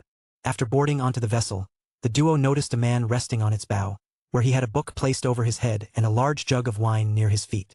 However, as soon as Anuria and the prostitute saw the man sleeping on his ship beneath the starry sky above, the woman who had accompanied Anuria kicked the man in the shin and chastised him as she did so. Agnellis, wake the fuck up. After receiving the impact from the woman's kick and hearing her shrill voice as she screamed at him, the man was instantly startled as he awoke. The book fell from his face and onto the deck of the ship. The moment he looked over, he could see his little sister, whom he had not spoken to for some time, glaring at him as if he was some form of scum for simply resting during the night. The man struggled to break free from his intoxicated state and began to rub his temples before he fully realized what was going on. Melissa, it has been some time. To what do I owe the displeasure? At this moment, the man noticed the beautiful young girl next to Melissa, and a lecherous grin appeared on his face. However, after seeing the look on his face, Melissa snapped at him. Wipe that disgusting expression off your ugly mug. She isn't some piece of street meat you can buy for the night. This is a noblewoman seeking passage to Austria, and you should show her some respect. When Agnellis heard that Anuria was a noblewoman, he quickly cleaned up his act and bowed his head while apologizing. Apologies, my lady. It is just that with the company that Melissa tends to keep, I assumed you were in the same profession. Agnellis was smart enough to realize what would happen if he dared to lay his hands on a noblewoman and quickly got his act together. He might be a drunk and a lecher, but he wasn't a fool. Anuria merely nodded in response without saying anything. She was warned on the way over by Melissa that the less she said, the better. Agnellis just realized that Melissa said this young girl wanted to travel to Austria and immediately became suspicious. As such, he voiced his concerns. Austria? That is a long journey. Even if you paid me to take you there, I would first have to know why. There is no way a noblewoman like yourself would hire a mere jewelry merchant like me to take you to a foreign country, especially without an escort. Just what kind of trouble have you brought to my doorstep, Melissa? Melissa folded her arms before criticizing Agnellis. Once more she knew the man would never risk smuggling the princess out of the empire. The risk was far too significant. Thus, she made up a half-truth about her identity. She comes from a minor noble household, and they want to marry her off to some queer. So she's running away. If you know what is good for you, you will keep your mouth shut. Hearing this, Agnellis began to scratch his bare chin.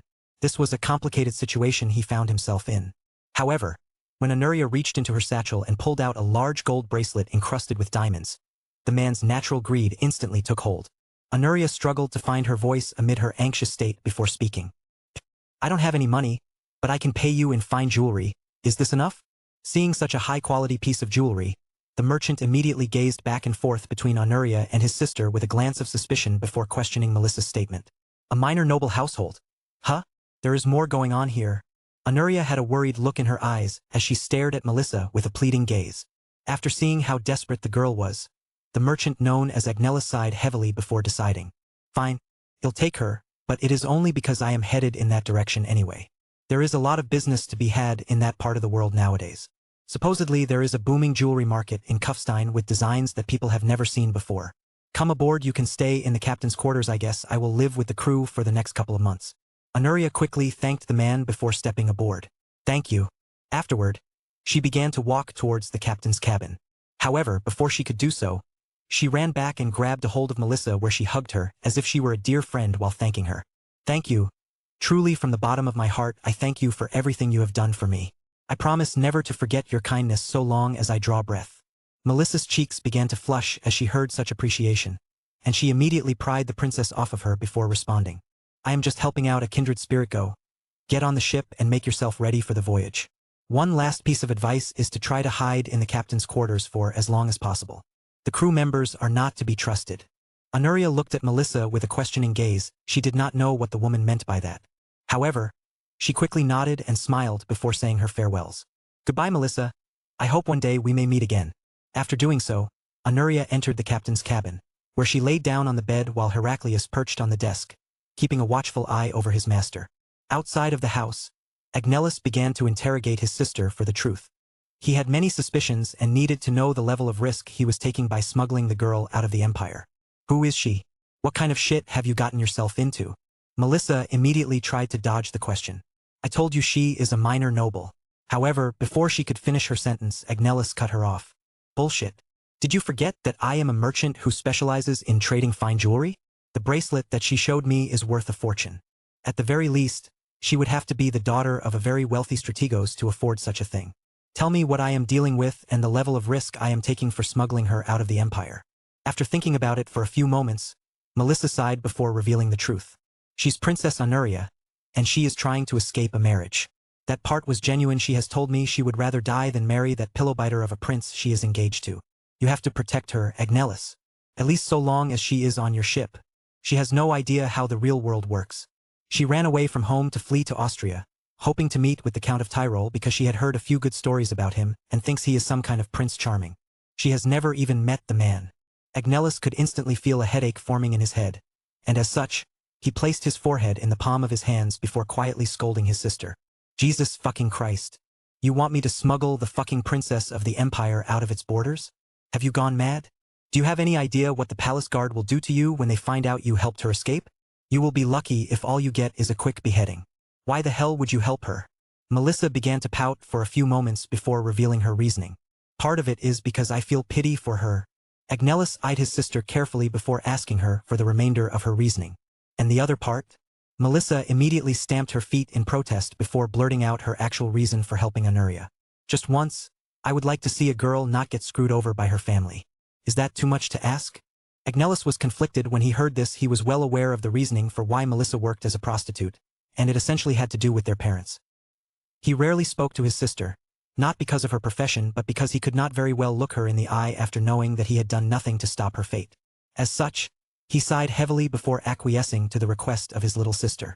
Fine, I will take her to Kufstein, and as long as she is on my ship, you have my word I will protect her. However, once she is in Kufstein, she is on her own. I suggest you get the hell out of the city before people realize she is missing. She is not exactly inconspicuous. She has bound to have left a trail to your doorstep. Melissa nearly jumped for joy as she latched onto her elder brother and hugged him dearly. Shortly after realizing what she had done, she let go and coughed to avoid the awkward atmosphere that had taken place. Thanks. Hello, you won. Agnellus, on the other hand, merely scoffed as he responded to her statement. You can repay me by staying safe. Seriously, get out of town. Go to Athens or Antioch, but whatever you do, do not stay in Constantinople.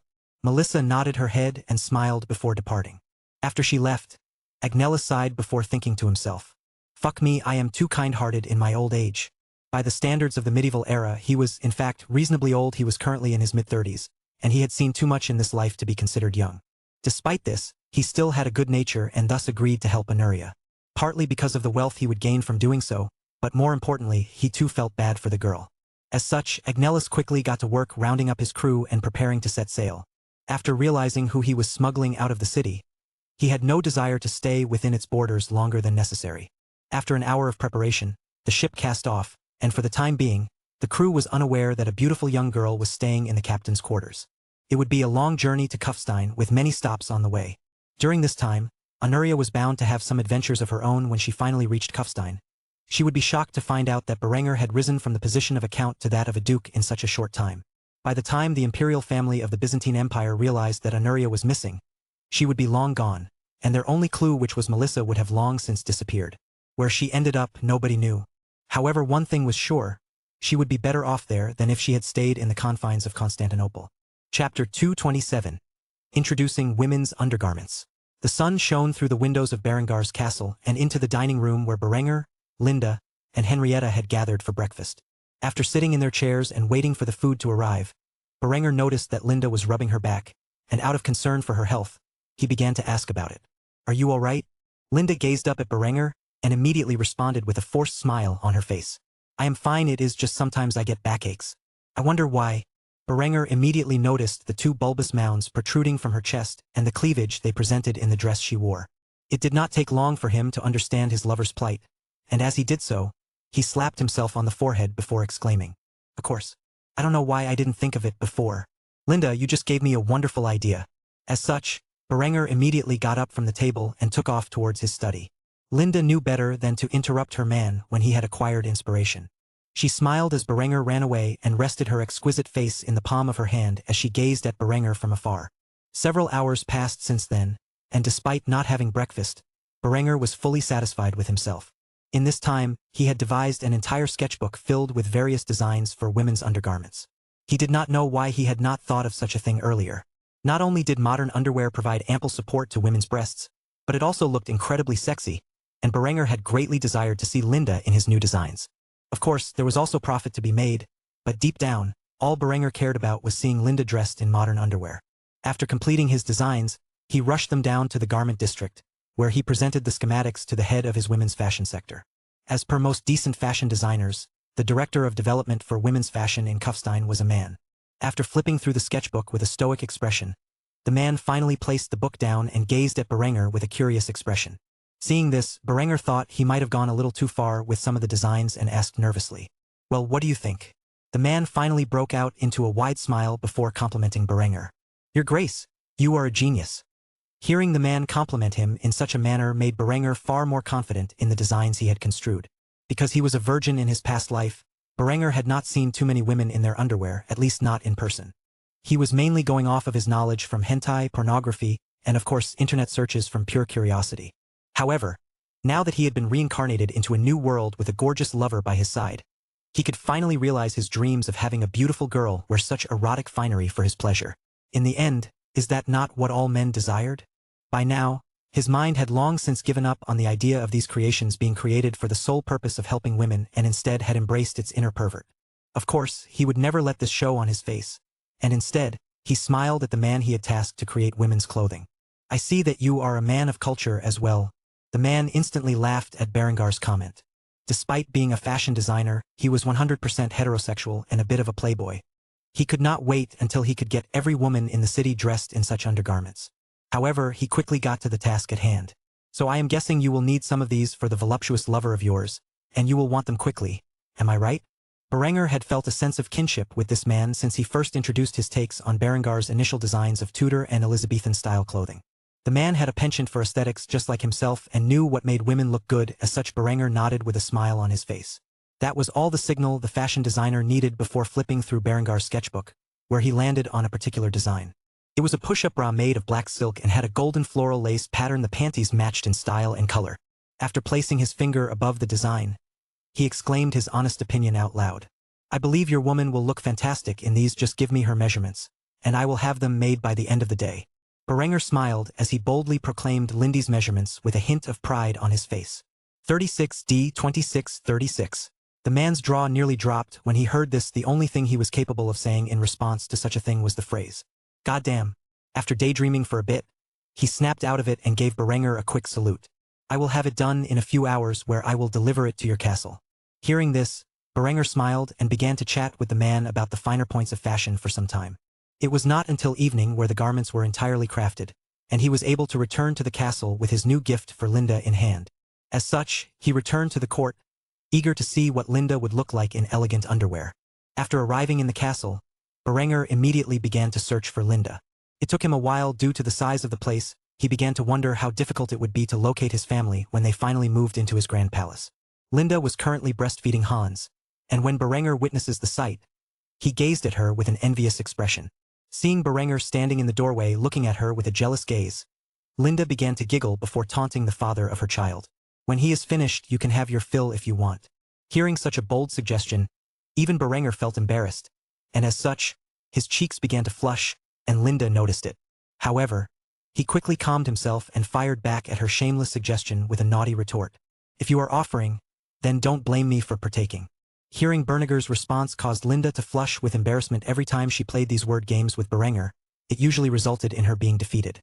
She was quick-witted, bold, and sometimes shameless. However, when compared to Berenger and his dirty mind, she could never compete. After a few moments, she finished up what she was doing and put Hans back in his crib before walking over to Berenger with a sultry smile on her face. "So tell me, what has gotten you so riled up today?"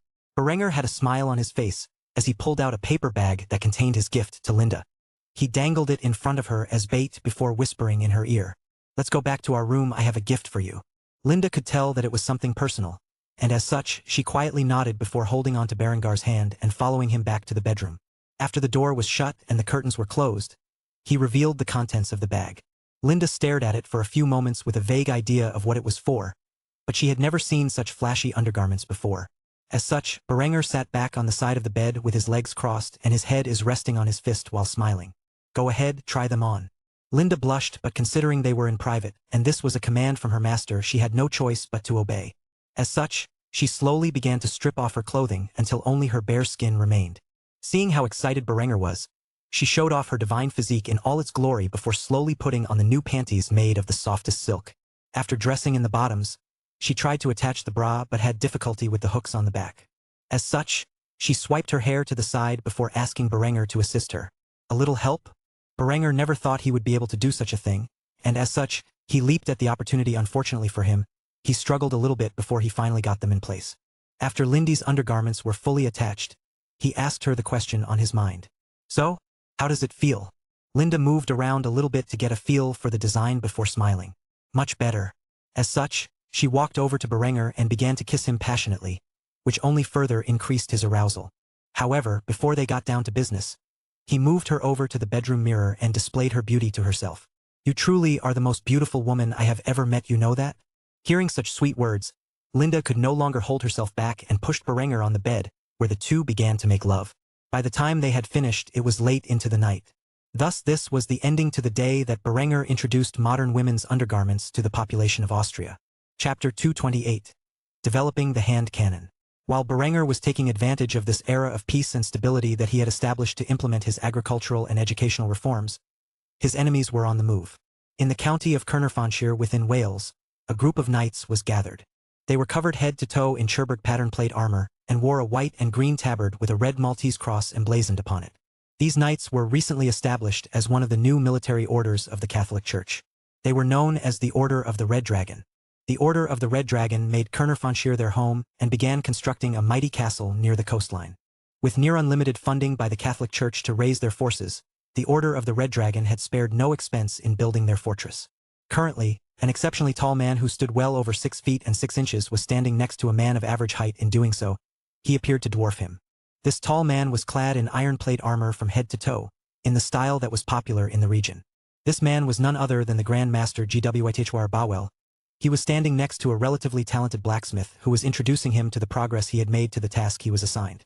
The blacksmith was eager to show off what he had accomplished and led the tall knight into his workshop, where he had 2 long poles, each of which had a long metal tube at the end. This tube acted as the barrel of the weapon. It was an exceptionally crude and primitive firearm, but it was a firearm nonetheless.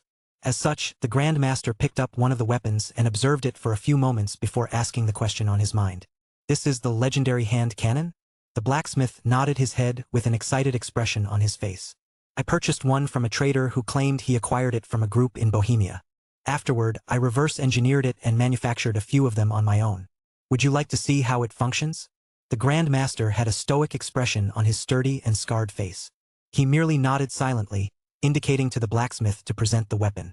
After doing so, the man grabbed a spare sheet of iron that had the same thickness as a common breastplate and dragged it out to the courtyard. The blacksmith placed the iron sheet in front of a hay bale before walking away 10 steps, where he began the loading procedure of the hand cannon. The loading of a hand cannon was similar to any other muzzle-loading firearm, albeit far less streamlined. One would load the powder into the small tube at the end of the stick that acted as a barrel with their powder flask, where they would then add the projectile followed by some form of cloth wadding. After doing so, they would pack it down with a stick. Yes, a stick, not a ramrod. These weapons had yet to develop a self-contained ramrod, so they used a separate stick to pack down the powder and projectile. The firing sequence was completely different from later designs, though. Similar to the flintlock and earlier firearm designs, one would put a bit of powder on the pan. However, that is where the similarities ended. On this weapon, there was no such thing as a trigger, so what the handgunner would have to do is hold the stick under their armpit and use their free hand to light the powder with a slow burning match. That would then ignite the powder in the weapon and send the projectile flying. As such, this sequence took a significant amount of time, nearly a minute, to do so. The projectile that was used was nothing more than small rock instead of a lead or iron ball. Because of this, it did not achieve as much accuracy as the weapon was capable of, not that it was capable of much. After firing the weapon, the projectile completely missed the target, where the blacksmith began to curse under his breath. Motherfucker. After venting his frustrations, the blacksmith began the reloading process once more, where he missed his target for a second time. It was only after firing a total of 3 times that the stone projectile hit its target and bust through the iron plate. The moment it did so, the blacksmith began to cheer aloud. Haha. Witnessing the lackluster performance of the fabled hand cannon that Berengar's forces had used to triumph over the Teutonic Order, the Grand Master immediately felt something was amiss. Even in large numbers, such a pathetic weapon could not possibly turn the tides of war. Its reload speed was too long, its accuracy was terrible, and its effective range was laughable. As such, he immediately interrogated the blacksmith about his concerns. Are you certain that this is a hand cannon? The blacksmith could tell the Grand Master was not pleased, and as such he nodded his head with a certain expression. Yes, this is a hand cannon. Supposedly there are similar designs across all of Europe, but nothing too different. If you field it in large numbers, it can be effective even at close range. The largest problem with such a tactic is acquiring the saltpeter necessary to create gunpowder. The Byzantines are able to get it for cheap from India, but unless you can establish a trade route all the way to the empire, good luck maintaining a large force of handgunners. Hearing this, the man was even more uncertain of how his enemy had acquired so many of these weapons and was able to maintain the necessary gunpowder to supply his armies.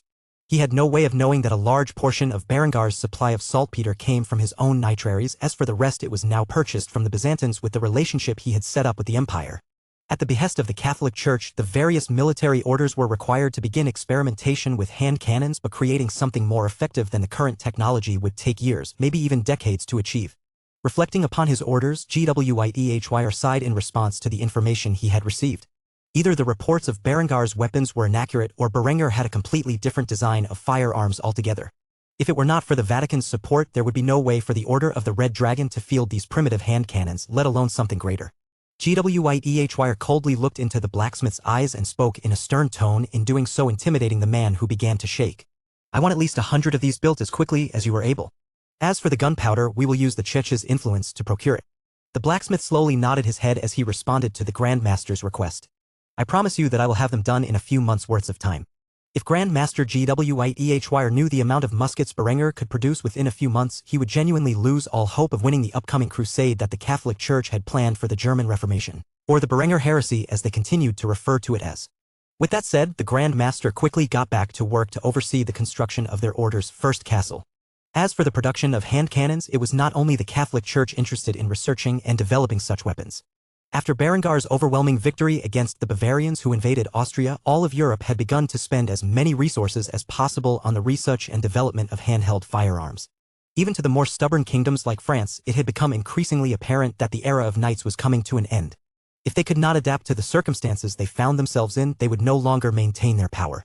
Berenger had inadvertently sparked a new arms race among all of the European powers.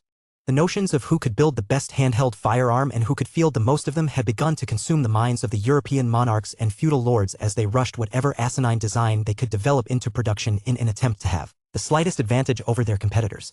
Even if Berenger were aware of such a thing, it would be centuries before the people of this world were capable of developing anything remotely similar to what his troops currently fielded. Despite the fact that there were exceptional geniuses in every era, Berengar's technology was too advanced for the early 15th century to compete with. At most, the European powers might develop something similar to the arquebus a century earlier than in Berengar's previous lifetime. Even then, it would take decades for such technology to be created from scratch. By the time Berengar's rivals developed such weapons, he and his armies might be equipped with technology similar to that of single-shot rolling block weapons and breech-loading rifled cannons. Chapter 229, Advancements in Medicine. In the chemistry department of Kufstein, the lead chemist Aldo von Passau had just made a significant discovery. Something that Berenger had previously hinted to but in no way explained in detail. Upon discovering such a thing, the man began to question how Berenger could know this reality. He was starting to believe that God sent Berenger to lead humanity into a new golden age. This significant discovery was basic germ theory. As part of Berengar's chemistry department, which the young duke had spent a considerable sum to construct, microscopes were included within the facility's tools. In Berengar's past life, he was an engineer, not a biologist, or a chemist. However, to graduate from university, he had to have a fundamental knowledge of these subjects. Because of this, he had taught the men in his current chemistry department the basic level of knowledge that pertained to chemistry.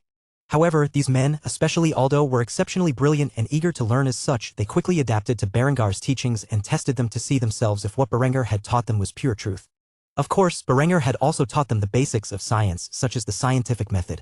While Berenger insisted on creating certain chemicals for medical production like disinfectant alcohol and certain antibiotics used in what was considered over-the-counter antibiotic cream in his previous life, he did not explain how these things functioned. Instead, he said with a wry smile on his face, "You're the chemist, figure it out." The arrogant expression on the young duke's face, as if he knew more about the subject than a man who had spent a lifetime studying the mysteries of the world like Aldo, so thoroughly outraged the chemist that he sought to prove Berenger wrong by using his methods against him. In the end, Aldo had made a particular discovery by using a microscope on a sample of blood from an infected cattle, and that was the existence of bacteria and how some bacteria can cause disease. This discovery caused a great deal of shock within Aldo's mind, and he immediately wanted to replicate this infection on some of the field mice he had gathered.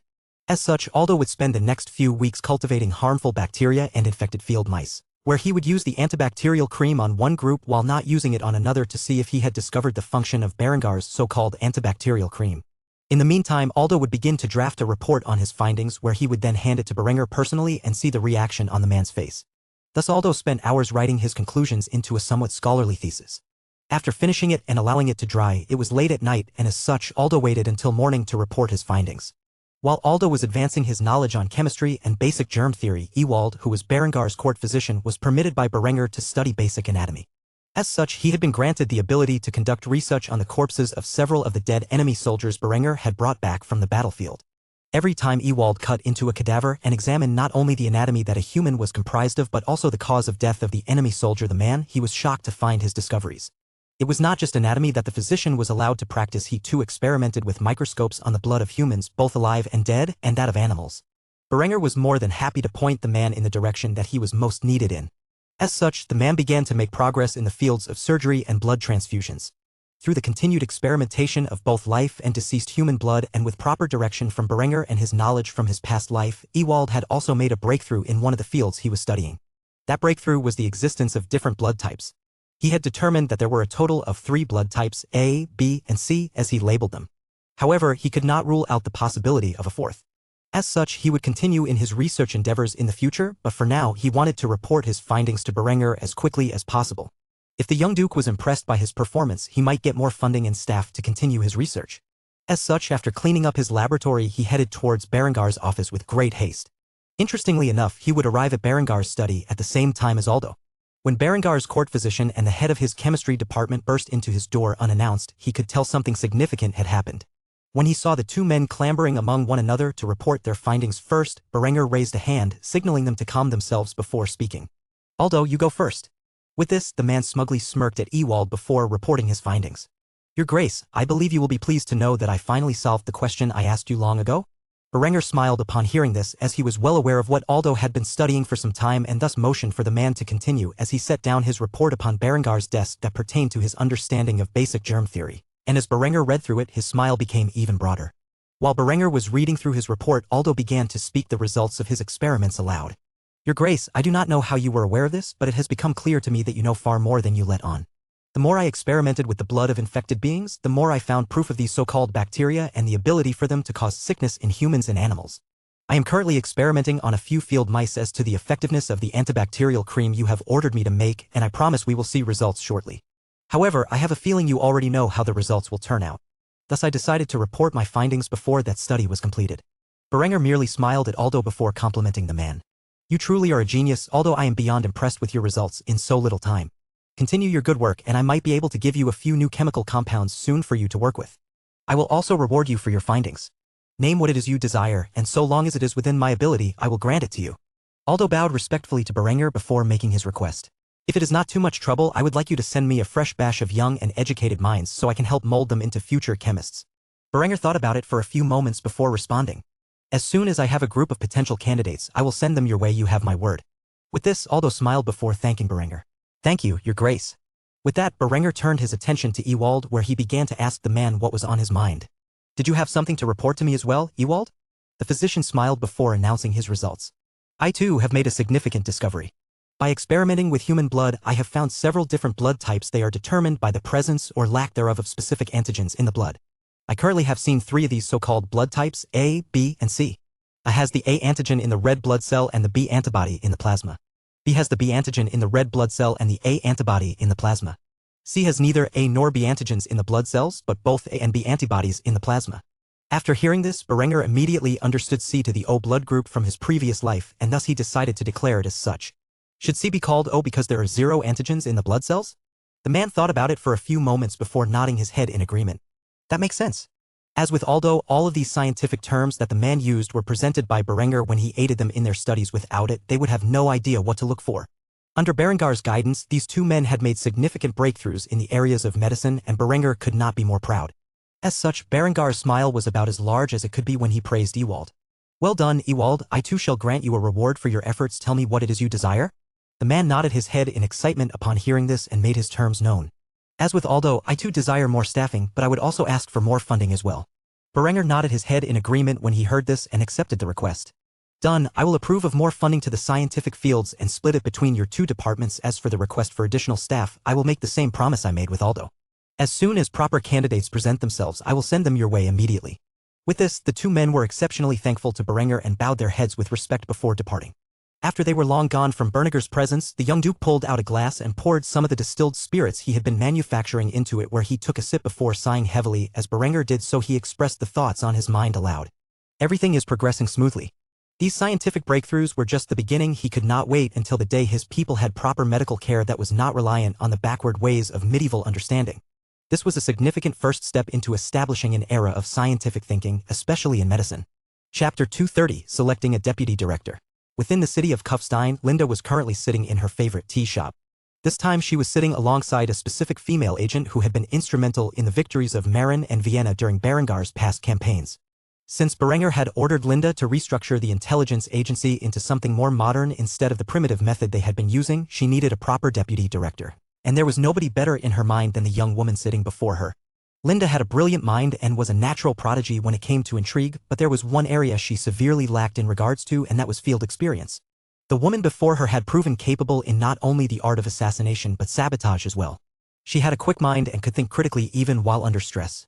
She had proven fully capable of escaping volatile situations and establishing a proper replacement without the need to go up the ladder of command. Without her efforts in the field, Berengar's campaigns might have slowed down. Despite the fact that his army's firepower was overwhelming, the removal of specific vital figures and the sabotage of enemy supplies, equipment, and fortification were needed for a swift victory. This woman's name was Hema, and she was a Kufstein native. She had grown up in the area as an orphan roaming the streets. The skills she gained in surviving her childhood allowed her to be a capable field agent. Now she would be tasked with helping Linda preside over an appropriate intelligence agency instead of a meager medieval spy network. The 2 young women sitting across from one another was quite the sight to behold. The female field agent was considered beautiful by most men's standards. However, when sitting next to Linda, who was considered one of the 3 heavenly beauties of Austria, even she felt discouraged in her looks. While sipping from her tea, Linda noticed that Hema had a dissatisfied expression on her face, and she was not afraid to inquire about the reasoning. As such, she put on a pretty smile that successfully managed to charm the young woman before asking the question on her mind. Is something the matter? Hema was by no means a lesbian, but even she could not help but admire Lindy's natural beauty and charming personality. As such, she merely sighed before admitting defeat. It is nothing serious, I just realized I can't compete with you. It took Linda a moment to realize what the woman was talking about. When she did notice, she merely giggled before responding. Oh sweetheart, there's no reason to compare yourself with me. You are beautiful in your own way. Hema instantly began to blush when she heard the compliment. As such, she quickly distracted herself by throwing herself into her work. It was a common habit of hers to do so when she felt uncomfortable. So why am I here? Is there something you need from me? Seeing that the young woman had broached the subject, Linda pulled out a luxurious purse that she carried along with her. The bag was made out of fine black leather and utilized gold fastenings. The latch itself was gold and studded with diamonds in the shape of a heart, and the strap that it was carried by was a golden chain. The leather purse had a delicate diamond pattern embossed atop the surface. Seeing such an elegant handbag, Hema immediately gazed upon it with envy. However, after retrieving a few documents, Linda stashed the purse away below the table before handing the young woman the papers. The woman quickly glanced at the title, which read as follows: Austrian Intelligence Agency. Seeing such words written on the paper, the woman immediately asked Linda what the documents pertained to. What is this? Linda merely smiled with a charming appearance before announcing Berengar's plan. We are going under a restructure in an attempt to make things more efficient. These documents contain the details. I want you to read through them thoroughly and then burn them. I will be forward with you, Hema. I need a talented field agent with a quick mind to act as my second in command. You have proven yourself among the greatest of my field agents, and I think it is about time you receive a promotion worthy of your efforts. What do you say? Will you be my deputy director? Hema quickly glanced through the documents, trying to understand the duties of her position. The new job was much more demanding, but it was also far less dangerous and had much higher pay and accommodations. As such, she was quickly enticed by the offer presented to her. However, she honestly did not believe she was qualified for such a position and, as such, asked the question on her mind. Why me? Surely others are more qualified, who have more leadership experience. Upon hearing this, Linda raised two fingers before answering the woman's question with a serious expression. I have two reasons. First and foremost, I need someone who is acquainted with the field and who can properly direct the field agents in their endeavors. It is an area I am severely lacking. As far as leadership experience goes, others are more qualified in that regard but lack your knowledge of the conditions of the field. After saying this, Linda allowed Hema to respond, and as such, the young woman asked the question on her mind. And your second reason? After hearing this, Linda sighed and rested her pretty face in the palm of her head while staring out the window before answering. I needed a woman to fulfill the role. If I spent most of my day in the company of another man, Berenger is likely to have him lined up against the wall and shot out of jealousy. Hearing this, Hema assumed Linda was joking and began to giggle. However, the cold gaze Linda gave her before responding sent chills down the woman's spine. I'm not joking. After saying this, there was a long and awkward silence, that is, of course, until Linda began to stretch her back while yawning. After doing so, she revealed the rest of her thoughts. Seeing as how that is the case, you are by far the most qualified to fulfill the position. If anyone has the gall to complain, send them to me and I will explain why you have the position in full detail. It would be entertaining to see the look on their faces when I ask them how they feel about being executed due to Berengar's jealous nature. Saying this, Linda immediately began to giggle with a charming smile on her face, to the point where Hema was concerned about Lindy's state of mind, considering that she could find something so horrible to be entertaining. After joking around for a few minutes, Linda asked Hema about her decision. So what do you say? Do you want the position or not? Hema thought about it clearly for a few moments, nodding her head in agreement before formally declaring her intent. I accept. With that said, Linda smiled once more before taking a sip from her tea. After doing so, she responded to Hema. Good, take those documents home and read them thoroughly. After doing so, burn them. I don't want any evidence of our department existing. As such, Linda began to get up from her seat and grabbed a hold of her luxurious handbag, where she picked out a few silver coins and placed them on the table as compensation for the tea and cookies. After doing so, she closed the purse and slung it around her shoulder. The black and gold bag matched perfectly with her exquisite dress that was in the same color scheme, so much so that every man in the shop had their eyes on Linda throughout the entirety of her conversation with Hema. She was like a goddess to the men of Kufstein, and just like a goddess she was utterly untouchable. After all, she was the Duke's woman and everyone knew it. Seeing as Linda was about to leave, Hema called out to her and asked the question on her mind. What do you intend to do now? Linda thought about it for a few moments before putting on a sultry smile and boldly announcing in front of the entire tea shop. I am going to go satisfy my man. The moment Hema heard this, she nearly dropped her jaw. She could not comprehend how Linda could say something so shameless in a public setting like this. Nor could she understand how Linda got so much work done while living in the castle with Berenger. If this is how they spent their days, it was a wonder that the spy network had grown to its current extent. It was at this moment she had a sudden realization. Was this position she had just gained nothing more than a way to relieve some of the pressure on Lindy's so that the young enchantress could spend more time with Berenger? Hema immediately began to lament her decision, but it was too late now. She was unofficially the deputy director of the Austrian Intelligence Agency, which officially did not exist. With that said, Linda returned to the castle where she made good on her promise, immediately distracting Berenger from his ongoing work and dragging him to the bedroom for a little bit of mutual stress relief. As usual, the young couple was going at it like rabbits by now. Berenger had learned his lesson and was smart enough to play it safe and not knock up Linda for a second time. Chapter 231, Honoria's Journey Part 3. It had been close to a week since Honoria and the galley she was on first departed from Constantinople. They quickly passed through the Bosphorus and into the Black Sea. During this time she stayed entirely in the captain's quarters, where she was allotted as her personal space by Agnellus. The man commonly brought her and her pet eagle, Heraclius, food and water to sustain themselves. Honoria did not have much to do during this time, so she merely entertained herself by daydreaming about what it would be like when she finally arrived in Kufstein and met with Berenger face to face. She was like a young girl who had her first crush. Though she never met the man, she could already envision what he looked like. She imagined Berenger to have blonde hair and blue eyes, as she mistakenly believed that all Germans had. However, the image in her head was slightly different from the real Berenger. Her imagination of Berenger was not scarred from battle and lacked the eye patch. He also had shoulder-length hair that was center-parted and was not quite as handsome as the actual man. She would be greatly surprised when she finally met the real Berenger and realized he was even better looking than she thought he would be. Nevertheless, in her mind, she imagined all kinds of scenarios. Maybe he would leave his 2 women and marry her instead. Or perhaps he would do something scandalous like add her to his harem. She began to blush as she imagined the thought of a lowly count keeping an imperial princess like her in his harem. It was simply too outrageous for her inexperienced mind to handle. As such, she quickly shook her head and stuffed it face first into her pillow.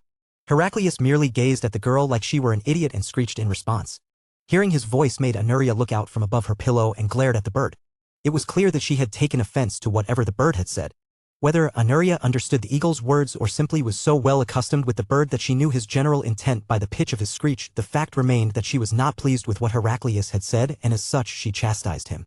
"I am not. You should mind your words, Heraclius." However, her fun was quickly interrupted by a knock on the door and the voice of Agnellus behind it. "Can I come in?" Honoria rushed over to the door and slightly cracked it open while peering outside. Seeing the friendly gaze of Agnellus, she let out a sigh of relief before asking the question on her mind. "What is it?" Agnellus instantly began to scratch his chin as he informed the princess of the journey's current progress. "We are about to pass through the empire's borders at the Black Sea and enter the Danube. When we reach the first major town in Wallachia, we will be stopping for supplies and trade. If you wish, you can stretch your legs then and get some fresh air. If you do want to wander into the town, I suggest you stay close by my side. You never know who is out to harm you." Agnellus' sister had reminded him to watch out for Honoria, and as such, he did not intend to let any harm befall the naive and innocent young girl. If something happened to her on his watch, the Byzantine imperial family would massacre his entire family in the act of vengeance if they were ever to find out. After hearing this, a pretty smile formed itself on Honoria's pink lips. She was excited to get out of this cabin and see the world. As such, she quickly nodded her head and expressed her desire to get off the ship when they arrived. "I look forward to it. I promise I won't cause any trouble." Having heard this, Agnellus sighed before muttering beneath his breath, "Don't make promises you can't keep." Of course, Honoria did not hear what he said, and as such, Agnellus departed without incident. Agnellus was a practical man, and having Honoria on the ship was already an enormous risk, but bringing her into a town in Wallachia, she was bound to cause trouble. Nevertheless, he couldn't just keep her locked up for the entire journey. That would be inhumane. Honoria quickly closed the door after Agnellus left and had a broad smile on her face. She could finally see what the world looked like. She could hardly contain her excitement and instantly began to tell Heraclius of the good news. Of course, as an eagle, he had excellent hearing and had already figured out the details from the conversation at the doorway. That did not prevent Honoria from repeating it, though. "Heraclius, we are finally going to get to some solid ground. I can't wait to mingle with the local Wallachians. I wonder what they are like?"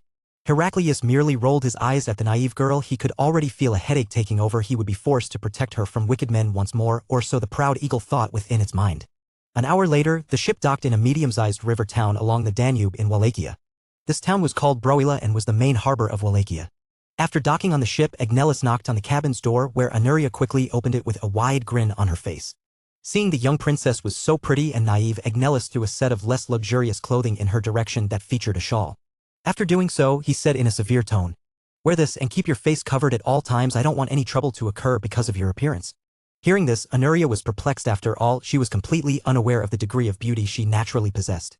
If she were to walk around uncovered, it would surely attract attention. Despite the question in her heart, she was obedient and shut the door, where she quickly changed out of her lavish attire and into something much more modest. She quickly covered her head and face with the shawl before revealing herself outside the cabin's entrance. The shawl resembled that of a Catholic headscarf, and when combined with a face veil, perfectly covered up the girl's natural beauty, aside from her glimmering mint green eyes. Seeing she was covered correctly, Agnellus began to escort her off the ship. In doing so, the rest of the crew gazed upon Anuria with curious expressions. They knew there was a VIP staying within the captain's cabin, but they had no idea it was a woman.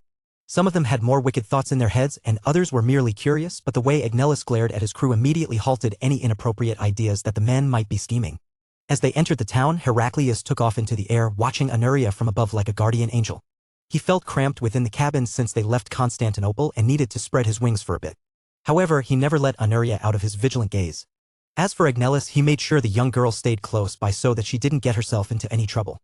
While his crew was out purchasing the necessary supplies for the journey and others were paying a visit to the local brothels, Agnellus was stuck babysitting the young princess. Eventually, the young princess spotted a store that caught her interest. It was a local tailor. She had a great interest in seeing the local designs that Wallachian women wore. She was so excited she ran ahead from Agnellus.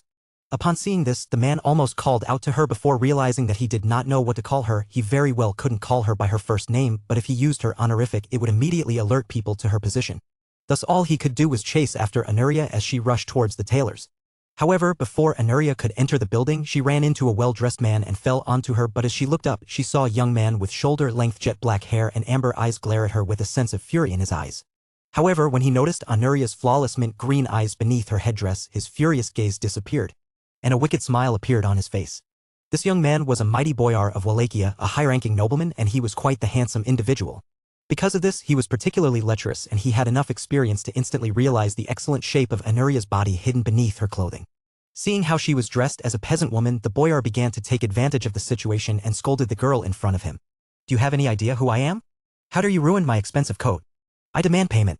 It was only then that Anuria realized that the mud from the streets had splashed onto the man's coat, and seeing as how she had no money, she did not know how to react to this. As such, she lowered her head and apologized. "I am sorry, but I don't have any money to repay you for the damage I have caused." Hearing this, the boyar was even more confident that the girl was an impoverished peasant, and thus he began to lick his lips as he imagined what form of beauty this girl was hiding behind her veil. The boyar instantly wrapped his arm around the woman's neck and dragged her close while squeezing her chest before whispering in her ear, "I know a way you can repay me." Feeling the man grab at her chest, Anuria immediately flinched and slapped the man in the face before making some distance between herself and the mighty boyar. The moment she did so, she cursed at him. "How dare you touch me?" After being slapped by the woman he believed to be a peasant, the man felt his inner fury rising, and thus he pulled out his sword on his belt and began screaming at Anuria. "You filthy peasant whore! You dare to lay a hand on my flawless face, I will have your head." The moment he charged at Anuria, Hercules swept down from the sky above with a screech of fury. He had looked away for no more than a minute to catch a nearby rabbit, and yet Anuria had already gotten herself into trouble. The eagle bravely rushed towards the defense of the princess, where his talons dug into the young man's sword hand, tearing through flesh and bone alike, forcing the man to drop the blade. Coincidentally, this also happened to be the hand the man had used to assault Anuria. The young man screamed in agony as he tried to shake Heraclius away, but the more he did, the more damage was dealt with his hand. In this day and age, the damage done to the muscles and hand was enough to make sure that the boyar never again wielded a sword. As such, the blood quickly flowed onto the ground before Heraclius released the man's hand, where he flew back onto Anuria's shoulder and screeched fearsomely at the wounded boyar. The fury in Heraclius' gaze was enough to intimidate the fool, who began to soil his pants. If Heraclius wanted to, he could have claimed the young man's life. The crowd that had gathered stood in shock as they witnessed a member of the local nobility get so thoroughly defeated by the eagle. Even Agnellus was amazed at the lengths the bird would go to protect the girl. Though he immediately snapped out of his shock, he quickly arrived before dragging Anuria and the bird away. After such an incident with a member of the local nobility, it was best to get out of Dodge as quickly as possible. Thus, Anuria was led back to the ship while Agnellus scolded her along the way. "God damn it. I fucking told you to stay nearby. This was exactly the kind of shit I was trying to prevent." On the other hand, Anuria was pouting. She was shocked and dismayed over the sexual assault that the local nobleman had done to her out of nowhere and instantly became bitter about it. If she were still within the borders of the Byzantine Empire, she would have revealed her identity to have the man executed for such a heinous act. She made a mental note of this and vowed never to suffer such humiliation again in the future. After returning to the ship, Anuria lay down upon her bed with a depressed expression on her face. She thought a great deal as to what had happened and immediately asked a question to Heraclius. "Count Berenger won't be such a scandalous individual, will he?" The proud eagle merely gazed at Anuria with a frustrated expression. This girl could not help but get into trouble, and once more, he had risked his life to help her out. As such, he merely squawked at Anuria before shifting his head away as if he were ignoring her, causing the young girl to sink further into depression. As for Agnellus, he made sure nobody had seen them enter the ship and tried to round up his men as quickly as possible. Because of this incident, they would have to finish their resupply at the next town. Thus, before the boyar could retaliate, the galley had departed and traveled further down the Danube. Hopefully, they would not have to deal with the consequences of the scene that had just transpired. Chapter 232, Blessed with an Exceptional Child. While Berniger's agricultural reforms were slowly but surely being implemented across the realm, the man was presented with a great sense of difficulty. Soon it would be Adela's 14th birthday and he had no idea what to get the girl. Though the betrothed couple did not live together, that did not mean that Berenger did not shower his little fiancée with presents. He would send her dresses, shoes, jewelry, and fashionable accessories that were fit for an empress every chance he got.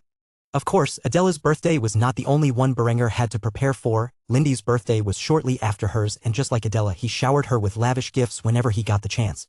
He truly spoiled his two women to a degree that a normal duke was incapable of. Adela's birthday was on September 9th, while Lindy's was on October 15th. They were a little over a month apart.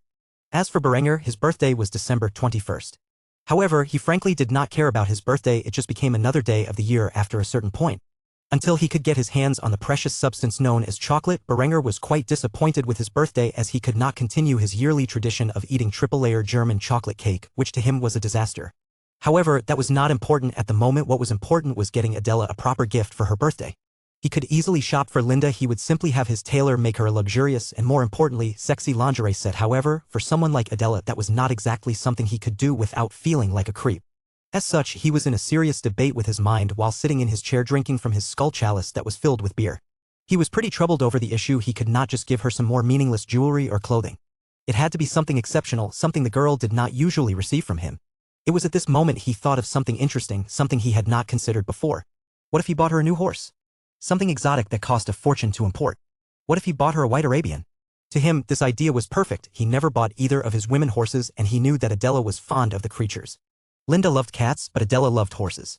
Upon thinking about such a brilliant, he immediately got to task writing a letter to his old friend Arethusa from the Byzantine Empire. If there were anyone Berenger knew that could get him a white Arabian in time for Adela's birthday, it would be the strategos of Ionia. After drafting the letter, he quickly had it sent out with a proper messenger party. It was times like this that Berenger seriously missed the modern world and its advanced communication methods. After sending out his request, Berenger returned to his office where he let out a heavy sigh before breaking out the distilled spirits. When it came to hard liquor, Berenger had opted for making whiskey, and though this batch was not aged to any serious extent, it was enough to help calm his nerves. Berenger began to reflect upon the past year and a half of his life. So much had happened in this time that he rarely had a moment like this to relax. He was fortunate to be alive, let alone making it as far as he had. He still had no idea how he had reincarnated into this world, but he began to consider that perhaps it was some form of deity's work. Yet if that were so, what could be their motive in doing so? These were the ideas that Berenger stressed about within his spare time. He was so busy thinking all day long that he did not know how to shut it off, so to calm down, he thought about things that could not be proven and merely speculated about them as a mental exercise.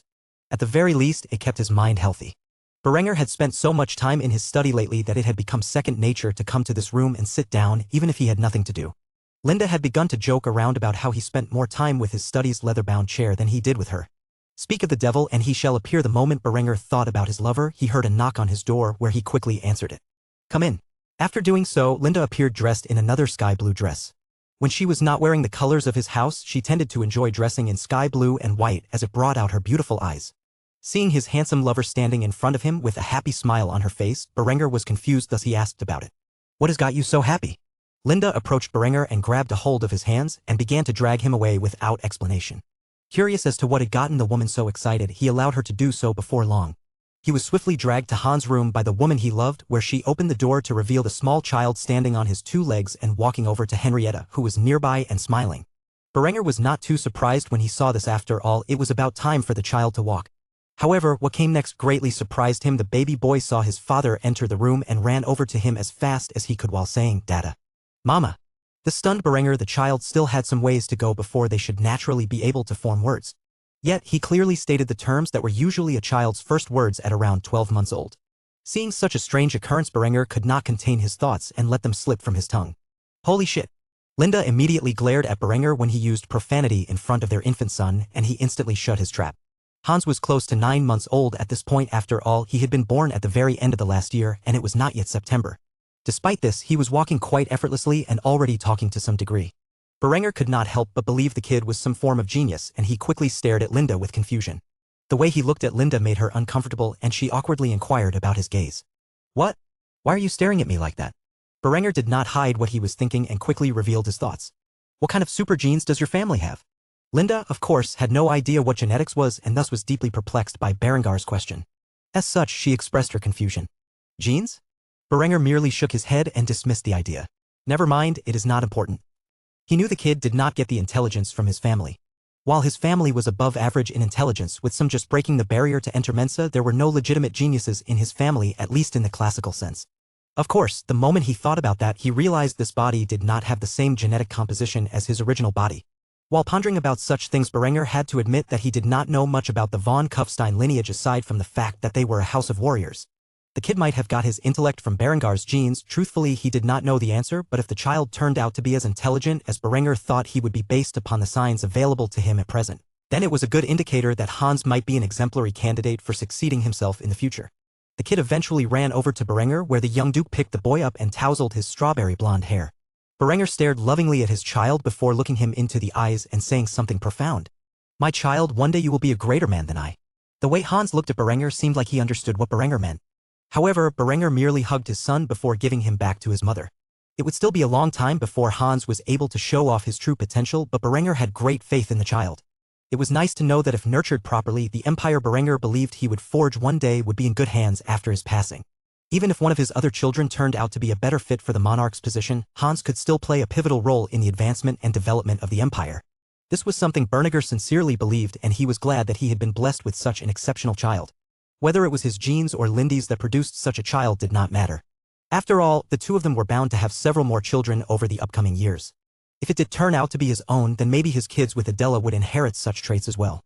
Only time would tell. Chapter 233. The Hussite representatives arrive. After a long journey from Bohemia to Kufstein, a group of men dressed in common clothing approached the city gates of Kufstein. From afar, these men gazed upon the mighty star-shaped walls of Kufstein with awe. Such fortifications proved that their leaders had made the right choice in contacting the man behind the German Reformation. Within the Kingdom of Bohemia, civil conflict was brewing, inspired by the great reformer Jan Hus. Both the nobility and common people within the region were up in arms against the Catholic Church for many of the same reasons that southern Germany was. With the unjust execution of Jan Hus in 1415, a group of his followers referred to by the term Hussites had begun to grow violent in the wake of his death.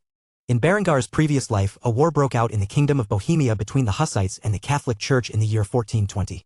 However, Berengar's intervention in this timeline and the rise of his German Reformation had sparked more significant conflict from the Hussites.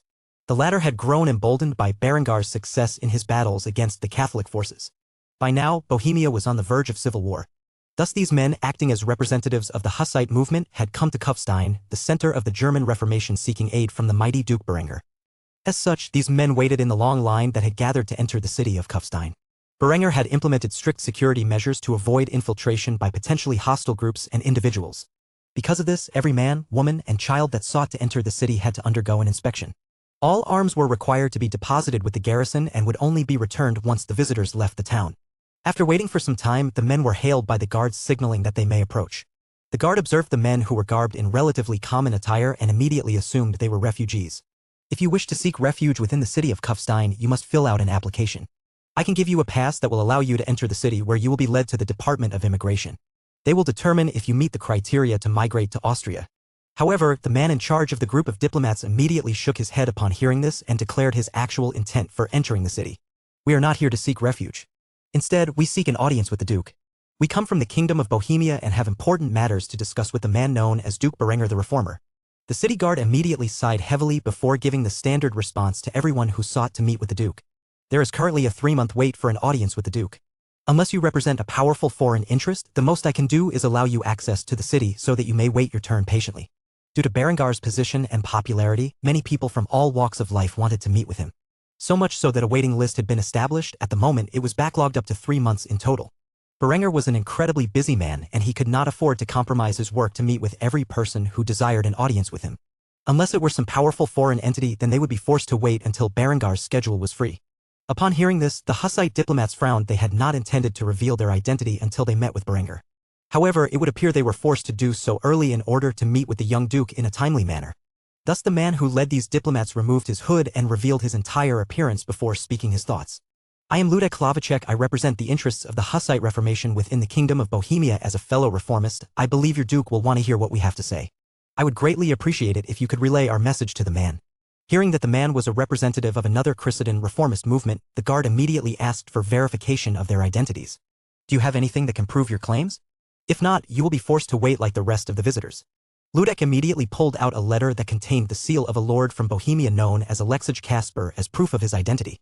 Alexej Kasper was a man known far and wide as a leader of the Hussite movement or one of the many groups it comprised of. After observing this, the guard recognized its validity and parted ways for the diplomats to enter the city. Before doing so, he said his piece. I will inform His Grace Berenger von Kufstein of your arrival. You can wait within the city until someone leads you towards the castle. The Hussite diplomats immediately bowed their heads respectfully and thanked the guard. You have our thanks. With this, they were moved into the city where they awaited their meeting with Berenger. Berenger was sitting on his ducal throne, openly playing with Linda in a rather inappropriate manner. He tended to grope the woman of his desires in public every so often to establish his dominance. It was quite honestly one of the more primitive instincts of his mind, but it played an important part in letting his subjects know not to covet what was his. Even though nobody was around to see her, the idea that someone could walk in on them during their intimate acts was enough to get her aroused. Of course, it was at this moment one of Berengar's guards walked in and saw that Berenger had reached through Lindy's dress and was firmly grasping a hold of one of her bountiful breasts with his left hand. Seeing that someone had intruded upon his fun, Berenger sighed before expressing his annoyance. What is it? Can't you see that I am busy? Hearing this, Linda looked around and saw that the guard was trying his best not to stare at the lascivious act. She immediately began to blush heavily, but Berenger did not stop groping her, which caused a slight moan to escape her lips. This only caused her to be further embarrassed. The guard pretending like he had not seen anything. After all, Linda was still fully clothed. It was just that Berengar's left hand had reached through the upper portion of her dress. After looking away from the two lovers, the guard announced his reason for stopping by. Your Grace, there are a group of people who have arrived that claim to represent the Hussite movement from Bohemia. They are requesting an audience with you. They say it is a matter of dire importance. Hearing this, Berengar's left hand immediately retracted Lindy's bosom, where he licked the milk off of his fingers. One might call Berenger a pervert for his tastes, but since Linda began to develop breast milk, he had greatly enjoyed drinking the substance, typically directly from the source. After all, in his mind, there were few better sources of protein and calcium than his lover's breast milk. After doing such a lewd act, he responded with an authoritative tone as if he was completely unfazed by his own actions. Bring them here. I very much desire to meet with these men. After giving his commands, the guard saluted before leaving the area to fetch the diplomats.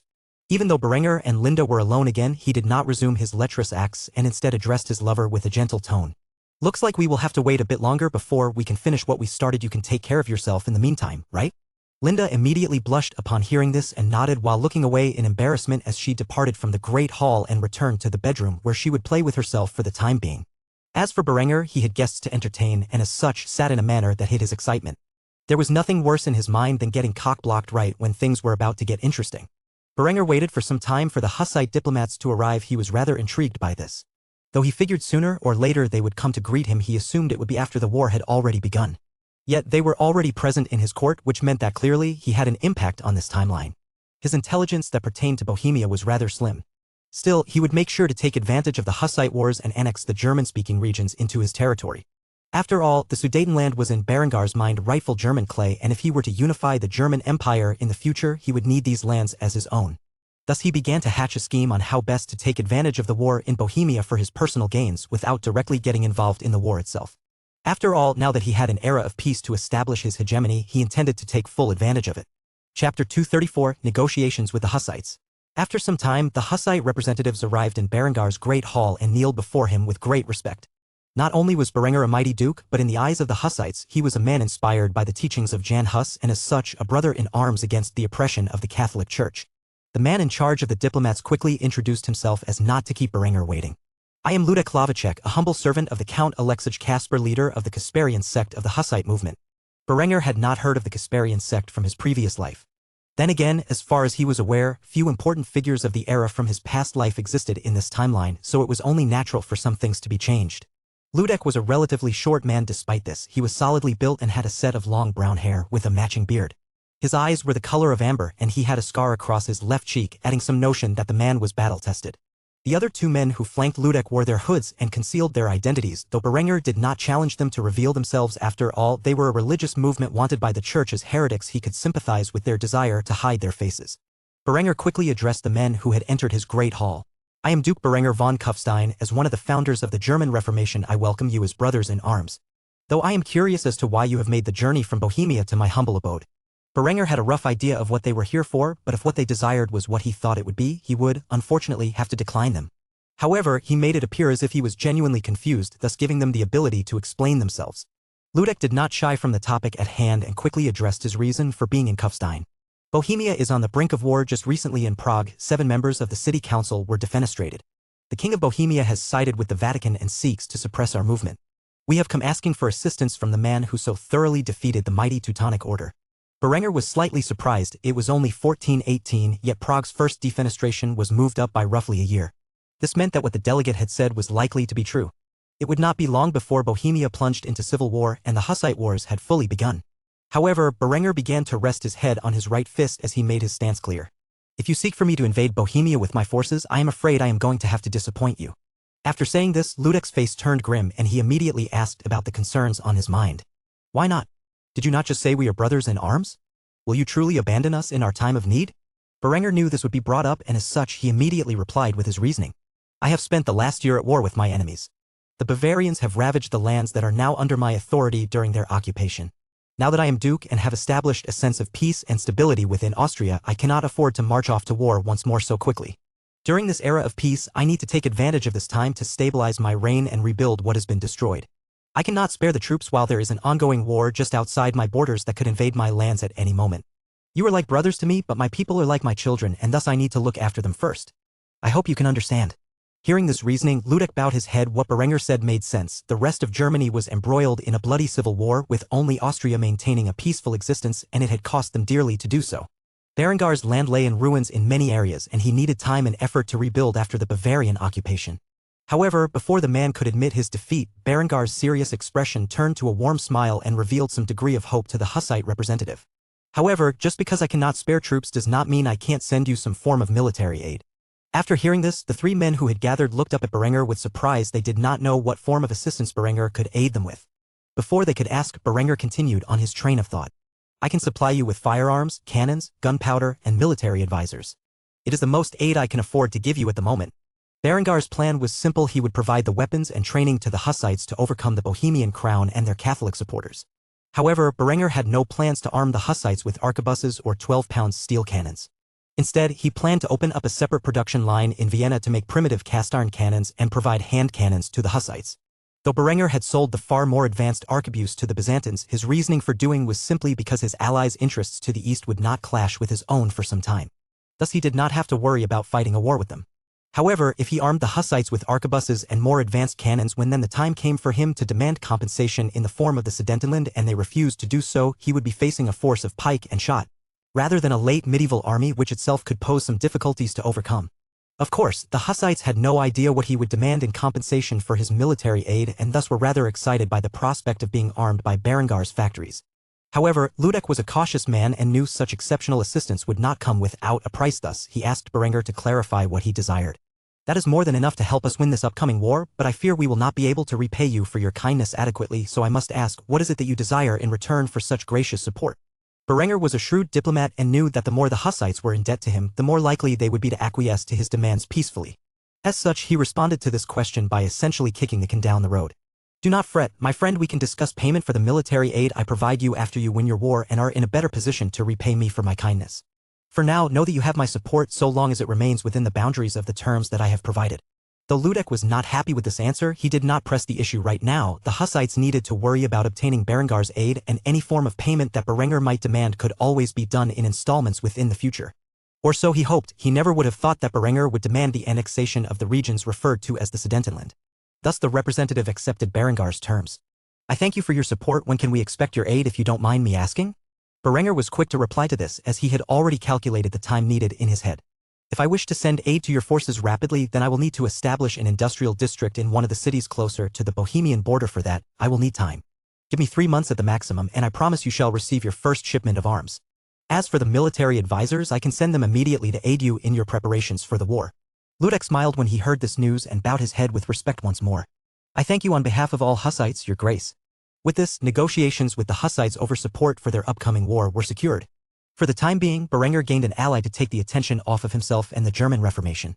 By starting the Hussite Wars, the Catholic Church and its military orders would have one more war to fight before calling for a crusade against the German Reformation.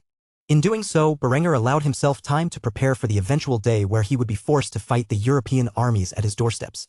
A crusade was no laughing matter, and Berenger fully intended to expand his defenses, troops, and even his navy by that such an event occurred. Luckily for him, he happened to be reborn in the era where the Hussite Wars were about to transpire. Chapter 235, The Search for the Missing Princess. After Anuria's disappearance, the imperial family of the Byzantine Empire was in a state of panic. Especially the emperor with his daughter missing, it meant that his alliance to France was in shambles. The French king held Emperor Vitranes responsible for his daughter's disappearance. He stated that if she were not found within a specific time, the de Valois dynasty would consider the betrothal broken. Emperor Vitranes was currently sitting on his throne nibbling at his fingernails, a bad habit he had picked up during his youth that he commonly resorted to when he was anxious. His daughter was missing without the slightest clue as to her whereabouts. The French Prince Aubry had returned home bringing news of the reason for her disappearance, thus causing the French monarchy to make excessive demands of the emperor as compensation. If the emperor could not find his daughter soon, the betrothal would be broken, and so too would the military and economic alliance between the two countries. As such, he was in a complete and total state of panic. Vitranes let out his frustration by cursing his daughter in the middle of his throne room. "You fucking bitch. You better be alive and unspoiled, or I swear to God I will march through the gates of hell to discipline you." It was at that moment Anuria's older brother Dissentius entered the room. He held onto a prostitute from the same brothel that Melissa had previously worked at. The investigation into Anuria's disappearance had led to the brothel, and this woman had seen Melissa leaving with the girl. From the looks of it, she had been roughed up by Dissentius and his soldiers. There were many bruises on her face and across her body. Dissentius tossed the woman to the floor as he began to yell at her. "Tell the emperor what you told me." Hearing the screaming voice of Dissentius, the woman instinctively flinched before stumbling over her words. "Basilia. The princess. The princess came into the brothel and then left with Basilia. That is all I know." Emperor Vitranes immediately pounded the armrest of his throne before raising his voice at the woman. "Who is this Basilia? Where is she from? Does she have any family in the city? Where can I find her?" The woman began to curl back in fear. However, she was swiftly kicked by Dissentius repeatedly until she begged for mercy. "I don't know. I don't even know if Basilia is her real name.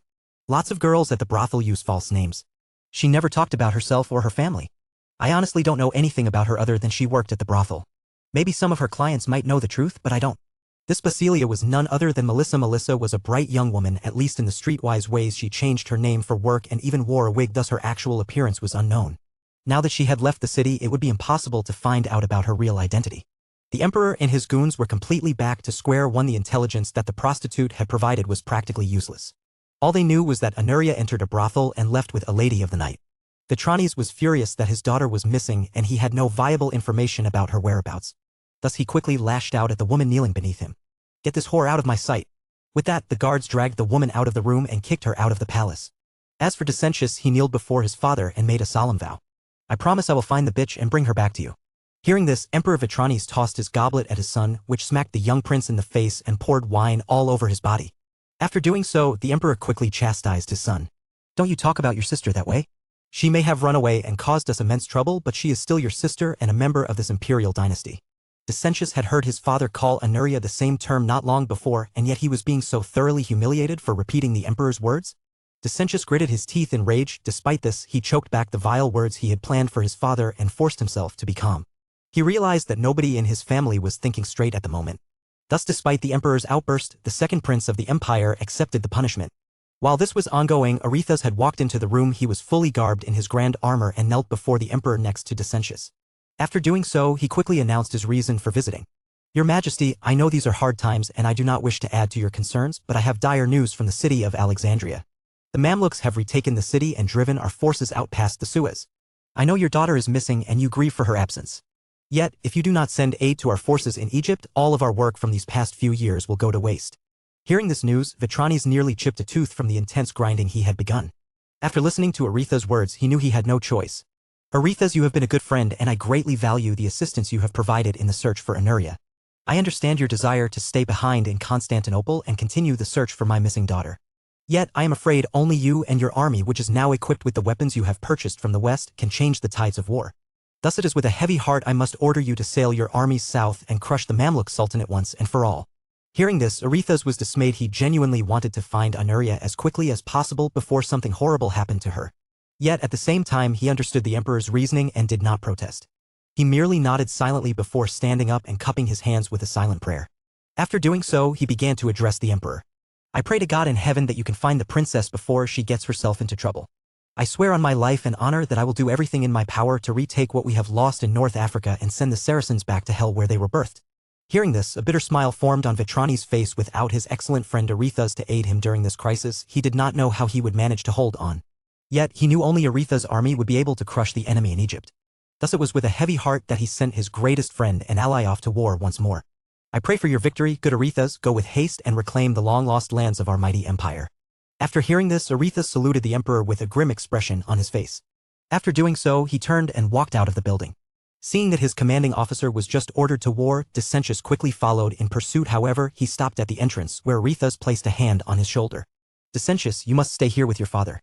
Dicentius immediately felt taken aback and began to question Aretha's orders. What? Why? Am I not your Termarches? Aretha sighed heavily before comforting the youth. You are and are by far the greatest of the officers beneath my command. However, you are also your father's son, and the emperor needs you and your assistance now more than ever. I fear what will become of him if he does not find your sister soon. God forbid something horrible happens to the poor girl. Dicentius wanted to protest this decision, but he could see that Arethas had made up his mind, and as such he removed the mighty stratego's hand from his shoulders before looking him in the eye with a serious gaze as he made a solemn vow. I promise, whether my sister is alive or dead, I will find her, and I will bring her home. Hearing this, Aretha smiled. He knew that under Dicentius' command, the search for Anuria would be under competent leadership. In doing so, he could worry less as he focused on his conquest of North Africa. After hearing this, the man turned away from the second prince and marched towards the harbor. He had a long journey ahead and a war to win. It would not be easy, but with the advantage of the arquebus and combined with the pike and shot strategy he had devised in large part due to Berengar's assistance, he would be able to overcome the tremendous odds before him. As such, the search for the missing princess would continue despite having no leads towards her whereabouts. The Byzantine imperial family would spend a significant expense and effort looking for Anuria. They would never guess that she was on her way to a distant country solely because she had heard good things about a certain Austrian nobleman. Chapter 236, Anuria's Journey Part 4. After the debacle in the main harbor of Wallachia in the town known as Broila, Anuria had confined herself to her room. After being touched inappropriately by one of the local boyars who threatened to take her life for resisting, the young and naive girl had much to think about. As such, she was stuck in her room with nobody for company except for Heraclius, who until recently had been ignoring her as punishment for her actions. The galley traveled at roughly 3 knots during cruising speed, in other words, approximately 3.5 miles per hour. As such, it was a long and slow journey to Austria. The distance between Broila and Kufstein itself was roughly 1,008 miles. Assuming the crew rode for 12 hours a day, it would take them approximately 24 days to arrive in Kufstein. Anuria had been trapped in the cabin for a total of 7 days at this point, and the crew had just begun to leave the borders of Wallachia and enter Hungary. She was greatly vexed by the boredom she had to suffer in the room. However, she never complained. After all, Agnellus was nice enough to help her out, despite knowing her position, for which she was thankful. Heraclius was commonly let out from the cabin so that he could fly about and catch prey. As such, he was in a perfect mood. After all, he flew at a speed of roughly 50 miles per hour. No matter how long it took him to catch prey, he could easily catch up with the ship. While Heraclius was enjoying himself, Anuria honestly had nothing to do except think about her life and daydream about what it would be like when she arrived in Kufstein. After encountering the boyar, she realized that there were people in this world were not good-natured. As the princess thought about this, she realized that there was a possibility that Berenger was also a wicked man. However, she instantly put such thoughts aside because Arethas had assured her that Berenger was benevolent and kind to his loved ones, and that gave her hope for the future. Still, there was a nagging suspicion that she would merely be trading one cage for another once she arrived in Kufstein. Despite the horrible situation she found herself in a while in Broila, the brief period she spent running about as free as an eagle was enough to fill her with wonder. She didn't want to be another caged bird now that she had spread her wings and learned to fly. She wanted to know more about life. The boyar's actions had spurred something inside Anuria, a belief that she should be self-sufficient. After all, if not for Heraclius' intervention, she could have been in danger back in Broila. However, to do such a thing in this world was not easy. Especially for a woman, thus she hoped that when she finally arrived in Kufstein, Berenger would provide her with the safety and security necessary to allow her to grow as a person. She did not wish to spend her life in Kufstein the way she had done while in Constantinople, which was confined inside the royal palace for her whole life as nothing more than a pretty face. Thinking about this, Anuria concluded that she could be utilizing her time aboard this ship in a more constructive manner. After all, there was much she could learn from these sailors. Thus the runaway princess exited the cabin after putting on her shawl and walked around the ship for a bit before making her way to the helm where Agnellus was currently located. Agnellus was currently steering the ship and noticed that the princess had arrived. Thus he put on a friendly smile as he began to chat with her. "Your Majesty, I was beginning to wonder when you would finally leave your seclusion. I hope nothing too serious happened back there in Broila." Anuria gazed into the night sky above for a few moments in silence before voicing the concerns on her mind. "I've had a long time to think, and I have decided I don't want to be a bird in a cage anymore. I want to be an eagle that soars in the sky. So there was something I was wondering that you might be able to help me with?" Hearing this bold statement, Agnellus was uncertain where this was headed. However, since the princess had asked him for help, he could not very well turn her down. Thus he begrudgingly inquired what it was she needed help with. "Whatever you require of me, if I can fulfill it, I swear to do so." With this, a pretty smile formed on Anuria's luscious pink lips before she nodded her head in excitement. After doing so, her expression shifted to a pleading gaze as she made her request known. "Teach me to sail." This was not a request that Agnellus was expecting, and thus it took a while for it to register in his brain. When he finally realized what the princess was asking him, he broke out into laughter. This reaction was not what Anuria expected, and thus she began to pout. Seeing the cute look on Anuria's face, Agnellus eventually stopped laughing and agreed to her terms. "If it is something so simple, I would be happy to teach you to sail. But we have less than 20 days to go over everything, so the most I can give you is a crash course." To Anuria, this was good enough, and thus a charming smile formed on her lips as she thanked the jewelry merchant. "Thank you." With that said, Agnellus spent the remainder of the night on the Danube teaching the princess of the Byzantine Empire how to sail a galley. The galley was not much of a sailing ship, it was more like a massive rowboat, so there were not too many things he could teach her about sailing on such a vessel. Still, Anuria went to sleep when the dawn rose with a satisfied smile on her face. There was not much to do while on board the vessel, but at least she could learn some valuable skills on the way to Kufstein. She slept for a total of 8 hours before waking up. When she finally opened her eyes, she noticed that Heracles was sitting next to her, watching over her as she slept. As such, the princess rubbed her eyes before stroking the eagle's glistening feathers. "Good morning, Heracles." The mighty eagle cawed in response to the treatment he received. Shortly after playing with the bird, Anuria heard a knock on the door and a familiar voice followed. "Your Majesty, are you in there? You have been asleep for some time. I have something for you to eat." When Anuria heard this, she quickly rushed to the door and opened it to see Agnellus' smiling face. In his hand was a bowl of meat porridge. There was also a wineskin alongside it. Anuria happily took a hold of the meal and thanked the man for his kindness. "Thank you, Agnellus, I will make sure not to waste a drop." For whatever reason, seeing the princess happy made Agnellus happy. He had no way of knowing it, but he was starting to get attached to the beautiful young princess from the empire. As for Anuria, she had no lingering feelings for the man. To her, he was at best a friend. After handing Anuria her food, Agnellus thought of something and spoke his mind. "We will be docking in soon, why don't I show you how we dock the ship?" Hearing this, a broad smile appeared on Anuria's face as she questioned the reality. "Really?" Agnellus merely smiled and nodded in silence. Hearing this news, Anuria had an excited expression on her face. She was eager to learn more about the functions of the ship, and thus she decided to devour her meal as quickly as possible so that she could learn the docking procedure. "I should eat this while it is still warm. They'll be out momentarily, don't dock without me." Afterward, Anuria shut the door behind her, and Agnellus began to laugh at the girl's overeager nature. To him, it was just simple docking, there was not much to be excited about. However, to Anuria, the most mundane actions seemed to hold significant meaning, and thus she took joy in everything she learned how to do. It was refreshing to have such a level of optimism around. Anuria ate the beef porridge and drank from the wineskin. To her dismay, it was not filled with wine but with water instead. Because of this, she began to pout as she hastily ate her meal. Heraclius, noticing that there was food nearby, immediately jumped by Anuria's side and stole the piece of cooked beef that was on her fork before he gulped it down for himself. The act of which shocked Anuria. She was visibly outraged by the bird's actions, instantly began to chastise her pet eagle. "Heraclius, shoo. This is my food. Get your own." To this, Heraclius responded by snagging another piece of her meat from Anuria's bowl and quickly devoured it with a smug expression on his face. The look in his eyes was asking Anuria a simple question. "Who's going to stop me?" Thus the gauntlet had been laid, and a contest was held between a princess and an eagle to see who could eat the meat in the porridge-filled bowl the quickest. If anyone else were to witness the sight, they would either be greatly entertained or deeply confused. One thing was sure, this bird was brilliant. Chapter 237, Revising Ship Designs. Berenger was currently within his study, sitting at his chair and drafting new blueprints for a series of vessels he wanted to construct for his navy. He had been at this for many hours and once more was what one would call sleep-deprived. While the Linda-class ship of the line was the pinnacle of naval vessels, at least in those powered by the sail, it was pretty frankly overkill and would require a lot of resources, particularly that of oak. Such vessels were an enormous expense, and he could only build a few of them before venturing to the Americas. To put it simply, he had realized that the construction of such vessels was a waste of his limited resources, at least until he had begun colonization.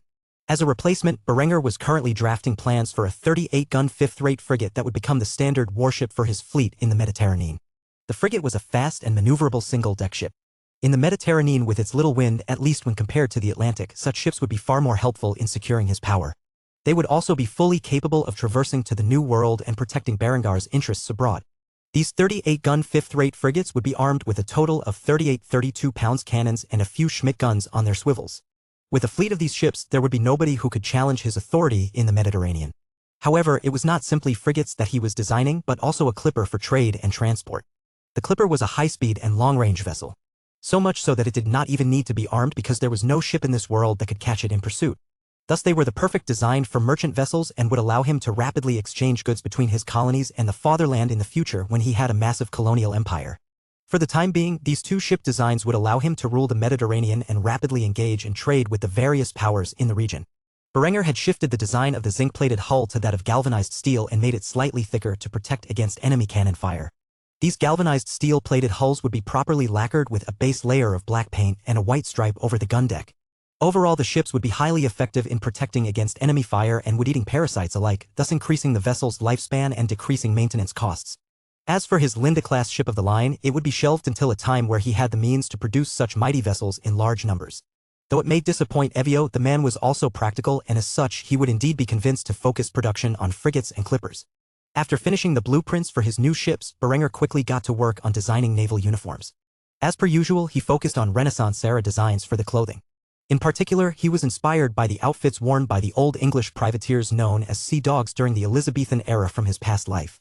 The uniforms were designed in the colors of black, charcoal, and gold. Now there was only one more thing to take care of, and this was of vital importance. A naval flag to fly would symbolize that his vessels were from the Duchy of Austria. At this point, the idea of naval and national flags were, for the most part, non-existent. Berenger had thought about this for quite some time and had a rudimentary idea in his head. Now that he was a duke, he thoroughly planned to change his coat of arms, and as such, he designed that first. Previously, his coat of arms was reasonably simple. It was per bend sinister with the colors of black and gold. There was also a white bend in the center separating the two factions. Now that he was a duke, he intended on making something more elaborate. Thus he created a white field with a black eagle in the center. This eagle wore a gold crown and had a golden beak with a red tongue and white eyes. The eagle's wingspan had a visible golden ridge, and in the center of its body was his family's old coat of arms. The eagle's feet and talons were also in gold. After designing the new coat of arms, Berenger designed his naval flag, which would one day be the basis for his national flag. It was a Prussianized flag with a white center and a thin black bar on the top and bottom. However, unlike the Prussian flag, there was also a thin gold layer below that. In the white center, there was his new coat of arms within it. In the future, every Austrian ship, whether it be a military vessel or merchant's vessel, would fly this flag or some variant of it. It would symbolize that they were from the Duchy of Austria and were protected by its powerful navy. Any attack on an Austrian vessel would be considered by Berenger an act of war. With the ship designs finished, his naval uniforms, his new coat of arms, and his naval flag, Berenger had one primary task left. He had to think of a name for the frigate and its class. He thought deeply on this issue and decided to name the frigate after himself. The Berenger-class frigate. As for the Clippers, they were not a warship, and thus he did not feel the need to give them a class designation. After taking care of business, Berenger leaned back in his chair and stretched his upper body while yawning. He had been in this seat for quite some time and as such desired to stretch his legs. Thus he rose from his seat and began to send the new designs to their respective builders. The naval uniform designs would go to the garment district in Kufstein. At the same time, the ship blueprints would be sent to Trieste, where Evio was currently located and working on building Berengar's mighty shipyards. Berenger had already written a letter to the shipbuilder about his reasoning for why he would need to transition the work to the construction of frigates and clippers instead of the mighty ships of the line he had initially designed. He would attach this letter to the blueprints and send it with an armed caravan to Trieste so that his rivals could not intercept the critical schematics and steal it. He attached great importance to the construction of his navy and had no intentions of leaking his ship designs to other nations. After sending out the designs to the people responsible for making them a reality, Berenger entered his great hall where he sat down on his ducal throne. It was at this moment that Linda entered the room with their young child in her arms. Hans was growing by the day, and not just in size, but brain capacity too. The boy, who was not even a year old yet, had begun to speak more words than just mama and dada, which thoroughly convinced Berenger that this child would be a genius. As Linda approached Berenger, their son reached out for his father and struggled within his mother's grasp. Seeing this, Berenger smiled and took the boy from his mother's arms before placing him on his lap. This caused Linda to pout in jealousy, as she always considered that to be her seat, especially while Berenger was on this ducal throne. Seeing the look on his lover's face, Berenger smiled wickedly before teasing her. "Why, Linda, my dear, are you perhaps jealous?" Linda, of course, looked the other way and pouted even further, refusing to acknowledge Berengar's words with a response. Hans looked at his mother and father and had a glimpse of understanding in his eyes. Thus he reached back out towards his mother and spoke to her. "Mama, mama." With this, Linda grabbed a hold of Hans from Berengar's grasp and then sat on Berengar's lap herself with a satisfied expression. In doing so, she petted Hans' strawberry blonde hair, which matched her own, and praised her son. "My baby boy is so caring and understanding." Berenger smirked at this but eyed the boy cautiously. This kid was too smart for his good. Somehow he recognized that his mother was jealous that he was sitting on his father's lap and created a compromise. This degree of intelligence was terrifying when one considered that Hans was not even a year old yet. This just reinforced Berengar's belief that the boy was destined for great things. After sitting on his ducal throne for a while, Berenger grew tired. After all, he had burnt the midnight oil coming up with his designs and thus decided to get some rest. He made sure to kiss his lover and child on the cheek before sitting up, forcing them to stand with him. I am going to go get some rest. I will see you two later. With that, Berenger departed to his bed chambers where he fell asleep. As for Linda and Hans, they would continue their day as usual. Chapter 238, Anuria's Journey Part 5. While the galley pulled into the town of Dur, Anuria assisted in docking as she helped tie the ship off to the dock. In doing so, she felt a great sense of accomplishment. It was a simple and mundane task, yet it was the first time she had done something like this. The pretty smile on her face as she assisted the crew in docking the ship brought an atmosphere of optimism and happiness to the people aboard the vessel that they had not felt in some time. After docking in the town, Agnelis approached Anuria and gave her instructions. This time, make sure to stay by my side.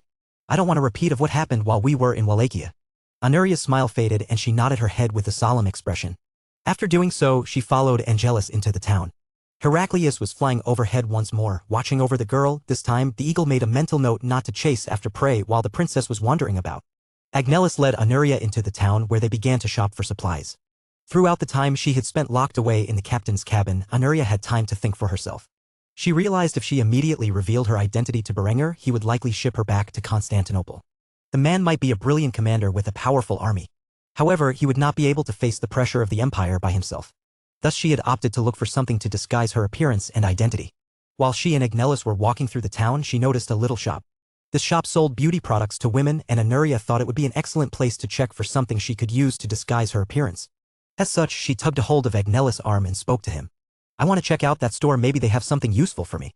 Seeing it was a woman's beauty store, Agnelis sighed before tagging along with Anuria. When Anuria entered the store, she was shocked to find the young woman who was selling the beauty products had sleek white hair that glistened as if it were oiled. She was pretty but in no way compared to the natural beauty that Anuria had. Seeing the woman's hair, brows, and lashes as white as snow, Anuria quickly asked the woman how she managed to do such a thing. Excuse me? I was wondering, how did you get your hair like that?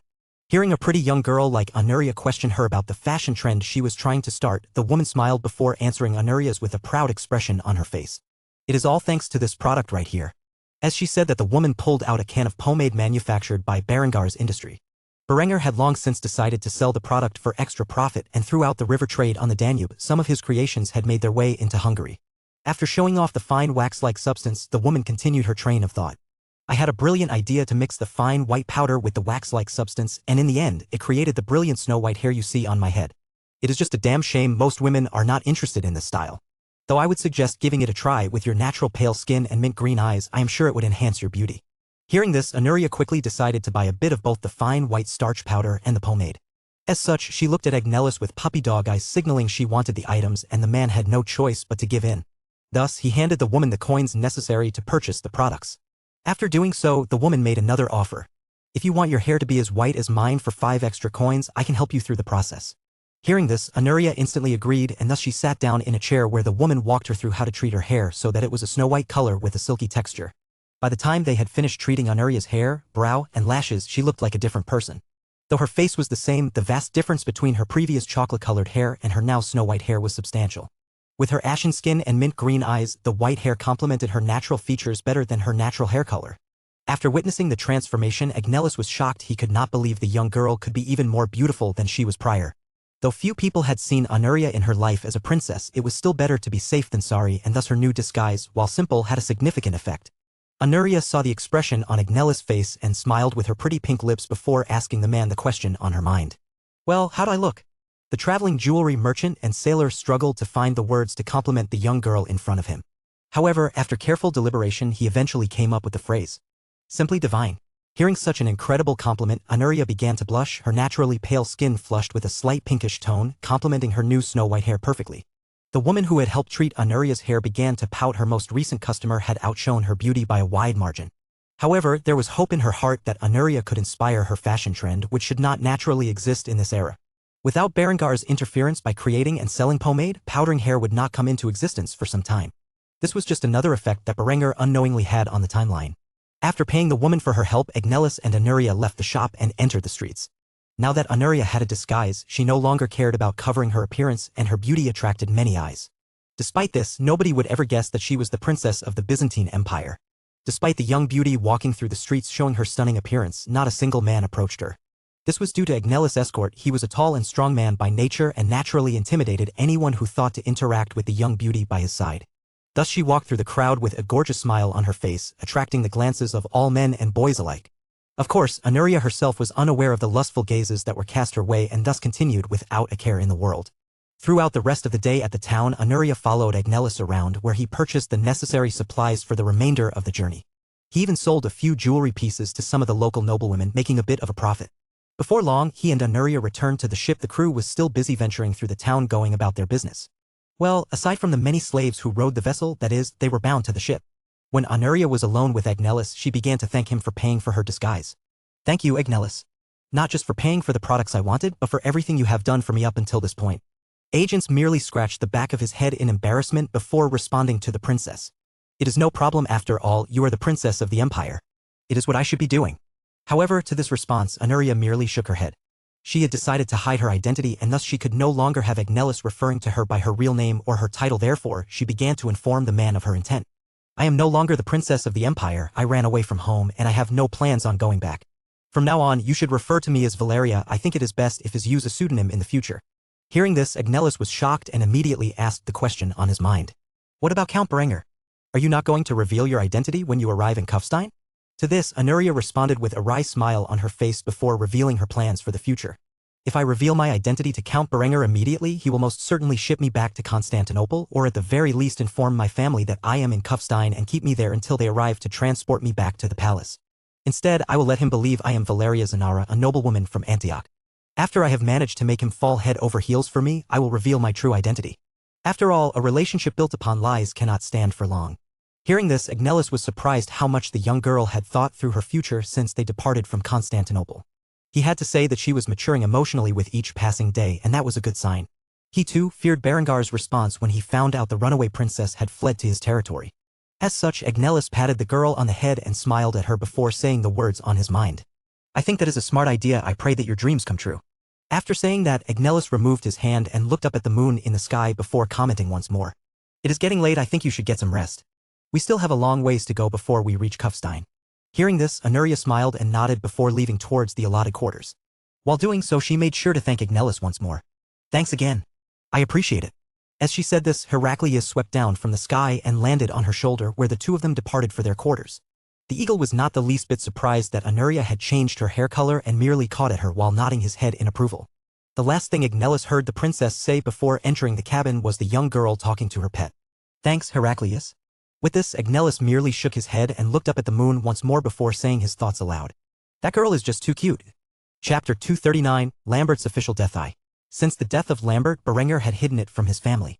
The reason being he was afraid of the effect such news would have on his loved ones. More importantly, he did not want them to figure out that he had personally killed his brother in battle and claimed his skull as a drinking cup. This barbaric act was Berengar's final revenge on his little brother for the boy's wicked actions.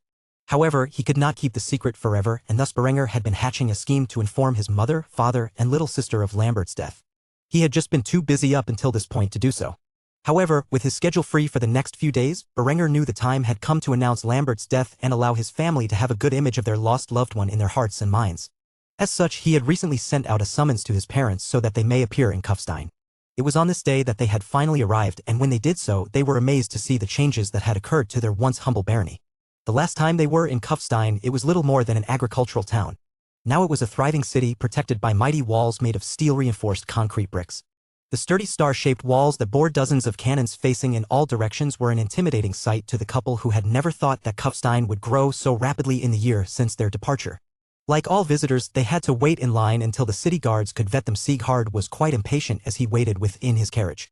Eventually, he and his wife arrived at the city gates where the guards flagged them down. The guard overseeing their arrival was a refugee from Saxony and had fled to Kufstein with his family during the initial outbreak of the war. Having no skills to speak of, he could only enlist in the army and hope for a spot in the garrison, which he was lucky to receive. Because of this, the man was entirely unfamiliar with Berengar's parents and did not immediately recognize them. Thus he uttered the words he had said 100 times on this day alone, as if he were speaking to any commoner who wished to enter the city. State your names and your purpose for visiting the city of Kufstein. While Sieghard had waited impatiently up to this point, he quickly began to scowl when the guards of the territory he once ruled did not even recognize his identity. Thus he proudly declared his position. I am Sieghard von Kufstein, father of Berenger von Kufstein. This is my wife Gisela von Kufstein, mother of Berenger von Kufstein. Hearing this, the guard's eyes opened with shock. He was not aware that Berengar's parents were still alive. His first instinct was to allow them to pass quickly. However, as a diligent guard, he knew he could not allow someone into the city just because they claimed to be related to the Duke. Therefore, he quickly gave them an order. Wait right here while I get someone to verify your identities. After saying that, he left the area shortly after that. He returned with a man equipped with brass-trimmed blackened plate armor. This man was an officer in the ranks of the garrison. The moment he arrived and noticed the former baron and baroness sitting in their carriage at the gates with an impatient expression, the man quickly slapped the grunt who had made Berengar's parents wait upside his helmet before bowing respectfully to Sieghard and Gisela. Apologies, Your Grace. Some of the members of the garrison are new to Kufstein and are unaware of your identities. You can quickly head to the castle. I will make sure you are unobstructed on your journey. This officer was a veteran of Kufstein's forces, dating back to when Sieghard ruled over the region.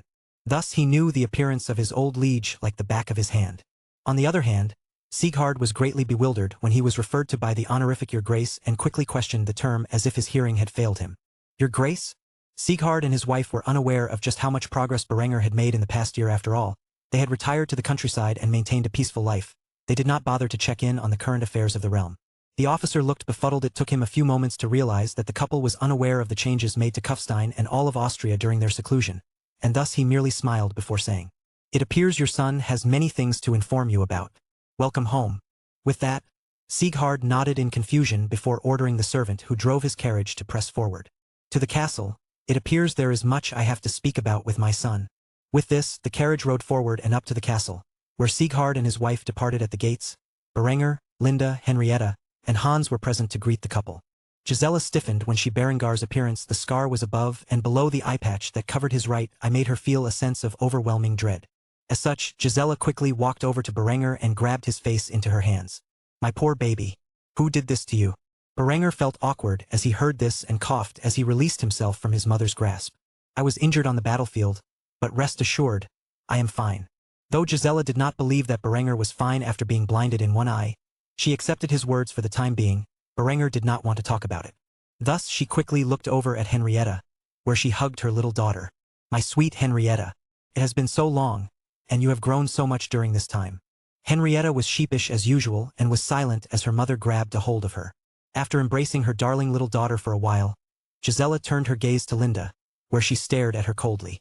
That is until she saw the child in her arms. At that moment, the former baroness' icy demeanor immediately melted, and tears of joy began to form in her eyes as her maternal instincts took over.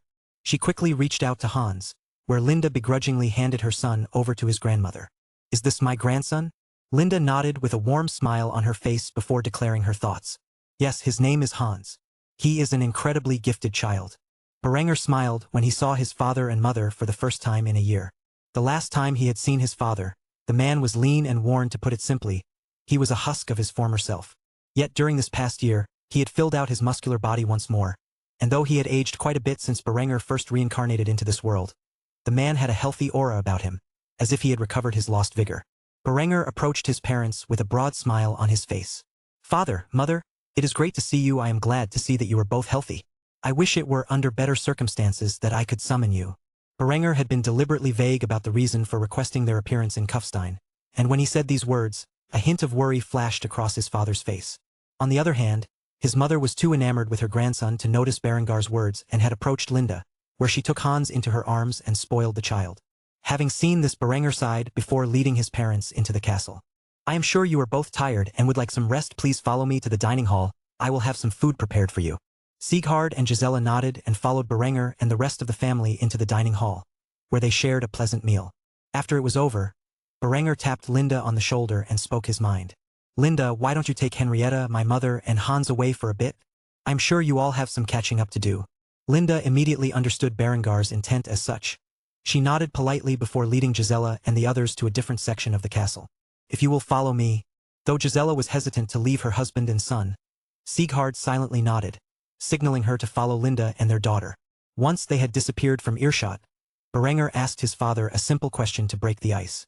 "Should I get you something to drink? We have made significant progress with alcoholic beverages. I am sure that you will love whiskey." Hearing this, Sieghard nodded, and Berenger brought out a pair of glasses where he poured the precious substance into them before handing one to his father. Berenger proceeded to take a sip before expressing his thoughts to his father. I see you have a lot of questions on your mind. You don't need to be so hesitant, ask away. Hearing this, Sieghard took a sip from the whiskey. In doing so, he began to cough up a storm. He had no idea that the liquid would have such a burning sensation. He had taken a big gulp and immediately began to regret it. After doing so, his cheeks began to flush, and he could feel his head spinning. Berenger chuckled at sight, and after a few moments, Sieghard collected his thoughts before asking the first question on his mind. I was referred to by the term Your Grace when entering the city. Since when do I hold such a prestigious position? Berengar's joyful expression came to a halt, and a solemn gaze was cast upon his father before answering the question. Truthfully, it was not too long ago. To make a long story short, the Austrian armies were defeated in Bavaria, where Duke Wilmar died in battle. After crushing our armies, the Bavarian troops marched into our lands, where they raped, pillaged, and burned a large chunk of it. In the process, they successfully laid siege to Vienna, where they executed Wilmar's sons and married off his daughters to God knows who. Only Conrad escaped, where he fled to my lands. In the process, I was named regent and helped him take back the duchy from Bavarian control. However, shortly after, the boy fell into a deep depression and took his own life, leaving me to clean up the mess. Some nobles rebelled, which I put down with ease, and Lietbert, the closest male relative of the late Duke Wilmar, acquiesced his claim to the duchy onto me. After summarizing the recent events, Berenger took a sip from his whiskey once more while waiting for his father to register the news. Sieghard was in shock. All of these things had happened to Austria while he was living a peaceful life in seclusion. He had no idea how Berenger had so adeptly moved his way up the feudal hierarchy from viscount to duke in such a small time frame. For the first time in his long life, he began to fear his son. Chapter 240, Lambert's Official Death 2. Sieghard stared at his son in silence for a few moments during this time. All he did was slowly drink down the glass of whiskey. It was only after he had finished its contents that he began to speak the thoughts on his mind. When you were but a child, I did not believe you would live to be an adult. After all, you were so sickly back then. Because of this fact, I had focused all of my efforts on raising Lambert to be my successor. I left you to the life of a lazy wastrel, and if I am honest, I did not care because I was sure that you would die before reaching the age of majority. Despite this, you limped on, for years, engaging in pointless frivolities and smearing my family name. Yet, I tolerated it because I kept telling myself soon enough you would be dead, and Lambert would be my heir. When you fell ill a little over a year and a half ago, I assumed that was it, that you would be dead and in the grave and no longer be a black mark on my family's history. Yet once more, you surprised me. You crawled your way out of the grave and brought yourself back to life. In the days that followed, you became a completely different person, driven, intelligent, and capable. It was as if you were not even my son anymore. Within half a year, you had brought great wealth and success to Kufstein, the likes I had never anticipated. A year from then, you are now the Duke of Austria. To say that I was wrong about you is an understatement. While I thought Lambert was a worthy successor, it turned out that I was blind to his shortcomings rather than wait for you to naturally enter the grave. He poisoned you and made multiple other attempts on your life when you started showing yourself as a worthy member of this dynasty. The guilt I had for being a poor father to you and your brother forced me to concede my title and lands to you, and I now know that decision was the most excellent choice I have ever made in my life. With this in mind, I want you to be honest with me, for no matter what you tell me, I will be able to handle it. So allow me to ask you the question on my mind. Lambert is dead, isn't he? Having listened to this long-winded speech, Berenger felt his emotions fluctuate throughout the entirety of it. He had initially planned to tell his father that Lambert died gloriously in battle defending Christendom from its enemies. Still, after seeing the gaze in his father's blue eyes, he knew he could not lie to the man, and thus he opted to drink from his glass. Once he had finished the contents and had a mental buzz from the alcohol, he opened his mouth and revealed the truth. Lambert has been dead for some time now. The fool marched an army on our lands in an attempt to end my life and that of my family. So I marched an army of my own to meet him at Oberstdorf, where it turned into a chaotic slaughter. That knave took my eye from me, and in doing so, he paid the price with his life. Sieghard frowned when he heard this. However, his expression did not sink into despair, merely one of understanding. After sighing heavily, the man signaled for Berenger to fill up his glass, where Berenger proceeded to pour another round for himself and his father. The two men drank in silence for some time before Sieghard opened his mouth. I'm sorry, Berenger. Hearing this, Berenger was stunned. He was not expecting such a reaction from his father to the news of his son's death. As such, Berenger decided to clarify his confusion. About? Sieghard had a grave expression as he continued his train of thought. For everything. If I were a better father to the two of you, you would not have been forced into such a situation. It pains me to know that the grudge between you two brothers was so great that Lambert sought to kill you even after a chance at redemption. If I were a better man, I could have prevented everything bad that has happened to you.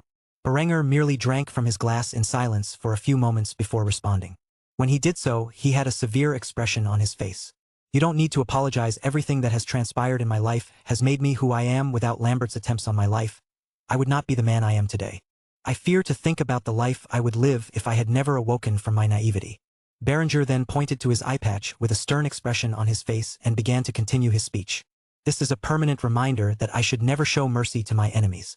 It is because I had a soft heart that I spared Lambert at my mother's request. I will never make that mistake again. Hearing this, Sieghard could tell that Berenger had been through a lot, and the extensive campaigns he had fought had hardened his resolve. The man before him was not the same son he knew a year ago when he left Kufstein to seek a life of leisure and seclusion.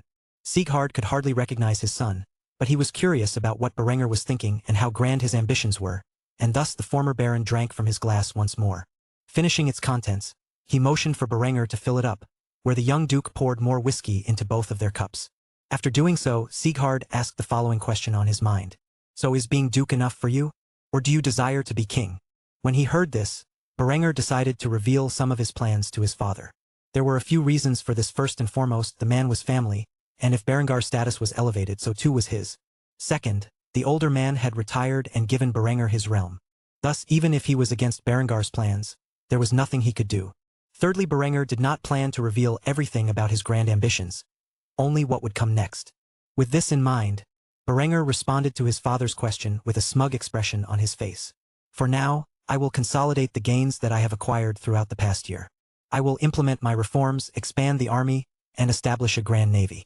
When the time comes that Austria is capable of standing on its own, I will declare myself King of Austria. If the emperor refuses to elevate my status from a lowly duke to a full-fledged king, I will wage war for my independence. No matter how many soldiers the empire brings to battle, I will be victorious. In the end, I will be king. Whether it is done peacefully or through bloodshed, it is inevitable. Hearing this, Sieghard was surprised that his son had such grand ambitions, to the point where he was willing to go to war for the right to call himself king. Then again, he understood that Berenger had the means to do so. After all, the man had retaken Austria from Bavarian occupation while at the same time preventing an invasion into Tyrol. A wide smile appeared on Sieghard's face as he thought about such a future. In doing so, he let his thoughts escape from his lips. My son, the King of Austria, to think that you would reach such great heights in this life.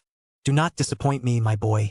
With this, the father and son broke out into laughter as they switched to beer. Berenger spent the night introducing his father to all kinds of alcohol that he had made, from fortified wine to heavy beers and distilled spirits. While drinking, Sieghard gave his son one final piece of advice. My son, do not tell your mother or your sister the truth about Lambert's death. It would break their fragile hearts. Berenger nodded silently towards Sieghard's words.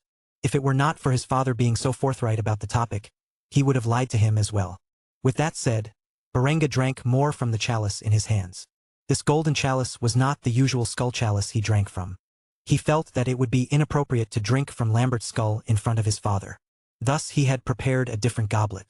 Later into the night, Berengar's other family members returned. By the looks on their faces, they had an exciting conversation, much like Berenger had with his father. However, the way Gisela and Linda were getting along was a good sign to Berenger. It would appear that they were able to hash out their difficulties. Thus, with his family's arrival, Berenger garnered their attention by clanging a spoon onto his golden chalice after the others had turned their attention towards him. He began to speak the words he had prepared long ago. Mother Henrietta, I have an announcement to make. There is no easy way to say this, so I will just come out and say it. Lambert is dead. I have received word from the Grand Master of the Teutonic Order that he has died gloriously on the battlefield defending the East from the heathens of the Golden Horde. Gisela dropped the cup in her hands in shock upon hearing this, and Henrietta began to tear up. Sieghard grabbed a hold of his wife's hands to comfort her in this time. The two women broke out into tears as they mourned Lambert's death, leaving Berenger, Sieghard, and Linda as the only ones aware of the truth. Berenger had concocted this statement so that his mother and sister would still look fondly on Lambert, even though he had continued to tread upon the path of evil well until his death. In reality, there was no redemption for Lambert. He had died in an attempt to murder his brother and ex-fiancée. If there was an afterlife, only eternal hellfire awaited him. Then again, if hell really existed, the two brothers would surely be united one day. Chapter 241. Salt and Glass. Now that Berenger had complete control of Austria, he had access to the Mediterranean via Istria. This presented a valuable opportunity to expand his business into two major areas: glass and salt production. The man was hard at work drafting factory blueprints to create facilities in Istria to mass-produce such materials. The first object on his list of designs was what was once called the glass cone in his previous life, an invention used in England during the 18th century for making glass. Due to technological limitations, such as a lack of electricity, Berenger was incapable of using modern techniques like float glass to manufacture ample glass supplies. Thus, he had to dig back further into his memory to make a glass industry from scratch. If Berenger wanted to outcompete the Venetians in the glass trade, who at this point were the major glass producers of the world, then he needed a superior product. Luckily, he knew of an invention from the late 17th century that made England the world's top glass merchant. This invention was known as lead glass in the modern era, also known as crystal glass due to its superb clarity. This glass was invented by adding a minimum of 24% lead oxide to the mixture.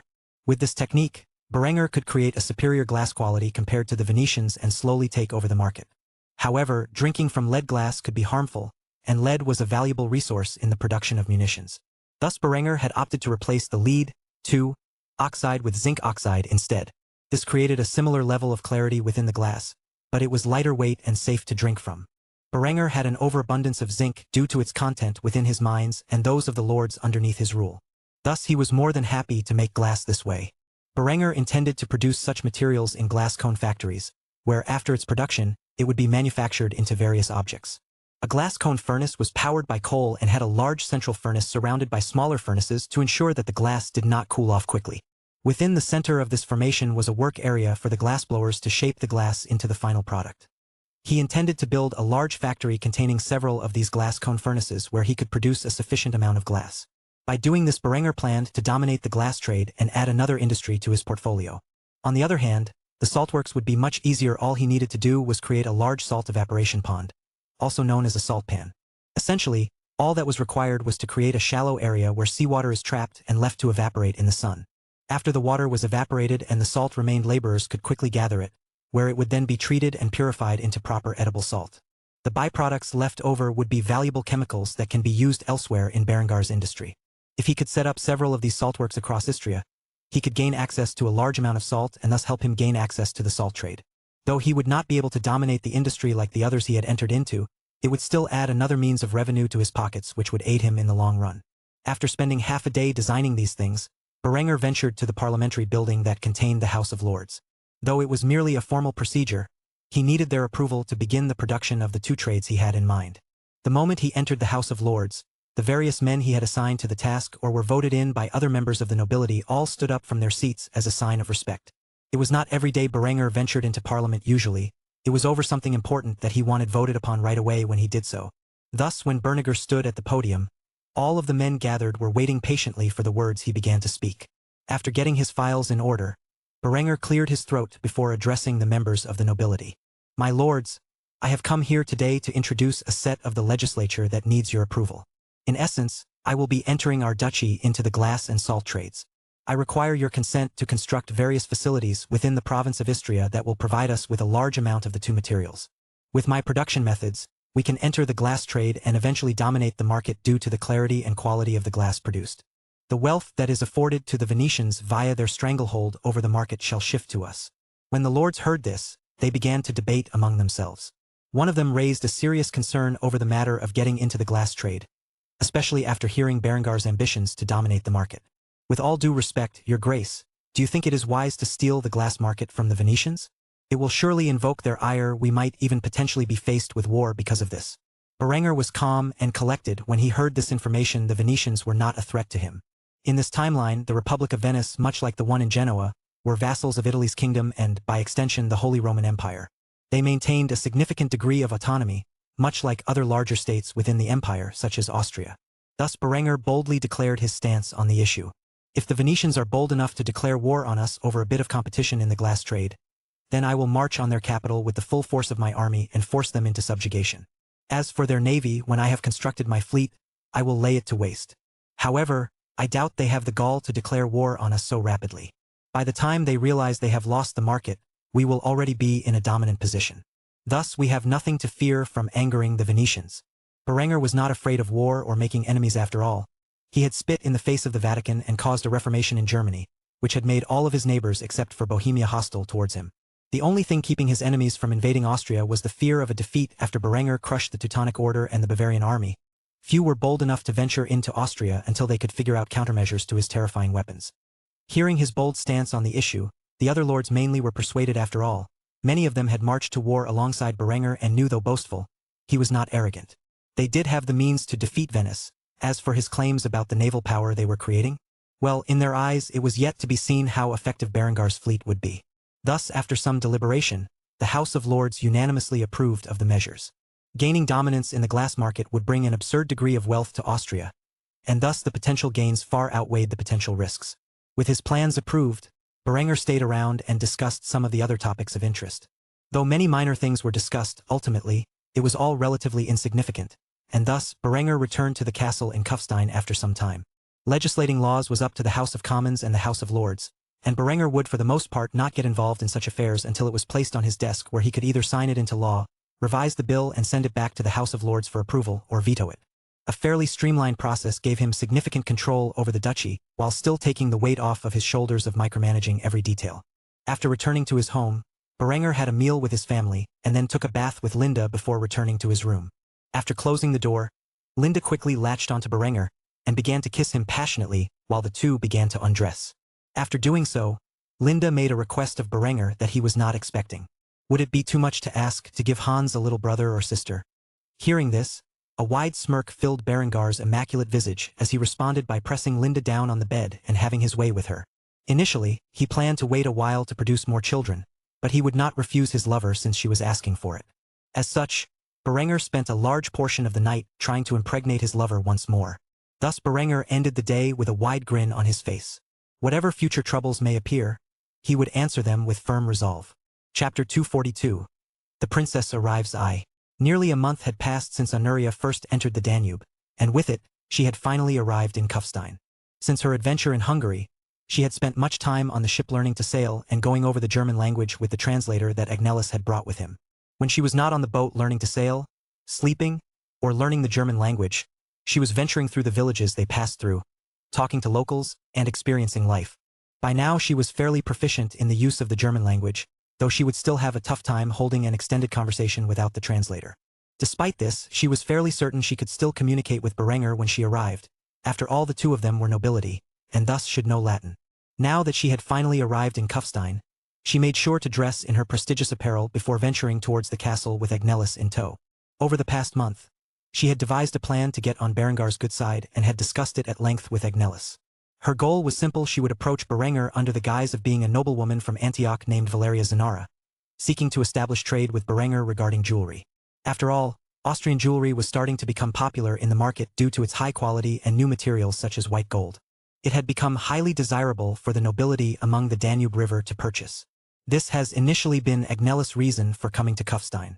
Thus this little scheme of hers did not require anything extra of Agnellus other than for him to play along with her little ruse. The galley pulled into the river inn, which separated Kufstein city, and parked at a port designed for river merchants. The moment the ship came to a stop, Heraclius flew off from Honoria's shoulder and into the sky above. Where he was headed to, Honoria did not know. Regardless, he would sure to be back soon enough. Thus Agnellus and Honoria followed suit and stepped off the vessel, where Agnellus gave Honoria a stern warning. "All right, I am going to go register with the dockworker. Stay here, and don't get yourself into any trouble." The moment Agnellus said this, Honoria rolled her eyes before backsassing him. "I know the drill, we have done this a dozen times already." Agnellus merely laughed at Honoria's attitude before departing to do as he said he would. As for Heraclius, he had flown high into the sky well above the river, where he landed on the pane of an open window. This window belonged to Berenger and was the window to his study within his castle where he was currently sitting. The moment the bird landed on his window, Berenger looked over and was shocked. He knew this bird to be an Eastern imperial eagle, yet they were not found in Austria. Kufstein was well out of the bird's range. He could understand if it was a golden eagle, but this bird from the Eastern Mediterranean should not be here in the Alps. As such, Berengar's natural curiosity came over him, and he slowly approached the majestic eagle, where he lifted out his hand for it to sniff. In doing so, Heraclius gave Berenger a curious sight as he began to talk to the bird. "Hey there, little fellow, what are you doing here so far from home?" The bird instantly recognized Berengar's status by the extravagant attire and the fact that he was in the castle study. Thus he knew this man was likely Honoria's target and decided to provide some assistance to his master. The bird was quite surprised to see the man while taking a routine flight and had thus approached Berenger of his own free will to gauge his character. Seeing that Berenger did not shoo him away, and was instead friendly, left a good impression on the eagle. However, Berengar's words that came next greatly shocked it. Berenger had been staring in the eagle's eyes this entire time while he was observing Heraclius. He recognized that the eagle was also sizing him up, and thus he laughed at this. My, aren't you quite the intelligent bird? Tell me, have I gained your trust yet? Very few humans ever spoke to Heraclius as if he could understand them, only Anuria did so, and Berenger had quickly found out the bird's intellect. Thus Heraclius was just as curious with Berenger as he was with him. Tell me, my feathered friend, are you here on your own? Or did someone bring you here?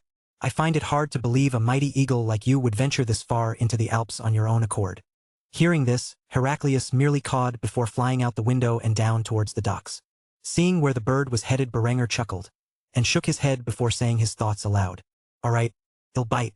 Thus Berenger quickly gathered his medallion cape and slung it over his right side before placing his cavalier hat upon his head. Afterward, he promptly departed from the castle and followed the bird down to the docks. Heraclius had made sure to hover in the air and guide Berenger towards Anuria, who was waiting patiently by the ship she had arrived on. After a short journey through the streets of Kufstein, Berenger found his way down to the docks, where he saw Heraclius land upon the shoulder of a gorgeous young woman. This woman had white hair, brows, and lashes. While having pale skin and mint-green eyes, she appeared to be a beautiful albino at first glance, and this immediately caught Berengar's interest as he gulped the saliva down his throat. When Heraclius landed upon Anuria's shoulder, an elegant and pretty smile spread across her perfect face as she petted the eagle on the head while addressing him. Heraclius, where have you been? We have only just arrived, and you already wandered off. Heraclius cawed in response to this and pointed his head toward Berenger, who had just arrived in front of the beautiful princess. It was not until this moment that Anuria had noticed Berengar's presence and was taken back by his handsome demeanor. There could only be one man in Kufstein dressed so lavishly and having such a perfect appearance in her mind. While dressed in his black and gold Elizabethan attire, with a cavalier hat, the embellished eye patch added to his striking figure, rather than take away from it. As such, Anuria was attracted to Berenger to the same degree he was to her. Berenger put on a charming facade before creating a subject to talk about with the attractive young woman standing in front of him. He decided to speak in Latin for one simple reason. He could tell by the woman's attire that she was from the Byzantine Empire, and though Greek had replaced Latin as the primary language of the empire, she would surely know Latin as a noblewoman. Berengar's Latin was a little rusty, but as a nobleman in the Holy Roman Empire, he spoke it to a degree. Thus, he was able to communicate with the woman effectively. Heraclius, huh? A fitting name for a majestic creature like the Eastern Imperial Eagle. Emperor Heraclius was a great man to depose the despot Phocas and lead his armies to victory against the Sassanids to the east. As Berenger said this, he prayed that his knowledge of Byzantine history in his previous life was the same as it was in this timeline. Luckily for him, he appeared correct because the girl covered her mouth in shock as she heard this. She had no idea that the Count from Kufstein would be so well educated in her own people's history. Anuria was also surprised that Berengar's Latin was fluent. Though he spoke in the Chuch's dialect, it was still surprising to see a German nobleman pronounce the tongue that she and her ancestors spoke with such proficiency. The girl was greatly enamored by her first impression of the man in front of her. Having seen that Anuria was thoroughly ensnared by his charms, Berenger took the time to introduce himself. Apologies, my lady. I should have introduced myself first. I am Berenger von Kufstein, Duke of Austria. Might I have the honor of knowing your name? It took Anuria a few moments to process her thoughts when the princess heard Berenger refer to himself as a duke. Her heart fluttered for a moment. However, eventually, she managed to calm her beating heart before responding with what she had planned to say for some time now. I am Valeria Zanara. I am but a minor noblewoman from Antioch here to engage in the jewelry trade with Kufstein. Your gems are legendary, and I would very much like to sell them in the empire. Hearing this, Berenger sighed heavily within his mind while thinking to himself. If only she were a princess. After hearing Anuria was a minor noblewoman and not a princess, he had lost interest despite her exceptional beauty that was on par with Lindy's and Adela's. Berenger had told himself he would not take in another girl unless there were significant benefits tied to it, like an alliance with a foreign kingdom. Thus Anuria had unknowingly shot her initial chances into wooing Berenger in the foot without realizing it. Instead, Berenger controlled his animal instincts and shifted Anuria to the back of his mind into the category known as strictly business. Thus he no longer gazed at her lustfully and instead put on a friendly smile as he addressed her business concerns. Well, you are not wrong. We have the finest gems and jewelry here in Kufstein. I would be more than happy to negotiate with you about a trading agreement. How about you come back with me to the castle, and we can have a discussion about this over a hot meal? Honoria noticed the shift in Berengar's gaze as she stated her identity and felt as if she had somehow said something that displeased him, but she could not tell what.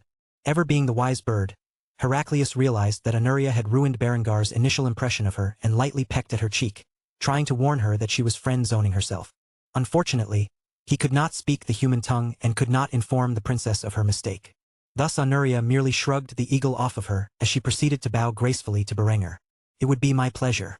Hearing this, Berenger smiled and led her back to his castle. He had no idea that this Lady Valeria was Princess Honoria in disguise, and by now, he had mostly lost interest in trying to snatch her for himself. On the other hand, Honoria had other plans. She fully intended to win Berengar's favor, especially now that she had seen him in person and was intensely infatuated with him. Thus an awkward lunch was about to occur between Berenger, Linda, and Honoria, as the trio introduced themselves over a meal. Of course, Honoria had utterly forgotten that she had promised to wait for Agnellus behind at the dock, and thus this would greatly outrage the man when he found out he had been left behind so that the princess could dine with the duke. However, he was registering the boat with the dockmaster for the time being, and was unaware that Honoria had left with Berenger. Chapter 243. The princess arrives too. After arriving in the castle with a new, young, beautiful woman tied around his arm, Linda was unhappy. To say the least, she could not take her eyes off of Berenger for a single moment without him chasing after the next prettiest girl in the room. Before Berenger even explained the situation to her, he had himself, Honoria, and Linda sit down at the dining table, where the best food in Kufstein was prepared for them.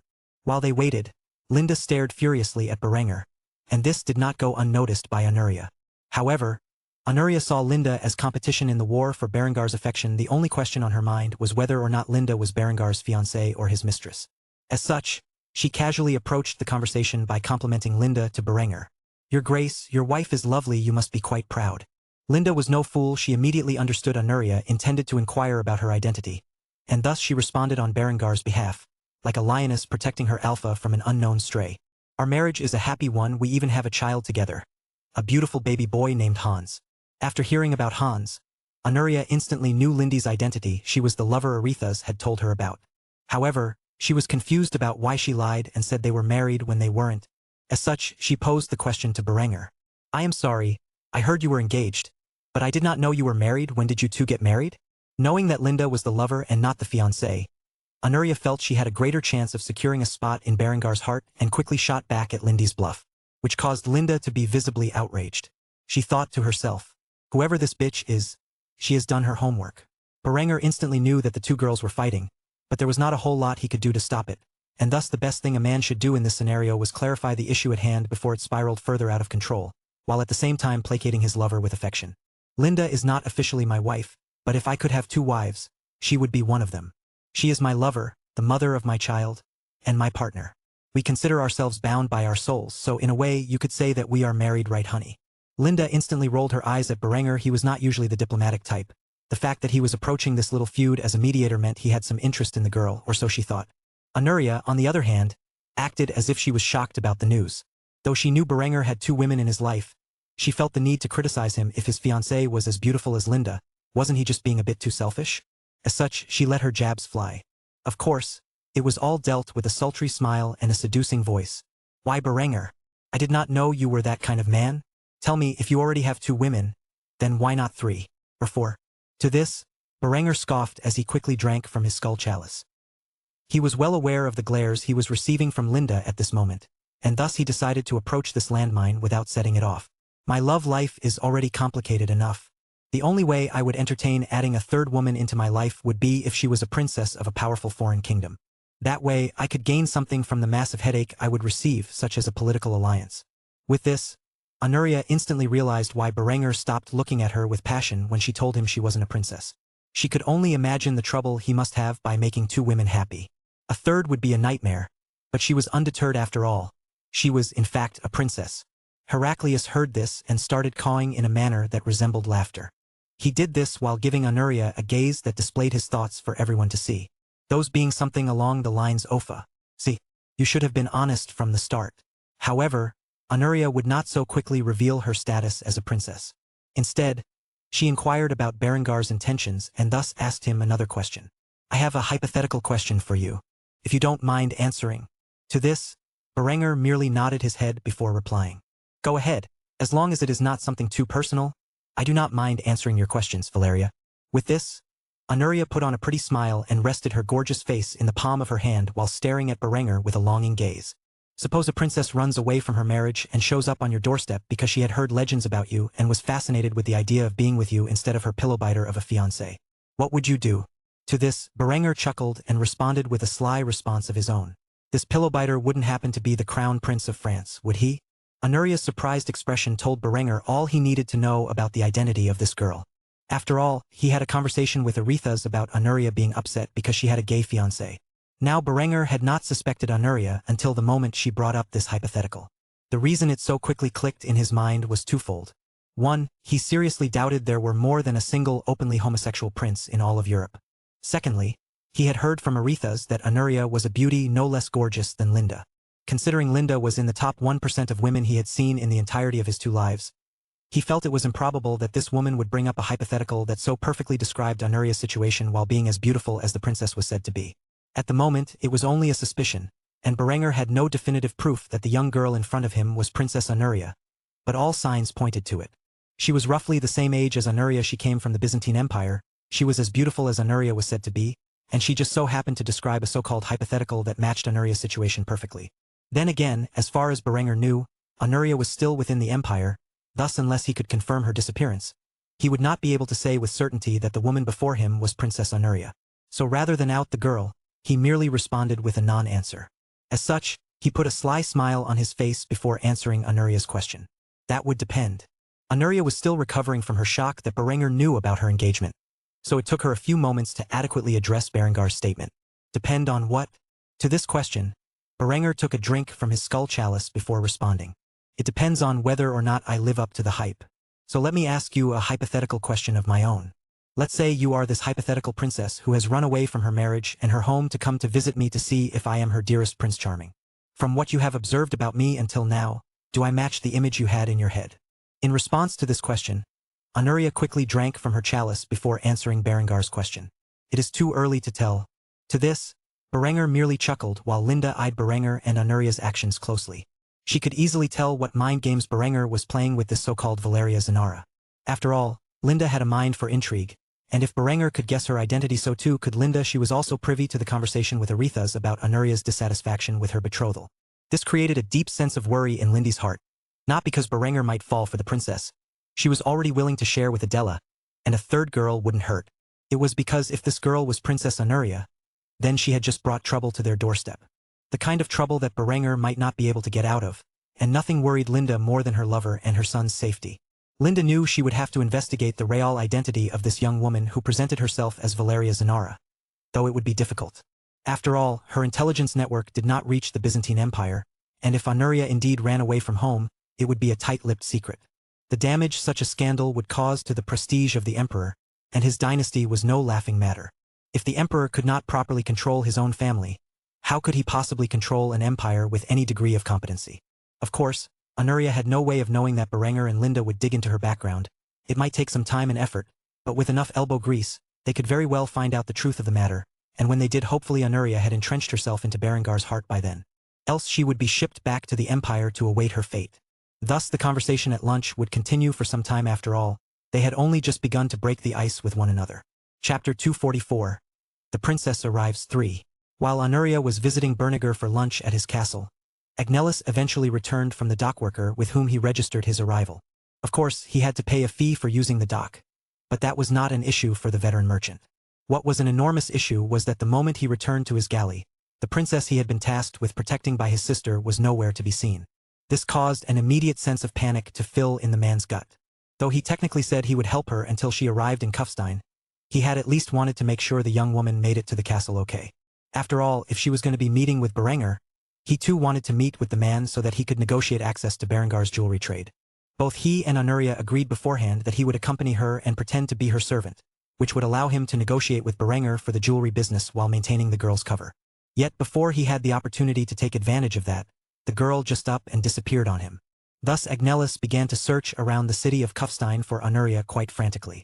He would never forgive himself if something happened to her on his watch. As for Anuria, she was currently eating lunch with Berenger and Linda. It was utterly unknown to her that her cover was already blown, at least enough to warrant a full-scale investigation into her identity. As such, she was enjoying her time getting to know Berenger, who was more than happy to oblige the girl he thought may very well be the Byzantine princess. To Berenger, it was better to keep the girl he suspected to be the princess of the empire by his side and provide her safety and security in his lands until he could verify her identity. The reason for this was simple.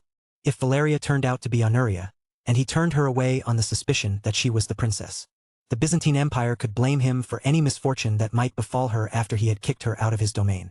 After all, the more Berengar talked to Honoria, the more he realized she was just a naive girl who had only recently come to know the cruelties of the world. For example, at this moment, Honoria did the unthinkable. She asked Berenger about a serious matter that a person would typically avoid discussing in their first meeting with someone who had a noticeable disability. So tell me, Berenger, how is it that you got yourself that fashionable eye patch? The food had yet to arrive when Honoria asked this question, which meant that they had been speaking to one another for less than half an hour. Hearing this question, Berenger put on a bitter smile as he tried to deflect the painful memories of how he nearly lost his life in battle. Let's just say I was wounded in battle and we should leave it at that. Though Berenger often reflected on his mistakes, as that was the only way to learn from them. He did not enjoy others learning of them as such. His propaganda network had spun quite the tale about how Berenger found himself surrounded by multiple Teutonic knights and, through sheer force of will and overwhelming skill, managed to overcome the odds, losing his eye in the process. In truth, in a moment of recklessness, Berenger charged beyond his lines and into the fray, where he lost his trusty steed and suffered a grievous injury in single combat against his brother before blowing the kid away with a pistol. Despite this unflattering truth, the battle at Oberstdorf was too chaotic for anyone to witness how Berenger was indeed injured, so he used his injury to paint a picture of invincibility in the face of immeasurable odds. After all, if anyone could pull off such a feat, it was surely Berenger.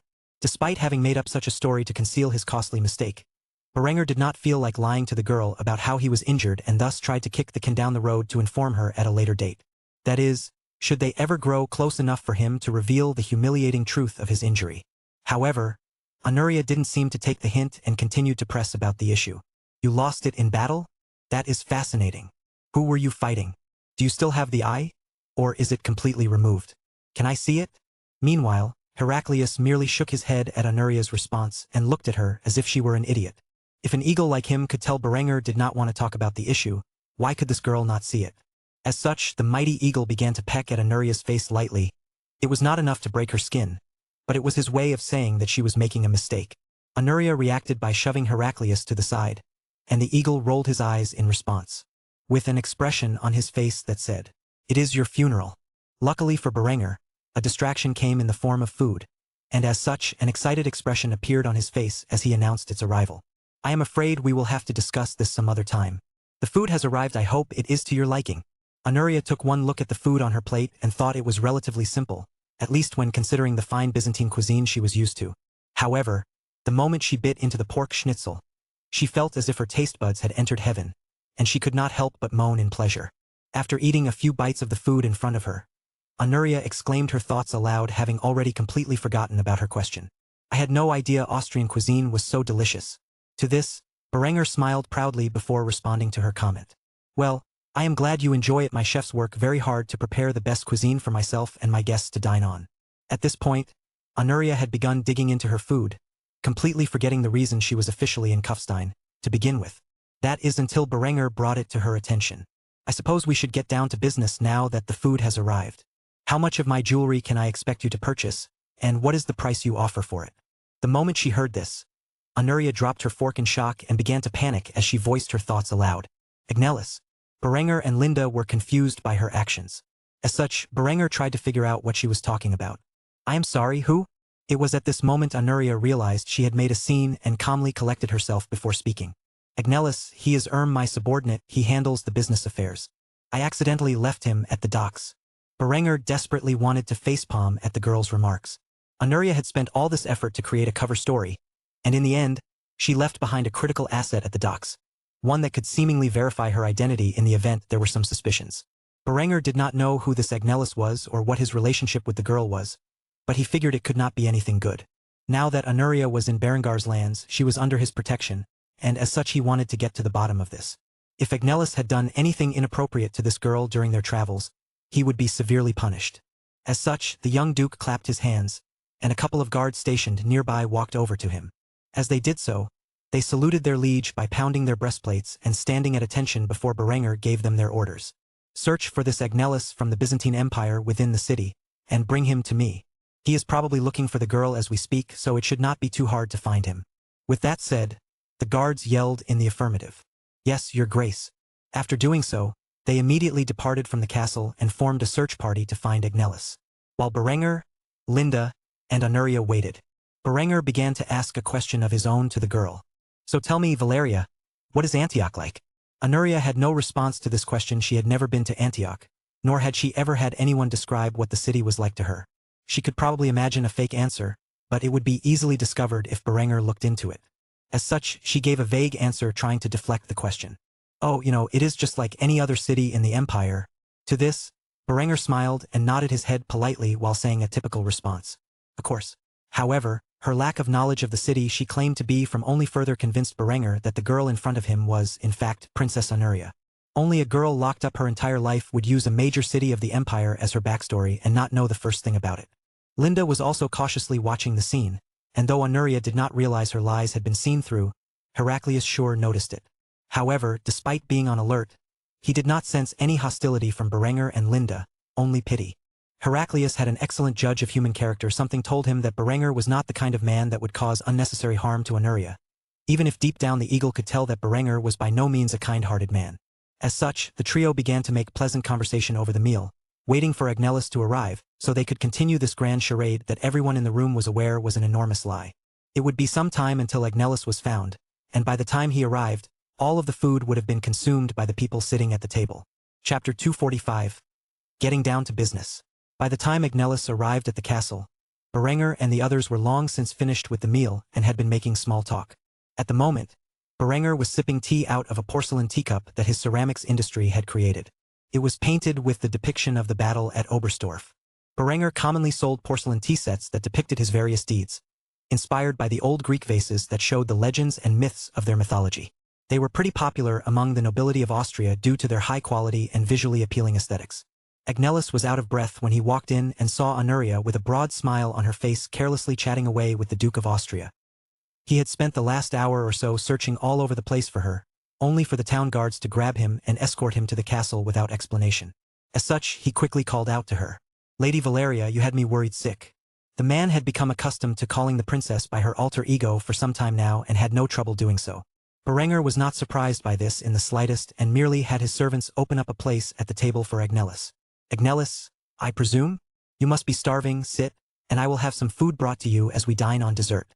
Seeing that the princess was safe and sound while appearing to get along quite well with the target of her affections, the worry that had built up in Agnelis' heart began to subside. As such, he did as he was instructed and sat down at the table, where a chalice of wine was quickly poured for him. Only after the man had taken a sip from the chalice did Berenger begin to address business concerns. "I have heard from Lady Valeria that you are the one in charge of business matters. I am quite curious, what is your relationship with the young lady?" Agnelis looked over at Honoria and slowly examined her for a moment. He was unaware of what she had said about him towards Berenger, so he decided to play it safe and answer vaguely. "Your Grace, I am just a humble servant who has a mind for business. The lady wanted to visit you personally as a show of good faith, and thus I brought her here." Berenger nodded his head at the man, though behind his warm facade, he was slowly examining Honoria's reaction to his statement. As such, he decided to continue the conversation. "So tell me, what exactly is your proposal to get involved with my jewelry business?" Hearing that Berenger had shifted onto the topic of he had been waiting or, a broad smile appeared across Agnelis' face as he made his proposal. "I can ferry your fine jewelry to a new market throughout the empire. For this, I would like to split the profits gained from the trade 50-50. Hearing this, a sly smile formed across Berengar's lips as he began to make a counteroffer. "If it is merely ferrying my goods to the east and selling them, I believe a 50-50 split is a bit unfair for me. After all, I have to incur the costs of acquiring the materials and paying for the labor of the jewelry's construction. Before long, I will have a trade fleet of my own that is capable of sailing across the Mediterranean. Tell me, why would I need you?" To this, Agnelis was not discouraged. Instead, he presented his reasoning. "If you wish to trade in the empire as a foreigner, you will have to pay tariffs. You will also have to go through weaving a trade network in the east from scratch. With me, you can bypass the tariffs and make use of my extensive trade routes that cover the entirety of the empire." After hearing this, Berenger thought about it for a few moments. Tariffs would be a minor problem, but trying to access the empire's trade networks as a foreigner, especially as a German, was not the simplest of tasks. After all, there was still some prejudice in the empire towards his kind for destroying the Western Empire centuries ago and claiming to be the legitimate successors of Rome in the form of the Holy Roman Empire. After careful consideration, Berenger decided to negotiate further. I will agree that you make a persuasive argument, but 50-50 is out of the question. As the producer of the supplies, I will take a 75% cut, and you will take 25. Despite the massive profit this could yield for both parties, Agnellis was not content with such terms, and thus he counteroffered with a more balanced offer. 60-40, that is as low as I can go. I still have to grease the palms of imperial officials to avoid the importation tariff. Berenger found this acceptable and nodded his head with a smile on his face before reaching out his hands to accept the terms. Very well, 60-40 it is. I will have a contract drafted where we will both sign. Seeing as we both have a witness, you do not have a problem with such a thing, do you? Agnellis smiled amicably at the terms Berenger presented and responded to his question. Not at all, it sounds fair to me. At this moment, another thought appeared in his mind, and it pertained to the girl sitting next to him. Thus he quickly hatched another scheme as he made one more request of Berenger. By the way, could you help me out with the situation I am in? Hearing this, Berenger frowned. He could tell exactly where this was heading, and as such, carefully eyed Anuria with his peripheral vision before responding to Agnellis. It would entirely depend on what is requested of me. Seeing Berengar's expression and tone shift, Agnellis knew to pawn the girl off onto him would be an uphill battle, but he had to do so for Anuria's sake. Thus he mustered the courage to make his demands to the mighty duke sitting in front of him. The Lady Valeria's home life is somewhat volatile at the moment, and for her safety, I would like her to stay here in Kufstein under your protection, far from the troubles in the east. Do you think you can keep her here for the time being as a representative of my interests? Hearing this, Linda began to scowl, which did not go unnoticed by Anuria. Since her arrival, Linda had been feuding with the runaway princess over her attempts to get close to Berenger, and Berenger had maintained his distance because of this. Thus Anuria was worried Berenger would send her away. If he did so, she did not have a backup plan. Berenger was a wise man and immediately pointed out the flaw in Agnellis' request with a snide remark. But Agnellis, you stated earlier that you were a mere servant of the Lady Valeria. What gives you the right to appoint a noblewoman such as herself as your representative? Hearing Berengar's response, Agnellis knew he had overplayed his hand and had to think of an excuse quickly. As such, he made up a lie on the spot, hoping Berenger would buy it. The truth is that I hold a fairly prestigious position within the Zanara household, and I do have the authority to negotiate such a thing. What do you say? You would be doing me a solid, and in return I can go 65-35. Agnellis lamented the loss he would be taking in profits, but at this point he had grown too attached to Anuria to allow her to roam the streets of the world like a wayward vagabond. Thus he was willing to take a loss to ensure her safety.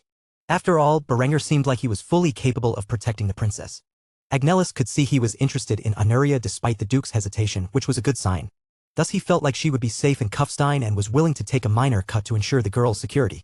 Melissa would never forgive him if he put profits over the prince's safety. Berenger sighed heavily as he took a sip from his tea. After a long period of silence, he made his decision known. Fine. If it is just keeping her safe for a while, I don't see why not. Especially since you are kind enough to increase my share in return.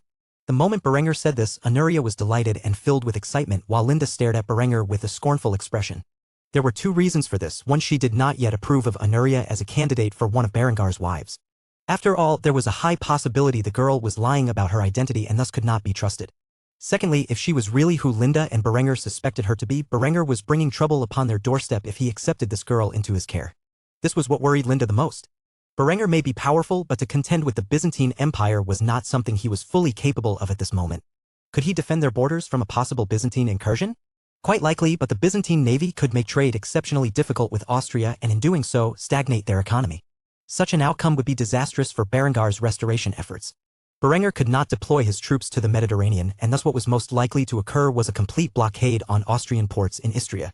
Of course, this was the worst-case scenario and entirely depended on if the Byzantines found out about Anuria's location and decided to blame Berenger for her disappearance. To Berenger, on the other hand, he was much more worried about sending the girl away without protection. If she was truly Princess Anuria and he dismissed her from his care and some harm came to her, when the Byzantines found out about such an event, they could blame him for the incident. Thus he decided to keep her under his protection until he could verify her identity. If she turned out to be the princess of the Byzantine Empire, he would contact Arethes, informing him of the princess' location and tell him to bring a caravan to escort the princess back home. Thus, while Anuria was happy she found a place to stay, Berenger was already scheming to find out her real identity and how to defuse the time bomb that her arrival had potentially become. After agreeing to Agnellis' terms, the man smiled and thanked Berenger from the bottom of his heart. You have my eternal gratitude, your grace. Berenger put on a friendly smile and nodded. With this, business was concluded, and for the time being, Anuria was allowed to stay within the castle of Kufstein. Chapter 246, Glory to the Empire.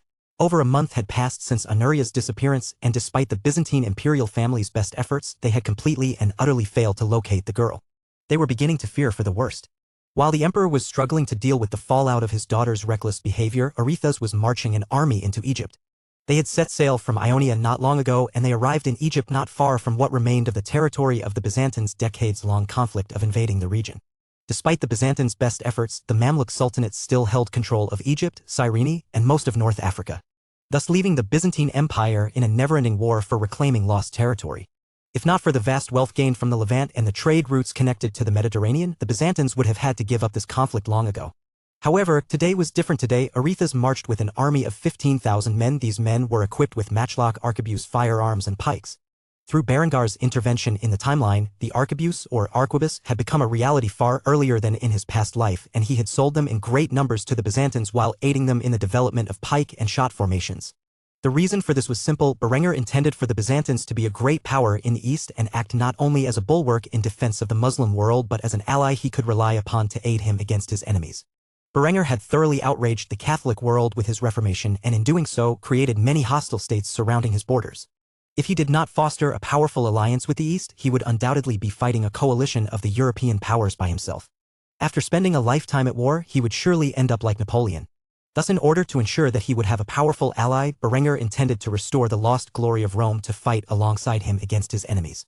Today was the first day that the Byzantine Empire showed off its newfound military might against the Saracens who sought to destroy her. Arethusa sat on horseback at the rear of his formation, protected by his guards. In the field, the Byzantine army equipped with their mirror-pattern armor held their arquebuses and pikes in their hands as the Mamluk forces gathered on the other side of the sands. Arethusa had spent a significant degree of time, effort, and expense arming and training his army in the new weapons and tactics. Initially, he had desired to spend more time getting acquainted with their use, but unfortunately Alexandria had fallen and he was forced to move his forces to retake what was lost before their training was complete. Unlike the Hussites, Berenger had not provided the Byzantines with any primitive form of field artillery. Thus at the moment, they were merely organized into arquebus, pike, and cavalry units. The Mamluk army was a traditional medieval formation and was quite confused when they saw the formations and weapons wielded by the Byzantines.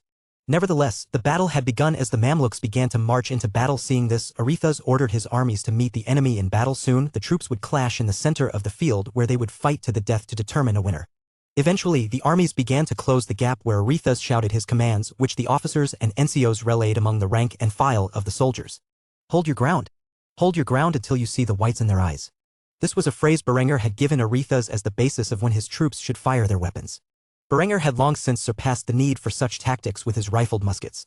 Still, for a smoothbore arquebus, the effective range was limited, and to gain the most effective use of their weapons, they would have to fire upon their enemies when they were at extremely close range. The Byzantines held their ground for some time. However, many of the men in their army did not have the discipline and strength of will to hold on until their enemy was mere feet away. Thus, when the enemy drew near one by one, they would fire their shots, often missing their targets in the initial charge. Though Arethusa tried to control this, it created a ripple effect. Pretty soon, the entire line had fired, and though many of their shots had hit their mark, cutting down the enemy infantry, the impact they had was not as destructive as it could have been. After the rounds were fired, Arethusa was forced to deploy the pikemen to protect his infantry as they reloaded. Thus the Mamluk soldiers quickly found themselves skewered at the end of the 20-foot-long weapons. By the time the Mamluks had gotten past the pike wall, the Byzantine arquebusiers had fully reloaded and fired a second volley. This time the effect was far more devastating to the enemy line.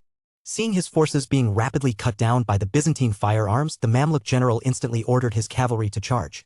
Thus the heavily armored Mamluk cavalry rushed towards the Byzantine lines, and yet as they drew near, the pikes were lowered in their direction, causing the horses to buck wild in fright and flee in the other direction.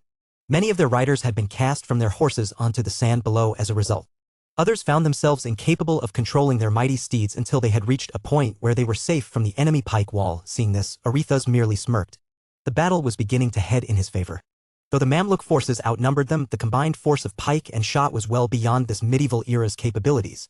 Though it was not as effective as Berengar's tactics, it was more than enough to crush the armies of the Mamluk Sultanate. Arethusa watched the sight of the battlefield with glee as the Mamluk forces began to rout. Quickly saying a prayer to God, he rallied his cavalry forces and began to charge the frightened Saracens. The Byzantine cataphracts rushed down the hillside and into the fray, where they collided with the routing enemy while wielding their lances, skewering them upon impact and sending their souls to the afterlife. The result of this battle was an overwhelming victory in favor of the Byzantine Empire. After cleaning up the battlefield, Arethusa stood along with his ranks of men, where he began to chastise them for firing their first volley early. All of you are soldiers of the Empire, and yet you have failed in your duty. If not for the overwhelming advantage of our weapons and tactics, we could have lost this battle today. Why? because many of you were frightened by the enemy charge and fired your first shot out of fear, missing your targets entirely as you did so. I expect more of the men beneath my command, and thus during the rest of this campaign, I want you all to perform much better than you did today. If every one of you can get to the point where you follow my commands to the letter, then this campaign will be an overwhelming victory for our armies. Glory to the Empire. After hearing Aretha's speech, the men of his army all began to salute him and yell their battle cry. Glory to the Empire. In doing so, Aretha's looked fondly upon his men. They had suffered very few casualties this day, and though the Mamluk army had routed in large numbers likely to return in the future for further conflict. This battle was an overwhelming success, one that inspired Aretha's. While armed with these weapons and tactics, maybe, just maybe, the Empire could reclaim its former glory. Aretha's had one man to thank for this victory, his trading partner and friend to the west. He did not know what Berenger had planned for the future, but he was certain that one day the man would surely be a mighty king, and after this battle, he felt great regret for not trying to convince the emperor to marry his only daughter off to such an outstanding young man. Then again, Berenger was already happily engaged, and Aretha's doubted he could convince him to accept Honoria as his lawful wife and instead turn his fiancée into another concubine. As for the emperor, Aretha's knew the man was too stubborn to make his only daughter the concubine of some king from the west. Thus it was simply not meant to be. As he thought about this, Aretha's began to wonder about what had happened to the princess. Had she been found during the time he was away? Was she even alive? He would never guess that the girl had run off to Kufstein because of a few good comments he had made about Berenger. These were the thoughts that plagued Aretha's mind as he campaigned to restore the empire's borders in North Africa. This was just one battle of many to occur with the Mamluk Sultanate. Only time could tell if the empire was to restore its former glory. Chapter 247, Saying Goodbye. Days had passed since Honoria had arrived in Kufstein, and it was now time to say farewell to her friend Agnelis. Unlike Honoria, the man could not stay in Kufstein for long. He had a business that he had to conduct, and after settling the deal with Berenger, he had to be on his way. At the moment, Honoria was at the docks of Kufstein, surrounded by a few of Berengar's guards. She was sending Agnelis off as the man returned to the borders of the Byzantine Empire. In Honoria's hands was the jewelry she had snatched from her room before running away from home. It was the payment she had promised Agnelis for taking her to Kufstein. She quietly handed the jewelry over to Agnelis with a bitter smile on her face. During their journey together, she had grown quite fond of the older merchant, not to the point of romance but strictly as friends. As such, she was sad to see him go. Here you go, Agnelis, as promised, this is payment for taking me to Kufstein. You and your sister have my eternal gratitude. I pray that I have not caused you too much trouble in assisting me. Though Honoria was naive due to being locked away her entire life, she had seen some of the evil of the world and knew if Melissa or Agnelis were caught for their crimes of assisting Honoria in her escape, they would likely be executed. And as such, she greatly dreaded this possibility. However, Agnelis' actions shocked Honoria as he pushed the small box filled with jewelry back into Honoria's hands and returned her bitter smile with a friendly one. Keep it. Truly the honor of assisting you in your journey was payment enough. Besides, I was going to go to Kufstein anyway, and thanks to you, I was able to establish a rather favorable trade deal with the Duke. Hearing this, a small tear began to form in one of Honoria's mint-green eyes. Agnelis and Melissa had taken such a huge risk for her, and in the end, they wanted nothing in return. They were truly good people. As such, she ran up and hugged the man and thanked him for his assistance. Thank you so much. Agnelis blushed in response to this as he eventually broke free from the girl's grasp. After doing so, he gave her some solid advice. Be careful around Berenger, he is a very sly and cunning man. His lover also appears to have a sharp wit. They may not be as good as people as you think they are. I am sure they already have begun to suspect that you were lying to them about your identity. If you genuinely want to make the Duke yours, you'll have to settle for being another one of his women. I could tell at first glance that he was not the kind of man to give up his treasures in return for another prize of equal or slightly greater value. Whatever you do, please do not reveal your identity before you are confident he has fallen for you. If you do, he is liable to inform your family. After all, the moment he finds out who you are, he will be knowingly harboring a runaway princess, which is a severe crime in the eyes of your family. Hearing this, Honoria began to wipe the tears from her eyes, and a determined expression took over her flawless face as she nodded at Agnelis' advice before responding to it. I will take what you have said to heart. Honoria was impressed with Berenger, but she too sensed some form of danger from the man. Thus she was not yet sure if she was the man she wanted to give herself to. Nevertheless, she would use this time to learn more about the man and herself. It would be quite some time before Berenger found out her true identity. If Berenger disappointed her in any way, she would move along in her life. After all, she did not plan to be a bird in yet another cage. Hearing Honoria takes his advice to heart, Agnelis pet her glossy white hair before saying his goodbyes. Well, I trust you to take care of yourself. I must be going now. Not only do I have to unload these jewels, but I also have to search for my sister, who should surely be in hiding right now. I pray that we may meet again, Your Highness. With that, Agnelis bowed before stepping onto his galley. The ship quickly set sail, leaving Honoria in the harbor, watching her friend depart. Heraclius was flying in the sky following the vessel to make sure it had reached the river well enough. He would return in a few hours after he was satisfied with the results. Honoria was not like Conrad. Berenger had no intentions of leaving her confined in the castle. She was free to roam the city so long as she had a proper escort. The escort's job was simply there to protect Honoria. As for collecting information on her, there were plenty of spies in Kufstein under Berengar's command who could silently track her movements. After Honoria's arrival, Linda had quickly set her spies to task with infiltrating the Byzantine Empire and collecting information on two people, Princess Honoria and the identity she was using while in Kufstein, Valeria Zanara.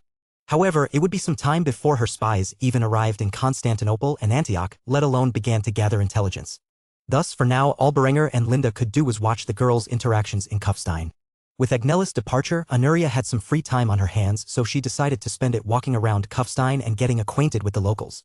The fact that Berengar's guard protected her meant she was essential to the Duke, and as such, nobody threatened to make a move on her as she walked through the city. The city of Kufstein was beginning to look like an early modern city. It had small and large shops located in the trade district. Some of these shops were owned by the nobility, others by Berniger's dynasty, and the growing middle class owned a few. As such, she visited a clothing shop to witness the beautiful Austrian fashion she had seen Linda wearing. Despite her luxurious silk clothes, she was fascinated with the designs that had appeared in Kufstein and began trying on dresses in the shop. These dresses were made for the common folk, and yet they still had some degree of embroidery on their bodices. The noblewomen typically had their dresses hand-tailored by unique shops dedicated solely to upper-class fashion. Thus, after getting acquainted with the common folks' fashion, she entered one of the largest noble fashion stores where she saw exquisite and detailed dresses that were like works of art. While Berenger had implemented modern women's underwear, he was also a big fan of the corset. They were now commonly worn by women of all statuses with their dresses. When Honoria saw that several of the women in the shop looked abnormally busty, she was surprised. She had no idea what a corset was or how it helped with a woman's figure. Seeing the beautiful young woman dressed in foreign attire enter the store, the shop clerk quickly came over to Honoria and began to inquire what kind of fashion she was interested in. "I apologize if this comes off strange, but you are as beautiful as a princess. I think you would look wondrous in some of the dresses our shop has to offer. I suggest this lovely mint green and gold dress that is exclusive to our shops. It will go perfect with your eyes." Honoria was immediately overwhelmed by the shop clerk. Still, before she could respond, she was thrust into the changing room and quickly measured all over her body by the tailor, which she felt significantly violated her privacy. As such, she immediately began to blush. After doing so, the tailor, who was a woman, formed a smile on her face as she proclaimed Honoria's measurements aloud. 30C 2030, not bad. Do not worry, I will have a dress fit for you in no time. The shop's clerks and tailors did not bother to see if the woman could pay the ridiculous price for the high-end fashion. After all, she was protected by Berengar's guards, and if that were the case, even if she couldn't pay, they could always build a castle for the expense.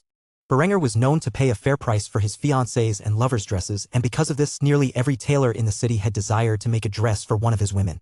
After some time, Honoria walked out of the stall in a mint green dress with gold embroidery in the Elizabethan fashion style from Berengar's previous life. Due to the corset she was wearing, she felt incredibly uncomfortable at first, and yet it highlighted her already perfect figure, making her look far more desirable. As she approached the counter with an awkward smile, she informed the clerk that all she could pay with was jewelry. I don't have any of the local currency on me. I can only pay with jewelry. Is that all right?" Though Honoria was uncomfortable with being forced into this situation, she loved how the dress looked on her and did not want to leave it behind. However, the clerk merely smiled at her and informed her it was hers to take. "Do not worry about that. If you were close to Berenger, he will properly compensate us. Just make sure to tell everyone where you got the lovely dress." With this, Honoria nodded and departed with her bodyguards. After doing so, she headed back towards the castle. She did not know why, but she wanted to get Berengar's approval of her new dress as quickly as possible. Chapter 248, Dreams of the Future. Honoria quickly returned to the castle with a desire to show off her new dress to Berenger. However, she was not familiar with the layout and promptly got lost. By sheer chance, she ended up at Berengar's study, where he was currently working on approving naval expenses and drafting new ship designs. A powerful navy was a versatile navy, and while Berengar's shipyards were being constructed, he would draw many different blueprints for future vessels. Berenger was drafting a 20-gun sloop of war based upon the USS Boston, which was commissioned in 1825 during his previous life. It was a fast and agile single-deck ship armed with 20 24-pound cannons. While drafting the blueprints, Berenger heard a knock on the door and assumed it was Linda, as she was usually the one who visited him during the day. As such, he said with a smile on his face, "Babe, you know it's open. Do you need to knock?"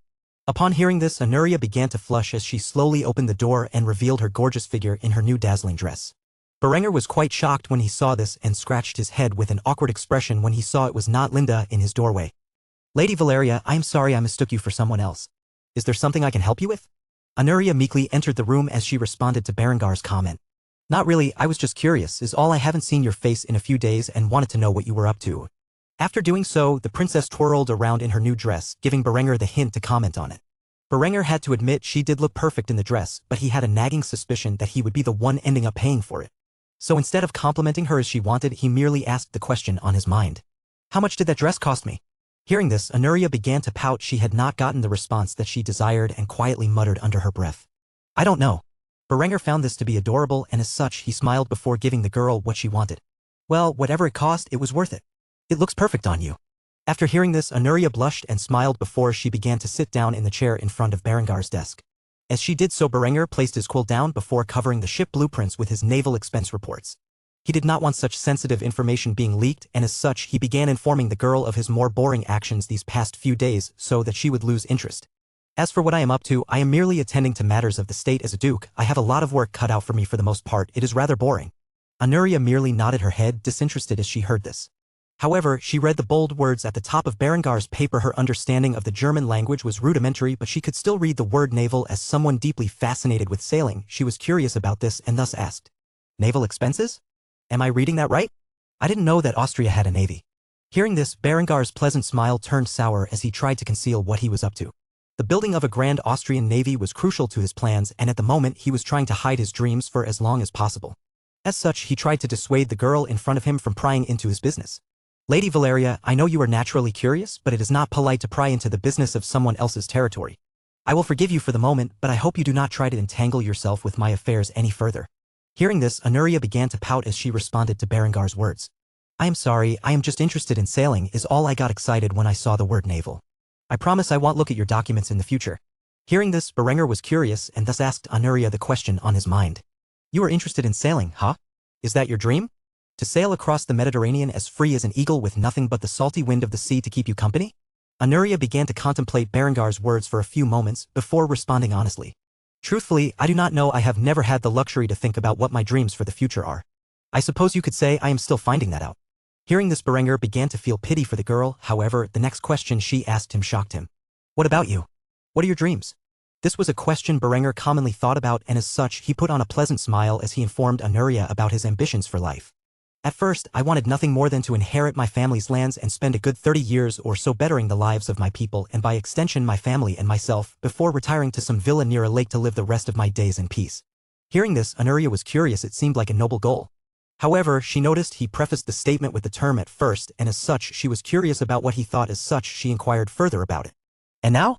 Berenger sighed before his expression turned solemn. As it did so, he revealed the heights of his ambitions. The world is a cruel and unforgiving place. I learned that pretty early on in life. If I can do a little evil to achieve great things, then I will do so. I yearn for the unification of my people, and I don't simply mean the Austrians, but all Germans. Those who speak the German language and have some form of German culture should be united in a single empire to thrive and determine their destiny free of foreign interference. Everybody else contending for the title of King of Germany is doing so in pursuit of their vain glory. I know I can do better, and in doing so, I can better the lives of all German people even if it comes at the expense of other cultures and ethnic groups. Thus I will fight trying to achieve this and even die in pursuit of my dream if necessary. A dream is something you should pursue even if everyone else says it is impossible, something you are willing to kill and die to achieve. When you finally feel such overwhelming passion for something, you know that you have found your purpose in life, or so it is my belief. History will either remember me as the world's greatest villain or Germany's greatest hero. Either way, I do not care, so long as I can accomplish my dream. Hearing Berenger speaks so passionately about his dreams inspired Anuria to find what she cared about so deeply. As such, she asked Berenger for guidance on the issue. What do you think my purpose is? Berenger sighed heavily and shook his head before responding. That is for you to find out, but if you are fascinated by sailing, it might be a good place to start. For now, I can hire a few sailors to teach you how to sail a riverboat. If you end up falling in love with it, I can always send you to Istria in the future, where I am establishing a naval academy. Anuria was touched when she heard this and instantly placed her hands on her heart as she listened to Berengar's kind words. She quickly followed up by asking Berenger the thoughts on her mind. You would do this for me? Berenger smiled and nodded as he said so. Sure, why not? You are here under my protection for the time being. You might as well learn a thing or two while you can. Tears began to form in Anuria's mint eyes and she could no longer control her overwhelming emotions. She knew it would be no small cost for Berenger to hire sailors to teach her how to sail, and yet despite barely knowing her, he was willing to go so far to help her find out her dreams in life. She could barely contain her happiness, and as such she quickly latched onto Berenger and hugged him tightly while whimpering in his chest. Thank you. Berenger did not know what exactly this girl had been through to be so happy over what to him was such a little favor. However, he decided to let the girl cry herself out into his doublet and merely patted her head as she did so. Of course, the moment Anuria latched onto him, Berenger could see the sky-blue eyes of Linda staring at him with a murderous glare in the doorway. This sight immediately sent shivers down Berengar's spine, and though he tried to jump up from his seat, he was held down by the whimpering princess. Linda did not bother entering the room. Berenger had already seen her displeased appearance in the doorway, and that alone was enough to send a message to him. When she finally left, Berenger sighed deeply before thinking in his mind, "I am going to pay for this later." Chapter 249, A Jealous Lover.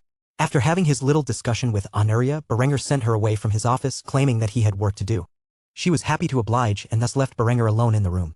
Not long after Linda arrived and appeared rather upset, the moment she closed the door behind her, Berenger knew he was in trouble.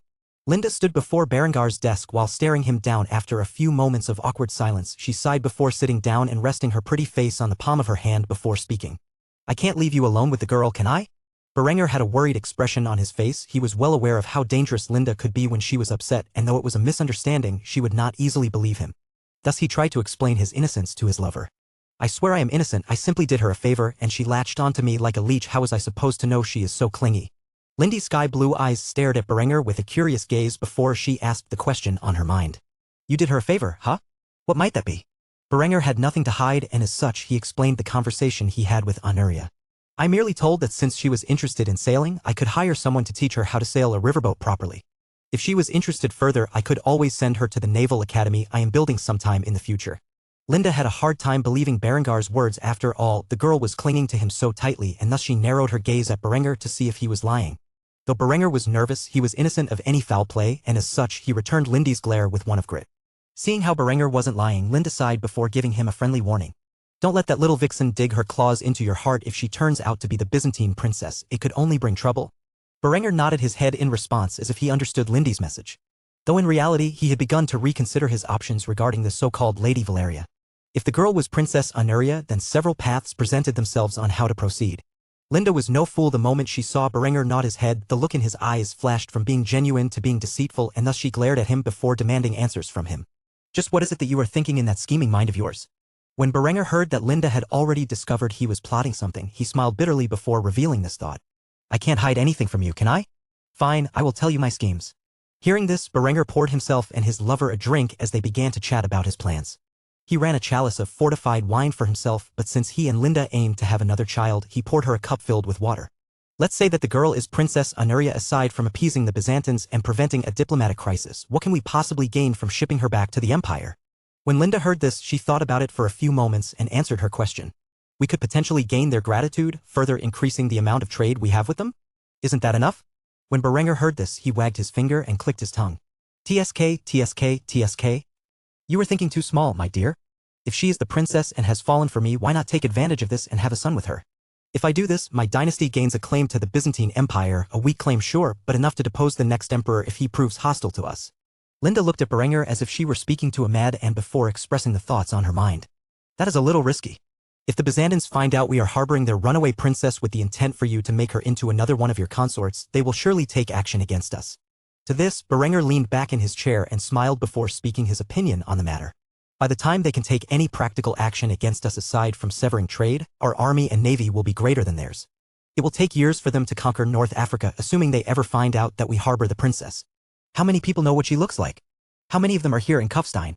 Only Aretha's would be able to reveal her identity, but she can easily be hidden from him. Sure, there is a significant risk, but there is an even greater reward. Even if they do paint a picture of her and use it as a bounty for her safe return, let's be honest, how many people will recognize her? The artistic talent of people these days is not exactly lifelike. Not like the artists I have fostered here in Kufstein. Of course, all of this relies on the fact that she is the princess. If she is who she claims she is, then I have no interest in the girl, and you can rest easy." After hearing this, Linda sighed before looking deeply into Berengar's eyes and asking the question on her mind. "So you don't have feelings for her?" Berenger smiled with a wide grin on his face while leaning back into his chair as usual. He was blatantly honest with his lover on how he felt about the other women around him. "At the moment, no, I am simply planning for the future. However, if she proves to be Princess Anuria and my plans come to fruition, which is to say I do not fall for the girl. After all, her innocence is quite charming, and I have more than enough love to give to 3 women. To this, Linda scoffed. It was hard enough balancing things with Adela. If a third girl entered the picture into their already complex relationship, she knew she would have a headache. Despite this, she also knew that once Berenger had set his mind to something, it was impossible to convince him otherwise. As such, she took a hold of the chalice she was provided and quickly downed its contents, carefully making sure not to spill a single drop of the water within before responding to Berengar's audacious claims. "I hope you know what you were doing." Before Linda could get up and walk away, Berenger spoke again, instantly gluing her attention to the words he spoke. "Of course, there is another option available. I could always marry the girl and seal an alliance with the Byzantine Empire. Though this would require effective diplomacy, and at the very least, I would have to elevate my status to that of a king in order to gain the emperor's approval." Hearing this, Linda was shocked and immediately began to stare at Berenger as if he were a scoundrel. "You would break your betrothal to Adela for this woman you barely know?" To this insinuation, Berenger feigned offense as he clarified his thoughts to his lover. "Why, Linda, I am offended that you would suggest such a thing. You know how much I love my little fiancé." "Of course not, but who is to say I am limited to one wife? As king, I could easily enact polygyny. After all, with my new succession laws, it will not be an issue for the future of the kingdom, and if the reformists have a problem with it, I can always justify it with the fact that Abraham had multiple wives." Hearing this, Linda stared at Berenger with shock for a few moments before expressing the thoughts on her mind. "You have truly thought through everything, haven't you?" To this, Berenger nodded his head with a smug grin on his face before answering in the most arrogant way possible. "Someone has to, do they not?" After hearing this, Linda smiled before departing, though after she left, that smile quickly shifted to a frown. She was not happy about this new arrival or Berengar's plans for her. As such, she quickly got to work writing a letter to Adela to inform her about the appearance of a new rival in their complicated relationship. Perhaps together, the two girls could convince Berenger not to go through with such a thing. Of course, Berenger had no idea that his two women would begin to scheme behind his back to prevent Honoria from entering his little harem. After all, he was much too busy overseeing the management of the Duchy of Austria and implementing a series of reforms that would change the political and legal landscape of the realm for the foreseeable future. Under his guidance, the industrial age would soon be forced upon Austria. If he wanted his territory to enter the new era peacefully, significant changes would have to be drafted to his rudimentary constitution and transitional government. Chapter 250, More Constitutional Reforms. A new day had arrived, and with it Berenger had found himself thrust headfirst into work and approving his reforms.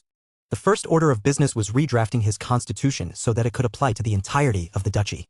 As the Duke of Austria, who had just put down the rebellion of his most disloyal subjects not long ago, Berenger was in a unique position to overhaul his territory. As such, he was currently in the process of fixing some of the errors of his constitution that he had previously established. For example, he was moving away from the House of Commons and House of Lords to implement a more streamlined bicameral legislation partially based upon the early days of the United States Constitution from his past life. A House of Representatives was established as the lower house of his bicameral legislature. These representatives would be voted in by those people who met the qualifications to vote, such as German men of upstanding character and proven intellect. The second department of his legislature was the Senate, which was voted in by the county legislatures. Much like America, the House of Representatives would be determined by the total population, while the Senate would have 2 individuals per state, or in this case, county, as senators. These representatives and senators had a term limit of 4 years. If deemed incompetent, corrupt, or any other number of charges could be removed by the executive and replaced with a person of his choosing until the next election. The House and Senate worked was similar to that of the United States, but functioned in a more streamlined manner. Those would first introduce a bill which would be sent to the Senate for retirement or acceptance when passed by a majority vote. From there, it would be given to the Duke, where he could either sign it into law, revise it to his wishes, and then send it back to the Senate for approval once more, or veto it. Unlike the American Constitution, there was no overriding of a Duke's veto, though the bill could still be reintroduced through the legislative process. However, a veto was usually considered a firm stance by the Duke that he did not desire such a law. The so-called House of Lords would be repurposed as the Duke's Council, which essentially acted as a cabinet. Their responsibility would be to help lead Berengar's reforms while serving under him. The Duke's Council could be appointed and dismissed at any time according to the reigning Duke's determination. Part of the Duke's Council's responsibilities were selecting a successor to the Duke in the event that the Duke had passed away without appointing a successor himself. The process to this was voting upon eligible members of the von Kufstein dynasty for the position. Whoever had the most votes was chosen. This was a failsafe established so that the most competent successor would be chosen in the event that the Duke was to pass away before selecting the best candidate from his dynasty to replace him. The Duke's Council would only choose the successor in very limited circumstances. The executive branch of government was ruled by the Duke at a federal level. As for a state and local level, the reigning noble of the territory would act as governor. They would still need to introduce a localized form of government such as a state legislature and court system to aid them in their reign. The nobility who ruled over their territories were allowed to continue to do so as governors, though the succession laws that applied to the Duke were also applied to all governors. This was to ensure the most competent person was selected as the governor of their region. Of course, each Duke had executive powers which allowed them to pass legislation without the approval of the federal and county legislatures. However, these could just as quickly be repealed by the next Duke. This was to ensure the political power of Berenger and his descendants so that they did not just become another powerless figurehead. With the legislative and executive branches refined, the judicial branch was further elaborated and based upon the American Republic from Berengar's previous life, with the Supreme Court which determined what was legal based upon the Constitution. As with all judges, these Supreme Court justices were appointed by the Duke and served for life. However, if the Duke determined that they had failed to fulfill their duties according to the law and instead operated on some form of personal agenda, he could have them removed and replaced. This constitutional system allowed for some semblance of freedom while still retaining significant control of the government in the hands of Berenger and his dynasty. In doing so, he created a semi-constitutional monarchy as in practice, Berenger still had the power to effectively make any decision he pleased and could stack the government in his favor. He also maintained a strict stance of a small, intelligent electorate comprised of full-blooded law-abiding German males, preventing any foreign influence in his elections as the non-German minority had no voting rights whatsoever, thus maintaining the idea of a united German fatherland for years to come. Of course, he once more allowed a transitional period of 10 years where he still ruled as an absolute monarch. This transitional period could be further extended by the Duke if deemed necessary. This way, he could slowly assimilate his territory into his new style of government. After drafting these constitutional reforms, Berenger sighed heavily. He had spent a lot of time and effort revising his constitution. It would also likely change in the future when he went from Duke to King to Emperor. For now, this was the best effort he could put forth. With this, Linda arrived in his room and placed a flagon of beer on Berengar's desk, and in her own hands was a goblet filled with milk. She took a look at the reforms and noticed the exhausted expression on her lover's face. After doing so, she sighed before commenting on Berengar's work. You do realize that when word of this gets out, the neighboring duchies and kingdoms will be even more upset with you than they currently are. You are single-handedly overhauling centuries of governance into something new which greatly strips away the nobility's power. To this, Berenger laughed as he grabbed a hold of Lindy's perfectly shaped face before expressing his views on the matters at hand. Sure, the nobility loses their ability to draft troops, issue their currency, and own all of the lands. However, they will still act as de facto governors of their territory and will have more wealth than before when my reforms go into place. At the moment, most noblemen gain their wealth by taxing poor peasants. With the industrial age upon us, businesses will boom and goods will be sold. The common people will grow wealthier and afford nice houses, which the currency they use to purchase the land to build those houses upon will go into the hands of the nobility who currently own that land. It is not like I am taking all of the lands of nobles away from them. They will still have vast swaths of territory, and they will more than make up the loss of land with shares in the businesses that are bound to sprawl across Austria in the coming years. The nobles may not hold all of the wealth of the duchy in their hands, but they will be wealthier than they were before, and that is all that matters. When the neighboring kingdoms realize that our realm's nobility is more affluent than they are, they will grow envious and spiteful. They might lash out against us, but we have the power of industry on our side, and their feudal armies have already proven not to be the match of my professional army. Hearing Berengar's long-winded speech about the forthcoming age, Linda grew wide-eyed as she imagined what it would be like. She greatly admired Berengar's vision for the future and the lengths he was willing to go to achieve it. Thus she wrapped her arms around her lover and gazed at the latest draft of the Constitution and asked another question that was on her mind. In the end, all the power rests in your hands, doesn't it? Everything else is just a ruse to appease the commoners and the nobles. According to this constitution, you can pretty much replace anyone you don't like in the government with someone who supports you. To this, Berenger smiled and took a sip from his beer. After doing so, he thought about it deeply for some time before responding. The average person can't be trusted with any semblance of political power. Even if I were to make my population fully literate, the masses would never understand the inner workings of government. They inevitably will vote into power people who promise to give them the most benefits at the expense of the nation. With that, corruption will take hold of society and the nation will slowly decline into total collapse. Only by maintaining an educated and intelligent electorate can a Republican-style government genuinely thrive. However, the more literate people become, the more they will ultimately want representation. Thus, if I try to hold onto all the power like a despot, there will inevitably be a revolution. Creating a lasting empire is built upon compromise. With this, I hope to make a long-lasting system where our descendants maintain power and those intelligent enough to understand how the government works are placated with appropriate representation of their interests. Hearing this, Linda nodded her head and a sly smile appeared on her face. In other words, the Duke knows best, right? To this, Berenger chuckled before responding. I suppose you could say that. Thus with this, the Constitution of the Duchy of Austria was drafted in a system that somewhat resembled a limited republic while still giving significant control to the nobility and the Duke. Berenger had carefully drafted a constitution that he felt limited the negative effects of constitutional republics and monarchies alike while still maintaining a significant degree of control for himself and his dynasty. Hello everyone, this is Shadow. Due to copyright restrictions on YouTube, I can't publish many of the audiobooks you love. That's why I've created a special paid service where you can enjoy over 300 high-quality audiobooks from platforms like Webnovel, Pocket FM, Audible, Wuxia, and more.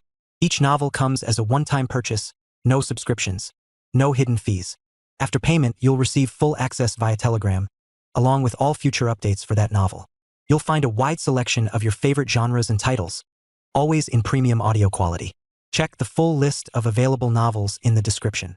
DM me now to get your favorite stories in audiobook form and start listening today.